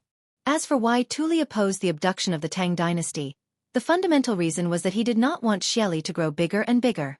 Because Tuli was wholeheartedly thinking about how to succeed the Khan's position. If this time Shelley succeeded in the abduction, his prestige would be even greater. How could he still play around? How could a mounted archer like him know about such matters?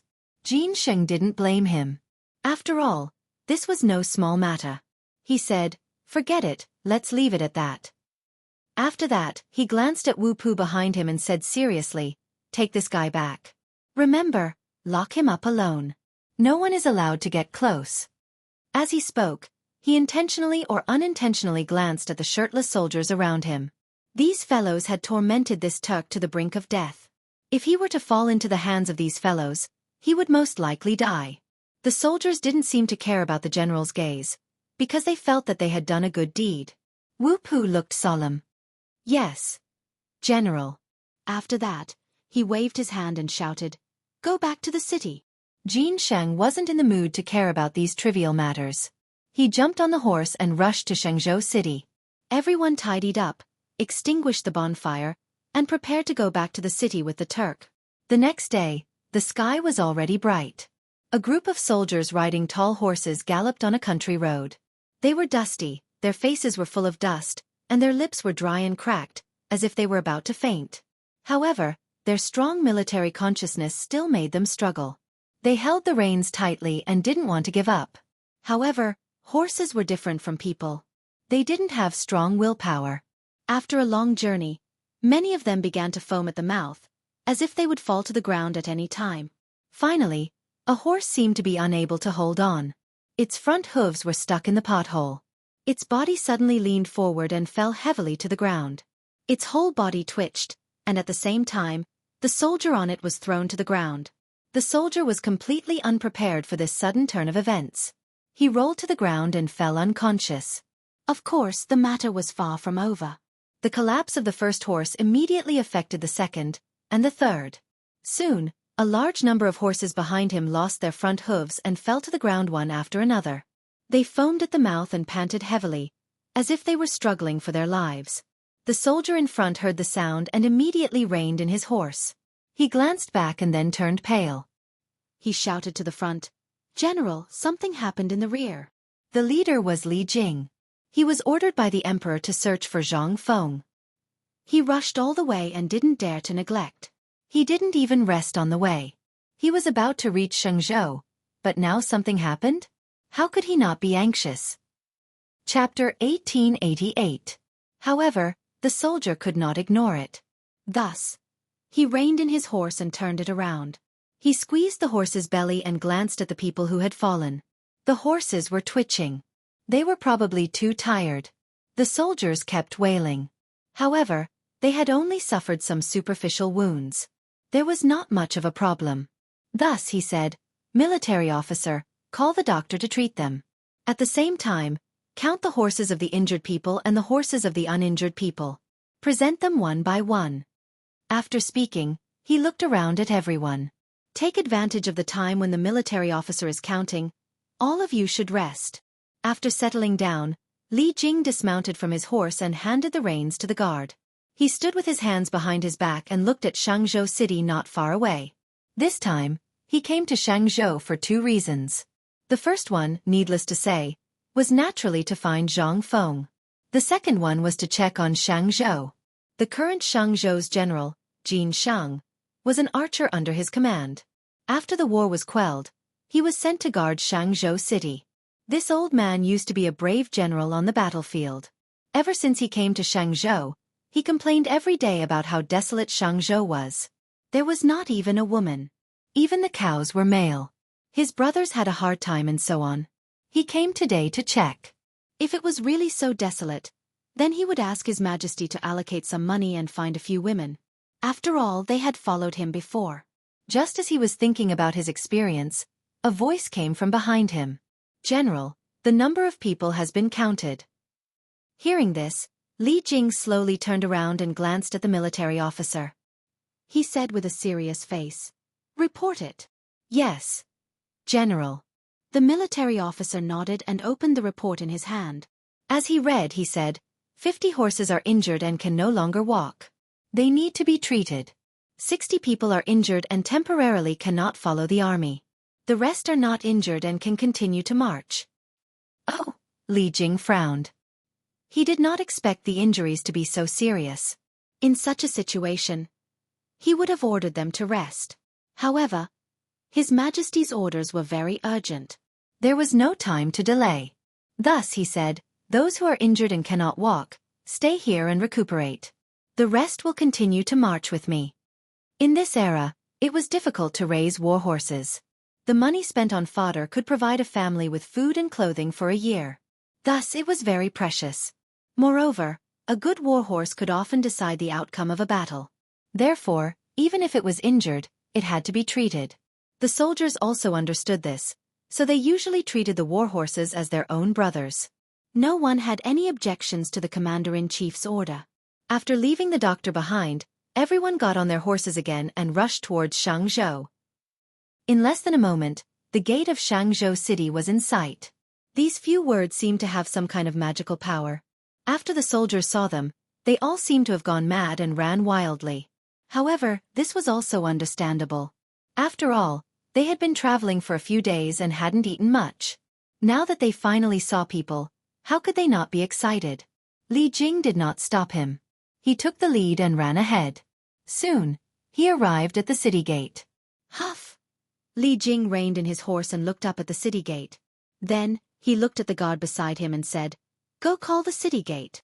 The guard accepted the order and waved his gilded banner, as if he was afraid that the people on the city gate couldn't see it. This was understandable. If you were going to call for the people on the city gate, you naturally had to reveal your identity first. The people upstairs, listen up. The Minister of War, Li Jing, is here. Quickly open the city gate. The banner swayed in the air. The gilded Li word was incomparably eye-catching. Upstairs, the patrolling soldiers heard the roar and hurriedly lowered their heads to take a look. They saw a large banner swaying in the air with the word Li written on it. This frightened everyone. One had to know that Li was the national surname. Wasn't that person with the surname Li someone who could cover the sky with one hand?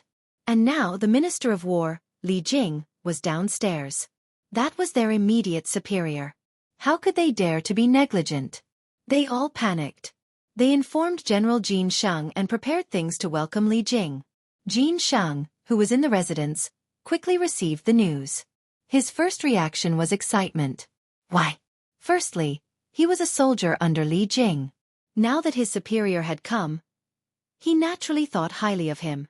Secondly, the Turks had just been attacked by the heavenly lightning and had already retreated. That would mean that he had contributed greatly. However, he quickly realized that something was wrong. Why did General Li come just as the Turks were attacked? Could it be that General Li knew something? Or could it be that the heavenly lightning this time had something to do with General Li? It was possible. It was very possible. Back then, General Li had destroyed Xiao Liang and Wang Shichong, who had proclaimed himself as the emperor in Luoyang. He had also destroyed the largest separatist force in Jiangnan, Nanliang. There was also Pa Fu, who had taken the lead and destroyed Feng Huiliang, killing more than 10,000 rebels and drowning people. Wasn't that an unparalleled feat? Perhaps the heavenly lightning had specially descended because General Li was coming. In that case, General Li was the main contributor this time. Thinking of this, Jin Sheng shuddered and quickly walked out of the residence. Chapter 1889. He wanted to greet General Li personally. Even if General Li was not his superior, he had to greet the heavenly thunder.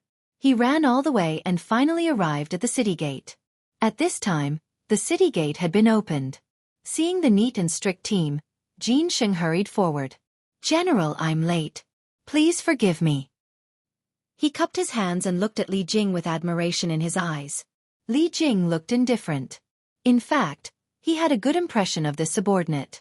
After all, he guarded a place and worked hard even if he did not contribute. So he said, "Get up and follow me into the city." After that, he squeezed the horse's belly and slowly walked into the city. The soldiers followed closely behind, raising a cloud of dust. The big banner swayed in the wind, looking solemn and solemn. Seeing that most of the people had entered, Jin Sheng casually gave a few orders at the door and quickly followed. As soon as they entered the city, Jin Sheng called Wu Pu, "Serve the general tea immediately. Go personally." Wu Pu also knew Li Jing's status and did not dare to neglect. He accepted the order and left. At this time, Li Jing had already entered the inner mansion. He was familiar with this place. After all, he had been here before. The inner mansion was where Jin Sheng usually entertained guests. Normally, Jin Sheng should sit in the main seat.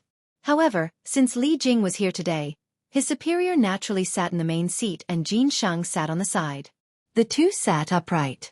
Before they spoke, Wu Pu came in with tea. He walked to Li Jing and carefully served a cup of tea. "General, please have the tea." Li Jing narrowed his eyes and glanced at Wu Pu. He seemed to have thought of something and asked in surprise, "You're the archer from before?" He vaguely remembered this person's figure in his mind. He seemed to be an archer, but he was not sure. Wu Pu was delighted. He did not expect that a small guard like him would be remembered by the general.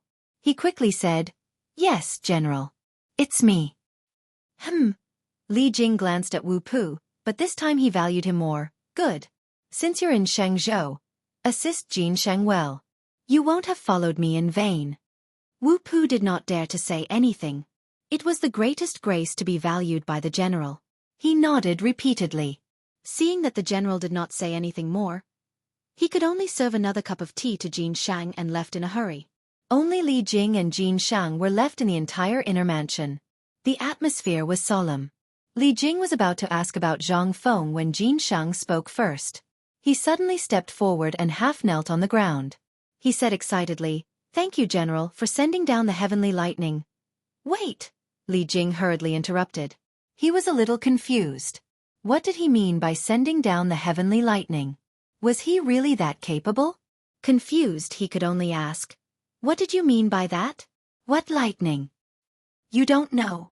Jin Shang was stunned because he had always thought that this was the general's doing. Now, the general didn't know? Was it not the general's doing? Impossible? Other than the general, who else could summon the heavenly lightning? It must be because the general was afraid that his achievements would shock the emperor, so he didn't say anything. Yes, that must be it. Therefore he cupped his hands and continued, "General, last night, heavenly lightning struck down and killed the Turks who were stationed outside Shangzhou city. It also caused a big fire and countless casualties." "What?" Li Jing's eyes widened as he slammed the table and stood up. "Oh my God, what kind of explosive news is this? Heavenly thunder descending? And even caused a huge fire? Countless Turks were killed? How could this be? How could such a thing happen?" He instantly felt that his brain was not enough. Frowning, he paced in the hall with his hands behind his back. If these were true, it would undoubtedly be a great thing for the Tang dynasty. But this matter was a little strange. Why would there be heavenly lightning? And it happened to fall in the Turks' camp? The more he thought about it, the more he felt that something was wrong. He stopped and stared at Jin Shang. "Tell me, are you deliberately trying to take credit? Are you trying to deceive Lao Tzu? What hasn't Lao Tzu seen before? What kind of heavenly lightning is there?" He hadn't cursed for many years. Since the founding of the Tang dynasty, he had been generous to others. Today, what this guy said was so unbelievable that he couldn't help but curse. However, this made Jin Shang suffer. He had always thought that the heavenly lightning was the general's doing, but now it seemed that it was not at all. Not only was it not, but he was also scolded when he reported it truthfully. Damn it, there was no way to reason with him. However, he was the general, and he couldn't scold him back. Therefore, he continued to be patient and said, "General, what I said is true. Last night, heavenly lightning indeed struck down. Not only did it kill a large number of Turks, but Shelly and the Turks also brought the tribes back to the grassland overnight. I am willing to use my head as a guarantee for what I said." He really had no other way. If the general didn't believe him, he could only use his head to prove his sincerity. Li Jing was certainly not a fool. Seeing this guy's solemn vow, his confidence began to waver. He knew in his heart that Jin Shang was a steady person and would not deceive him for such a trivial matter. Chapter 1890. Moreover, he was a public official. This kind of thing couldn't be joked about. He knew that. However, this matter was simply too inconceivable. He had to take it seriously. So he said, "Since this kind of thing happened, you must have evidence, right?" This sentence couldn't be more obvious. Since something had happened, there must be evidence to prove it. In other words, if you want to convince me, you can't just say a few words and take out some reliable evidence. Jin Shang naturally understood the reason. He turned to the door and shouted, "Bring the Turk here." Now, only the Turk could prove what he said. This was also the reason why he left the Turk here. In a moment, the Turk was brought here. However, because of his disability, he could only sit on a stretcher. Li Jing didn't care about so many things. He was now concerned about what happened last night, so he asked directly, "What happened last night?" The Turk didn't know the identity of the person in front of him, but he knew Jin Shang's identity. When he saw how respectful Jin Shang was, he quickly told him what happened last night. As he spoke, he cried as if he had suffered a great grievance. In fact, he was also a victim. However, he was considered lucky. At least he was alive. It was unknown whether he was trying to please Li Jing or he was resentful in his heart. When he spoke, he didn't forget to curse Shelley. His voice was extremely mournful. After listening, Li Jing finally knew the whole story. He waved his hand to signal the Turk to leave. Then, he sat on the chair and carefully digested everything just now. The amount of information that the Turk said just now was too much. First, a big thing covered the moon. Then, lightning struck and the Turk camp was in a sea of fire. There were countless casualties. Then, Shelley and Tuli returned to the grassland with the army. Wait, what could fly to the sky? And it even attracted lightning? Why was this so familiar? It seemed to have happened in Chang'an City. Something that could fly to the sky? Zhang Feng? Could it be Zhang Feng? This big thing was Zhang Feng on it? According to the Turk's description, it was exactly the same as Zhang Feng in Chang'an. Back then, when Zhang Feng was in the sky, he also covered the sun. And now, this thing covered the moon? It was exactly the same. Thinking of this, he no longer dared to be careless. He looked at Jin Shang and hurriedly asked, "That thing in the sky went to your place?" Jin Shang was at a loss for words. How would he know where to go? There was nothing in the Turkic camp. After thinking about it, he could only honestly say, this subordinate doesn't know. There was nothing in the Turkic camp. Li Jing frowned and thought to himself, oh no. If it was really Zhang Feng last night, he might be in danger now that a night had passed. Now that he was here on the Emperor's orders to find this fellow, if something were to happen to him, it would be hard for him to explain himself. What should he do? His heart was burning with anxiety. He paced a few steps in the hall, then looked at Jin Shang. Immediately send someone to find that thing from last night. After saying that, he seemed to have thought of something and added, prepare brush and ink for this general immediately. He had to report this matter to His Majesty. Zhang Feng's disappearance and the retreat of the Turks were no small matter. It was just that Zhang Feng, this dog, really knew how to hurt people. If not for him, would this general have accepted this troublesome task? How unlucky. At the same time on Mount Shao. Because of Zhang Feng's disappearance, the entire academy was so anxious that their feet didn't touch the ground. Their only goal was to find Zhang Feng. However, a day and a night had passed, and there was still no news of Zhang Feng. This made everyone very anxious, afraid that something had happened to Zhang Feng. The two women kept visiting Zhang Feng's friends, trying to find some clues. Unfortunately, there was no news at all. They were women and shouldn't be in public. However, their husband was missing, so how could they not be anxious? So they didn't care too much. Unfortunately, the heavens didn't fulfill their wishes. In fact, the most anxious were Yu Shernan and the other old men. In their hearts, they regarded Zhang Feng as their disciple. Now that their disciple was missing, they were also very anxious. Even though they were old, they spared no effort to visit everywhere. However, Zhang Feng seemed to have deliberately hidden himself. They couldn't find any trace of him. After a discussion, these old men decided to enter the palace to meet His Majesty. This was because they knew that Li Shimin would definitely not leave this matter alone. As soon as Yu Shernan and the others returned from the palace, they were blocked by a group of students at the door. Mr. Bo Sure, what did His Majesty say? Are you willing to help? Mr. Say something. The students were all talking at once, looking anxious. However, Yu Shernan and the others didn't seem to be in a good mood. He frowned and waved his hand. Everyone disperse. We will think of a way to find Feng Zi. You kids don't have to get involved. After saying that, Yu Shernan waved his sleeves and walked back to his residence with his head lowered. Before he could take 2 steps, 2 figures blocked his path. I've already told you. Yu Shernan looked up impatiently. However, halfway through his words, he realized that it wasn't the students who came, but Jingshu and Zhang Yuyao. his expression finally softened. Two girls, why are you here? Chapter 1891. This question was unnecessary. He knew that the two girls were worried about Feng Zi's whereabouts, so they waited for him here. However, he didn't know how to reply to them. Zhang Yuyao didn't care too much. Instead, she asked directly, Sir, is His Majesty willing to help find him? This, Yu Shernan frowned. He seemed to have something to say. He glanced at the students walking around and said softly, This matter is more complicated. You two girls don't worry about it. After that, he lowered his head and was about to walk back to his residence. Jingshu spoke again.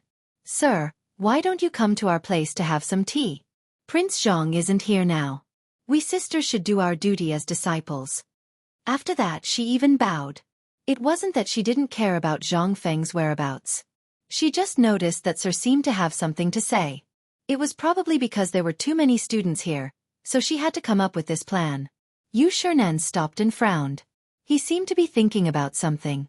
At this moment, Chu Suiliang and the others walked up. Bashi, since the two girls invited you, why don't you go?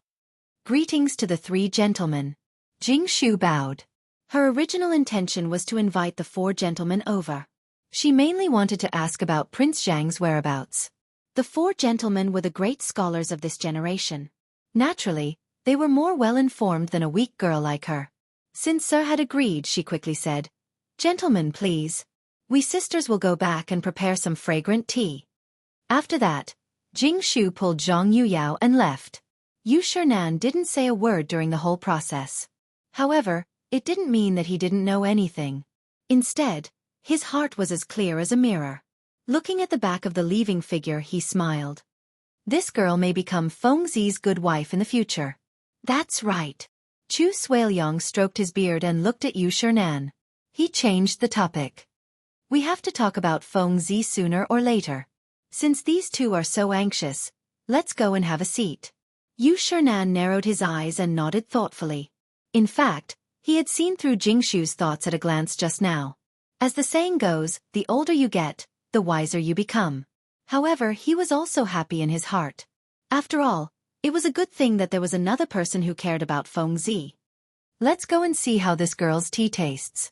He waved his sleeves and walked straight to the two women's residence. Everyone smiled and shook their heads. Without saying a word, they followed behind him. Not long after, the four of them arrived at the residence of the two women. Sirs, please be seated. Zhang Yuyao greeted the four people while fiddling with the stool. The four of them smiled and found a place to sit down. Yu Shernan looked at the tea in front of him and took a sip. He went straight to the point and said, Girl, you want to know what happened when we entered the palace, right? Zhang Yuyao nodded. She did not expect Mr. to be so straightforward. He was not willing to say it just now, but now he was so proactive. She quickly said, Yes, please tell us. Jingshu also nodded. She knew Li Shimon's identity. At the same time, she also knew that he would not sit back and do nothing. That was why she invited Yu Shernan and the others just now. She was sure that Li Shimon must know something. Girl, Feng Zi is actually not in any danger. It's just that. Yu Shernan looked at the two women opposite him with a calm expression. When they entered the palace just now, Li Shimon said that Feng Zi was not in danger. It was just that they did not know where she was now. If he told this to the two women, they would be worried. After thinking about it, he changed the topic and said, It's just that she won't be back for a while. When Chu Suiliang and the others heard Yu Shernan's words, they did not think much of it at first. However, towards the end, it became more and more strange. This was different from what Li Erlang said. Li Erlang only said that Feng Zi was not in danger. It was just that they did not know where she was. Now, from Bo Shi's mouth, how did it become that she would not be able to come back for a while? However, on second thought, this old guy should have said this because he was afraid that the two women would be worried. Well, it should be. However, what they did not know was that Li Shimon had also lied to them. In fact, he himself did not know whether Feng Zi was in danger or not. He only said that she was not in danger to appease the four people. The funny thing was that the four people took it seriously because they felt that Li Shimon would not lie to them. All of this, the two women did not know. Zhang Yuyao only felt that God had blessed Prince Zhang. She bowed to the four people and said, "Thank you, sir." "Thank you, sir." "You can't do that." Yu Shernan hurriedly helped Zhang Yuyao up. His face was a little red. After all, he was the one who lied. A great scholar like him was strict with himself every day. Today he actually lied. It was really embarrassing. However, when he thought that it was for his disciple, his back seemed to straighten up and said, "Girl, you don't have to do this. Fengzi is a good person. Nothing will happen to her."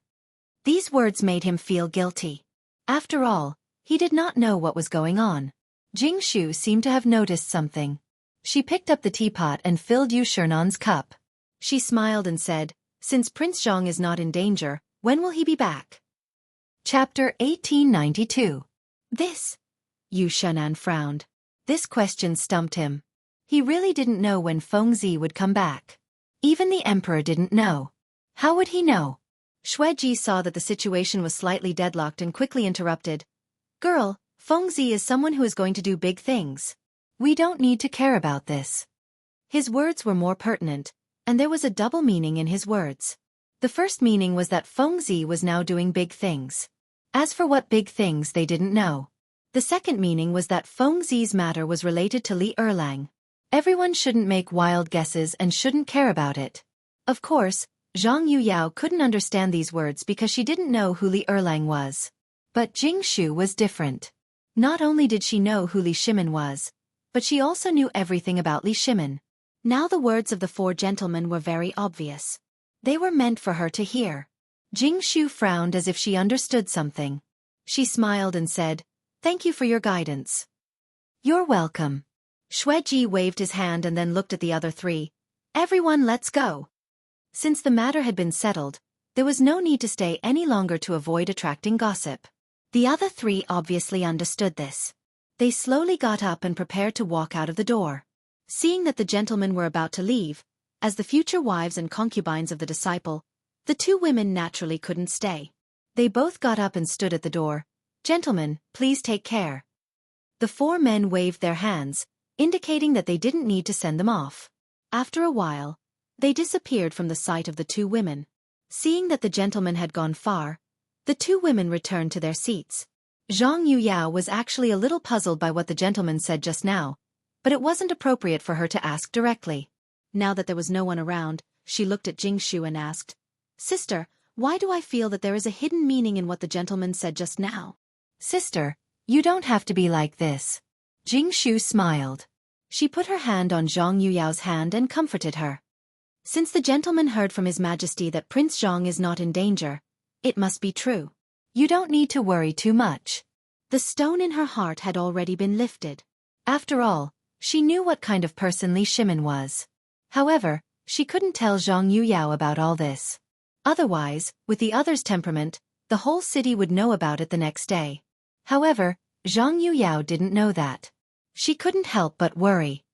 "You're right, but I'm just..." As she spoke, tears began to fall from her eyes.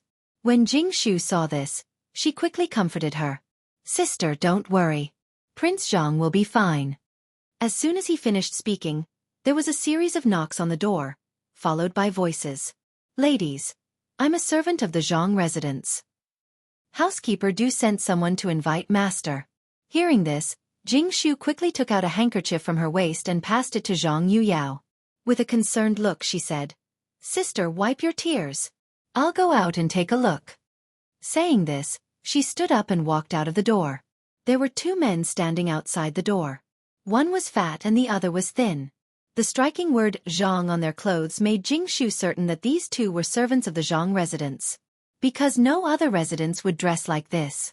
Jing Shu glanced at the two of them and frowned. "Why are the two of you here? Did something happen to the Zhang residence?" In her impression, the servants of the Zhang residence rarely went to the academy. Because there was Du Ziting, the housekeeper, in the residence.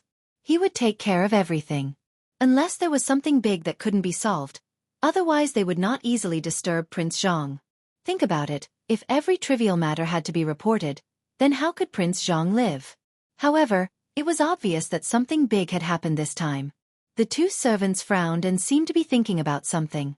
Jing Shu couldn't wait and hurriedly urged, "Hurry up and say it." Now that Prince Zhang is not here, I can take care of it. The two servants looked at each other and hesitated. Because before they came, housekeeper Du said that he would personally tell the matter to the old master. In the end, the two of them searched half of Shao Mountain but couldn't find him. So they came here, thinking that the old master should be here. But when they came here, there was still no trace of the old master. And housekeeper Du said that this matter was more important and must be decided by the old master. Now that the old master was not here, and Miss Jingshu was asking questions, it seemed that they had to tell Miss Jingshu. After all, Miss Jingshu was not an outsider. After making up their minds, the two of them looked at each other, as if they had reached some kind of agreement. The thin servant stepped forward and bowed. Today, a madam called Xie came to the residence and said that she wanted to see the old master. She also brought a lot of dried flowers. Housekeeper Du had seen this woman before, so he sent us to ask the old master what to do. Dried flowers? Madame Xie? Jingshu frowned and vaguely thought of something. At that time, Prince Zhang seemed to have interacted with this woman and bought a lot of dried flowers. Moreover, Prince Zhang seemed to be particularly precious. Could it be this woman? No matter whether it was or not, she hadn't returned to the Zhang residence for a long time.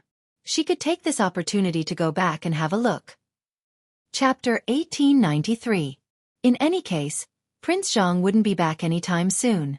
Moreover, this Madame Xie might really be the same woman from before. If that was the case, then she would be very important to Prince Zhang. She had to keep Prince Zhang here. After making up her mind, she said with a serious expression, "Since Prince Zhang isn't here right now, I'll go back with you. Wait here while I tidy up." After saying that, she turned around and walked back to her room without waiting for their reactions. When Zhang Yuyao saw Jingshu coming back, she quickly wiped the corners of her eyes and stood up to ask, "Younger sister Jingshu, what's going on outside?" Jingshu smiled and stepped forward to hold Zhang Yuyao's hand. "Older sister Yuyao, a servant from the Zhang estate just came to report that a Madame Xie is looking for Prince Zhang." Madame Xie? Zhang Yuyao's beautiful eyes turned as if she remembered something. "I remember that a Madame Xie came to look for Prince Zhang before. She even brought a batch of dried flowers. Could it be this Madame Xie?" She clearly remembered that when this Madame Xie brought a batch of dried flowers, Prince Zhang said that he wanted to do business with her, to make some perfume. Of course, Jingshu also remembered this and smiled. Older sister Yuyao is right. The one who came this time should be this Madame Xie. However, since Prince Zhang isn't here, I think that we should go back and meet this Madame Xie so that we won't be impolite. Zhang Yuyao couldn't help but nod. Younger sister Jingshu is right. Now that Prince Zhang isn't here, we should go back. After saying that, she changed the topic and continued. However, we should first say goodbye to the four gentlemen. Jingshu nodded. Of course, we can't be impolite. Let's go and say goodbye to the four gentlemen now. Zhang Yuyao naturally didn't have a problem with that, and the two women walked out together. When the two servants saw Zhang Yuyao and Jingshu coming out, they quickly bowed. "Greetings, young ladies." These two young ladies were the future madams of Zhang Mansion, so they didn't dare to slight them. Zhang Yuyao nodded and gestured for the two to get up. "You two prepare a sedan chair and wait at the door. My sister and I will come out in a little while." The two servants looked at each other and wondered if they would be punished for not completing housekeeper Du's order. She thought to herself, but she still agreed. Yes. After giving her instructions, Zhang Yuyao flicked her sleeves and walked towards the classroom. Jingshu followed closely behind. It was class time now, so the four teachers should be in the classroom. They couldn't be found anywhere else. As expected, Yu Shernan was checking the student homework in class. His hands were clasped behind his back, and his gaze was sharp. At this moment, he happened to see the two women walking over. He knew in his heart that the two girls usually wouldn't come to the classroom for no reason. Now that they suddenly came, he thought that there must be something. So he put down the book in his hand and went straight to the door of the classroom. He asked with a smile, "Girl, why are you two here? Is there something wrong?" The two girls quickly stepped forward and bowed. Zhang Yuyao smiled and said, "Teacher, there's something in the Zhang residence that we need to go back to solve. So we're here to say goodbye to you." Yu Shernan frowned slightly. What can happen in the Zhang residence? Is it very important? He didn't want the two girls to go back now. First, Feng Zi wasn't here, and it wasn't good for the two girls to appear in public. Second, for their safety. The bottom of the mountain had just issued an edict of guilt. It was said that the Waterland Conference would be held soon. There would definitely be a huge crowd. What if there was some danger? How would he explain when Fengzi came back? As a teacher, he naturally had to take care of his students' family. However, the two girls obviously didn't think so much. Ever since Zhang Feng disappeared, they had nothing to do on the mountain. In fact, they had long wanted to go back to the Zhang residence. Now that they had an excuse, they naturally didn't want to stay any longer. So, Jingshu bowed and smiled.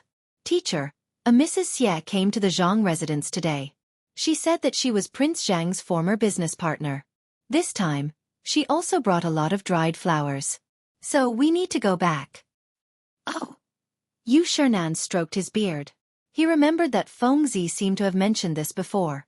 It shouldn't be a problem. Although he didn't want the two girls to go down the mountain, he couldn't say much. So he nodded and said, "In that case you can go. Remember to be careful. If you need help, just send someone to Shao Mountain." Old man doesn't dare to say anything else, but he still has connections. The two girls looked at each other and smiled. "Thank you, teacher." Yu Shernan smiled and nodded. "You're welcome. You can go."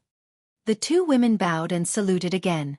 Then, they turned around and walked towards the door. At this time, the palanquin outside the door was ready. Seeing the two girls coming, the servants quickly went up to greet them. "Hello, Mississippi." Everyone bowed in unison. Zhang Yuyao glanced at the crowd and waved her hand. "Get up and prepare to go back." The servants didn't hesitate. They all got up and pressed the palanquin. The two girls entered the palanquin and walked down the mountain. Shao Mountain wasn't very far from the Zhang residence. The servants' legs were quite agile. In a moment, the gate of the Zhang residence was in sight. At this time, a thin figure was standing at the gate of the Zhang residence. His eyes were deeply sunken, as if he hadn't slept for a few days. This person was the Zhang residence's housekeeper, Du Ziting. Chapter 1894. He raised his head with his hands behind his back and paced up and down the stairs as if he was in a hurry. From time to time, he would glance at the direction of Shao Mountain. But he didn't see what he was expecting and continued to pace up and down. At this moment the servant behind him cheered, "Master is back." Du Ziting turned around abruptly and saw two sedan chairs of the Zhang residence slowly walking over. This should be Master. He thought in his heart and quickly waved his hand. "Let's go and welcome Master." After saying that, he took a step forward and ran towards the sedan chair. When the servant who was carrying the sedan chair saw the housekeeper coming, he quickly quickened his steps and stopped at the entrance of the residence. Du Ziting quickly went forward and stood in front of the sedan chair and bowed. "Master." The servant lowered the sedan chair and a figure slowly walked out. Du Ziting smiled and stood up. "Master?" Halfway through his words, he seemed to be choked and his face turned ugly. Because he realized that the person who came back was not Master but Miss Zhang Yuyao. Didn't he ask these fellows to invite Master? Why did these fellows invite Miss Zhang? Of course, it wasn't that he was prejudiced against Zhang Yuyao. But this time, Madame Xie must be met by Master as the head of the household. Moreover, Master seemed to value this dried flower very much and asked him to pay special attention to it. Now that he invited Miss Zhang, could she make the decision? Taking a step back, even if Miss Zhang could make the decision, if something went wrong and Master came back, wouldn't he be blamed? Although this was what he thought, he couldn't say it out loud. Thus he said, "Hello Miss Zhang, is Master back yet?" While speaking, he intentionally or unintentionally glanced at the sedan chair behind. He thought, the sedan chair in front is Miss Zhang, so the one behind should be Master, right? After all, Master was so concerned about this dried flower, he should be back. But the next moment, he was disappointed. Because the person who came down was Jingshu. This, Master didn't come back? Why did these two ladies come back? Just as he was puzzled, Zhang Yuyao spoke.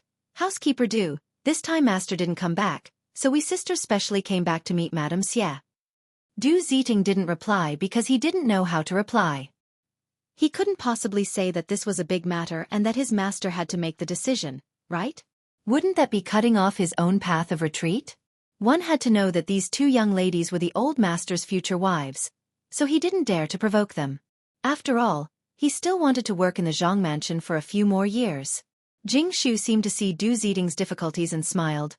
Steward Du, this time Prince Zhang has something important to do, so we came back to solve the problem. You don't have to worry. We will tell Prince Zhang if there is anything. What he meant was that it was Prince Zhang who asked us to come back.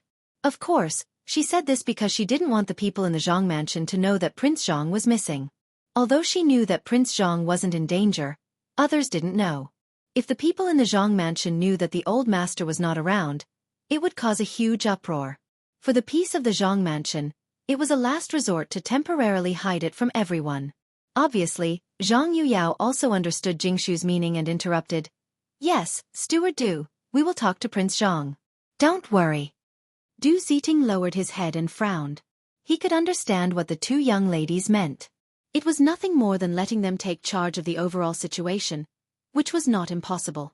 After all, these two young ladies were the old master's future wives. Moreover, since the old master was not back, they could only let these two young ladies take charge. Thinking, he said, "What are you two talking about? Since the old master is not back, naturally you two will take charge of the overall situation. Let's go in first." After that, he turned around and made a gesture with a smile. "Two young ladies, this way please." Zhang Yuyao and Jing Shu looked at each other and smiled. They walked into the mansion one after another, while Du Ziting led a group of servants behind them. They were silent all the way until they reached the front yard.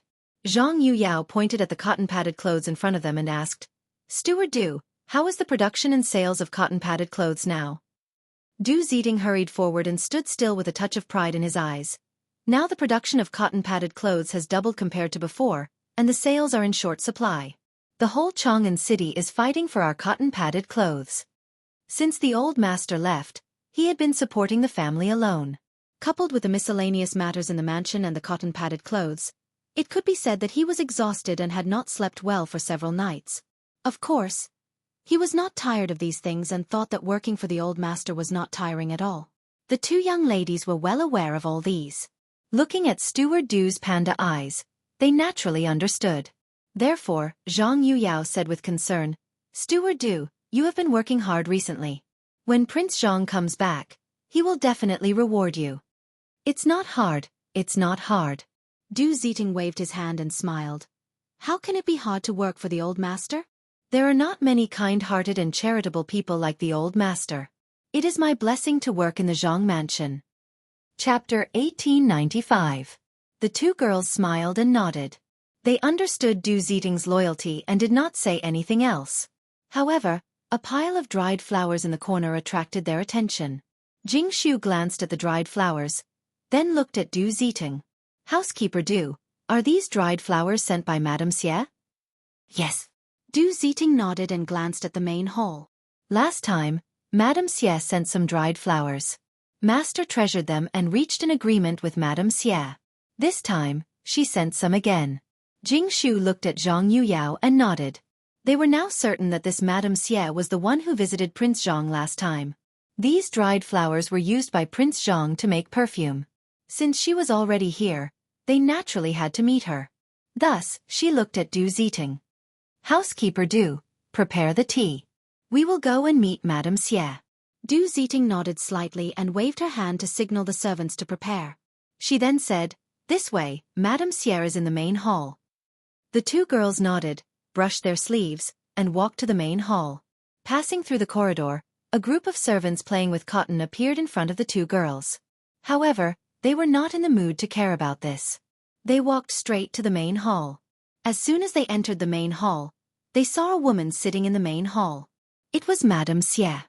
Madame Xie. The two girls went up to her. Although they only met Madame Xie once or twice, they remembered her clearly. It was not because she was outstanding, but because she was polite and graceful no matter what she did. This was not something an ordinary woman could do. When Madame Xie heard someone calling her, she glanced at the door. Seeing that it was not Zhang Feng, a hint of disappointment flashed in her eyes. However, it disappeared quickly. She then stood up and said, "Hello, ladies." She naturally had some influence on the two girls in front of her. Ever since her family declined, she sold flowers for a living and trained a pair of good eyes. Zhang Yuyao stepped forward and smiled. Madame Xie has a good memory. You still remember us? Of course. Madame Xie nodded slightly and smiled. Both of you are beautiful and dignified. You and Prince Zhang are talented and beautiful. How could this old woman not remember you? These words made the two women happy in their hearts. They were Zhang Feng's future wives. This matter was basically known to everyone in Quan En. However, they couldn't help but feel happy after being praised like this. Zhang Yuyao smiled and said, Madam, you're too polite. Come, take a seat. As she spoke, she gestured for him to take a seat. Thank you, ladies. Madame Xie straightened her skirt and sat down. Then she thought of something and asked, Why don't I see Prince Zhang? This time, she came to see Prince Zhang. At the same time, she also wanted to talk to Prince Zhang about the dried flowers. If she didn't have the right person, how could she continue with this business deal? Jing Shu seemed to have seen through Madame Xie's thoughts. Just as she was about to reply, a servant came over with tea. She smiled and said, Madame Xie, don't be anxious. Have a cup of tea to warm your body. As she spoke, she stroked the rim of Madame Xie's teacup. Your tea is already cold. Let the servant change it to a hot one. The servant was quick-witted. When he heard this, he quickly removed the teacup and served 3 new cups of tea. Jing Shu picked up the teacup and looked at Madame Xie. She smiled and said, Madame Xie, please have some tea. Madame Xie originally wanted to discuss the matter as soon as possible. However, seeing that the two in front of her weren't anxious at all and were polite, she couldn't refuse. She picked up the teacup and took a sip. Thank you, ladies. Zhang Yuyao put down the teacup and smiled at Madame Xie. Madame Xie, how many dried flowers did you bring this time? Madame Xie frowned and didn't answer immediately. This was because she was here to discuss business with Prince Zhang. Why did these two ladies come out? Could it be that Prince Zhang didn't want to do business anymore and wanted these two girls to send her away? However, thinking about it, it was impossible. Even if he wanted to send her away, why would these two girls be so polite to her? After thinking for a while, she still couldn't figure it out. Therefore, she asked in confusion, Ladies, please forgive this old woman's impoliteness for asking, but why hasn't young Master Zhang come out? Hasn't he always been in charge of this matter? The two girls looked at each other as if they were sending a message. After a while, Jing Shu smiled and said, Madame Xie, Prince Zhang has something important to deal with at the academy and can't leave the mountain. Thus, this matter was temporarily left to us sisters. I see. Madame Xie nodded. Now she could understand why Prince Zhang didn't appear. It turned out that he had left this matter to these two ladies. Although it was a little abrupt, Prince Zhang must have his own matters to attend to. Thinking about it, she said, In that case, let's go out and check the goods. The dried flowers are in the front yard. I'm sure you've seen it. Since someone had already made the decision, finding Prince Zhang didn't matter. As long as they checked the goods and there were no problems, it was fine. Chapter 1896. All right. Jing Shu nodded and glanced at Zhang Yuyao. Seeing that the latter had no objections, she said, Madam, please. The dried flowers were something that Prince Zhang had instructed them to do. Although they did not know much about it, they still had to check the goods. After that, the 3 of them stood up and walked towards the front yard. In a short while, the 3 of them arrived. Madame Xie pointed at the pile of dried flowers in front of her and smiled. Ladies, there are a total of 30 stones here. Please check them. Zhang Yuyao glanced at the dried flowers on the ground. She didn't know much about these things, so she had to find someone familiar. Thus, she glanced at Du Ziting, who was not far away. Steward Du, come and count these dried flowers. There are a total of 30 stones. Du Ziting nodded and followed the order. Then, he brought a few servants to check. After a short while, he had counted everything carefully and replied, Ladies, it is exactly 30 stones, no more, no less. Jing Shu nodded and said, Since there is no problem, let's check for Madame Xie. After that, she looked at Madame Xie. Madame Xie, the accountant will settle the bill for you later. Please wait for a while. No hurry. No hurry. Madame Xie smiled and nodded. Then she seemed to have thought of something and asked worriedly, Ladies, do you still want the dried flowers in the future? She did not want to ask this question. However, it was 2 ladies who appeared today and not Prince Zhang. This made her a little nervous. If the Zhang mansion did not want the dried flowers the next time, what should she do? Hence, she asked this question out of curiosity. Firstly, she wanted to confirm the attitude of the two ladies. Secondly, she wanted to give herself a peace of mind. However, this question stumped the two ladies. They were here to complete a transaction on behalf of Prince Zhang. How would they know if they still wanted the dried flowers in the future? If they said something wrong, wouldn't they be inhumane? The two ladies looked at each other and did not know what to do. Fortunately, Jingshu calmed down and looked at Madame Xie. She probed, "Madame Xie, didn't Prince Zhang tell you?" "Prince Zhang?" Madame Xie blinked her beautiful eyes and smiled. "Prince Zhang did say that as long as he did not say anything, we will continue to send the dried flowers. But now it's you two ladies." Zhang Feng did say that because the perfume required a large amount of dried flowers. The dried flowers that they were sending were far from enough. They might ask for more in the future. How could they run out of stock? However, she was worried that the two ladies now that they were taking over the dried flowers. That was why he asked this question. Otherwise, who would cut off their own source? The two women obviously didn't know about this. Hearing young Master Zhang's orders, they were naturally overjoyed. Thus, Zhang Yuyao smiled and said, "Since young Master Zhang has orders, then let's do as young Master Zhang says." Hearing this, Madame Xie felt relieved. She didn't have to worry about anything anymore. She smiled and said, "Since that's the case, thank you very much. This is what we should do it." Jingshu and Zhang Yuyao looked at each other and smiled. At the same time in the palace, the imperial study was surrounded by white fog. It was as if it was in a fairyland. Li Shimin sat on the dragon throne and smoked silently.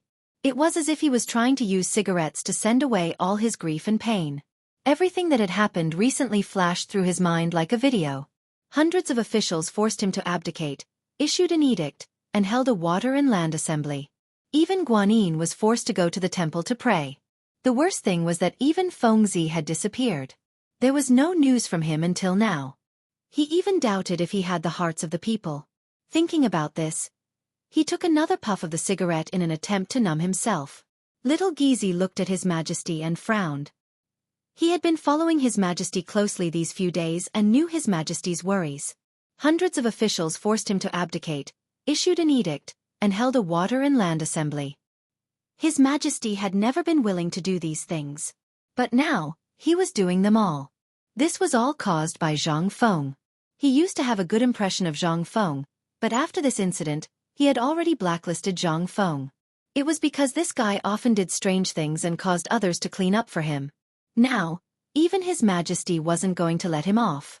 Although he thought this, he couldn't say it. He knew that Zhang Feng's position in His Majesty's heart was definitely higher than his. However, on second thought, this brat Zhang Feng was also very powerful. Could he fly? If he could become such a person, he would definitely clear all obstacles for His Majesty. Unfortunately, he was a rootless person and couldn't enter the imperial court. Otherwise, thinking of this, he moved his eyes to Li Shimin, only to see Li Shimin lighting another cigarette in his mouth, as if he was going to smoke. This scared the hell out of him. He hurriedly advised, "Your Majesty, you've already smoked 10 cigarettes. Why don't you take a break?" He had been by His Majesty's side all this time. He had seen His Majesty smoke without stopping. Although he knew that cigarettes were divine things that could make people ascend to heaven, it wasn't the same thing to smoke like this.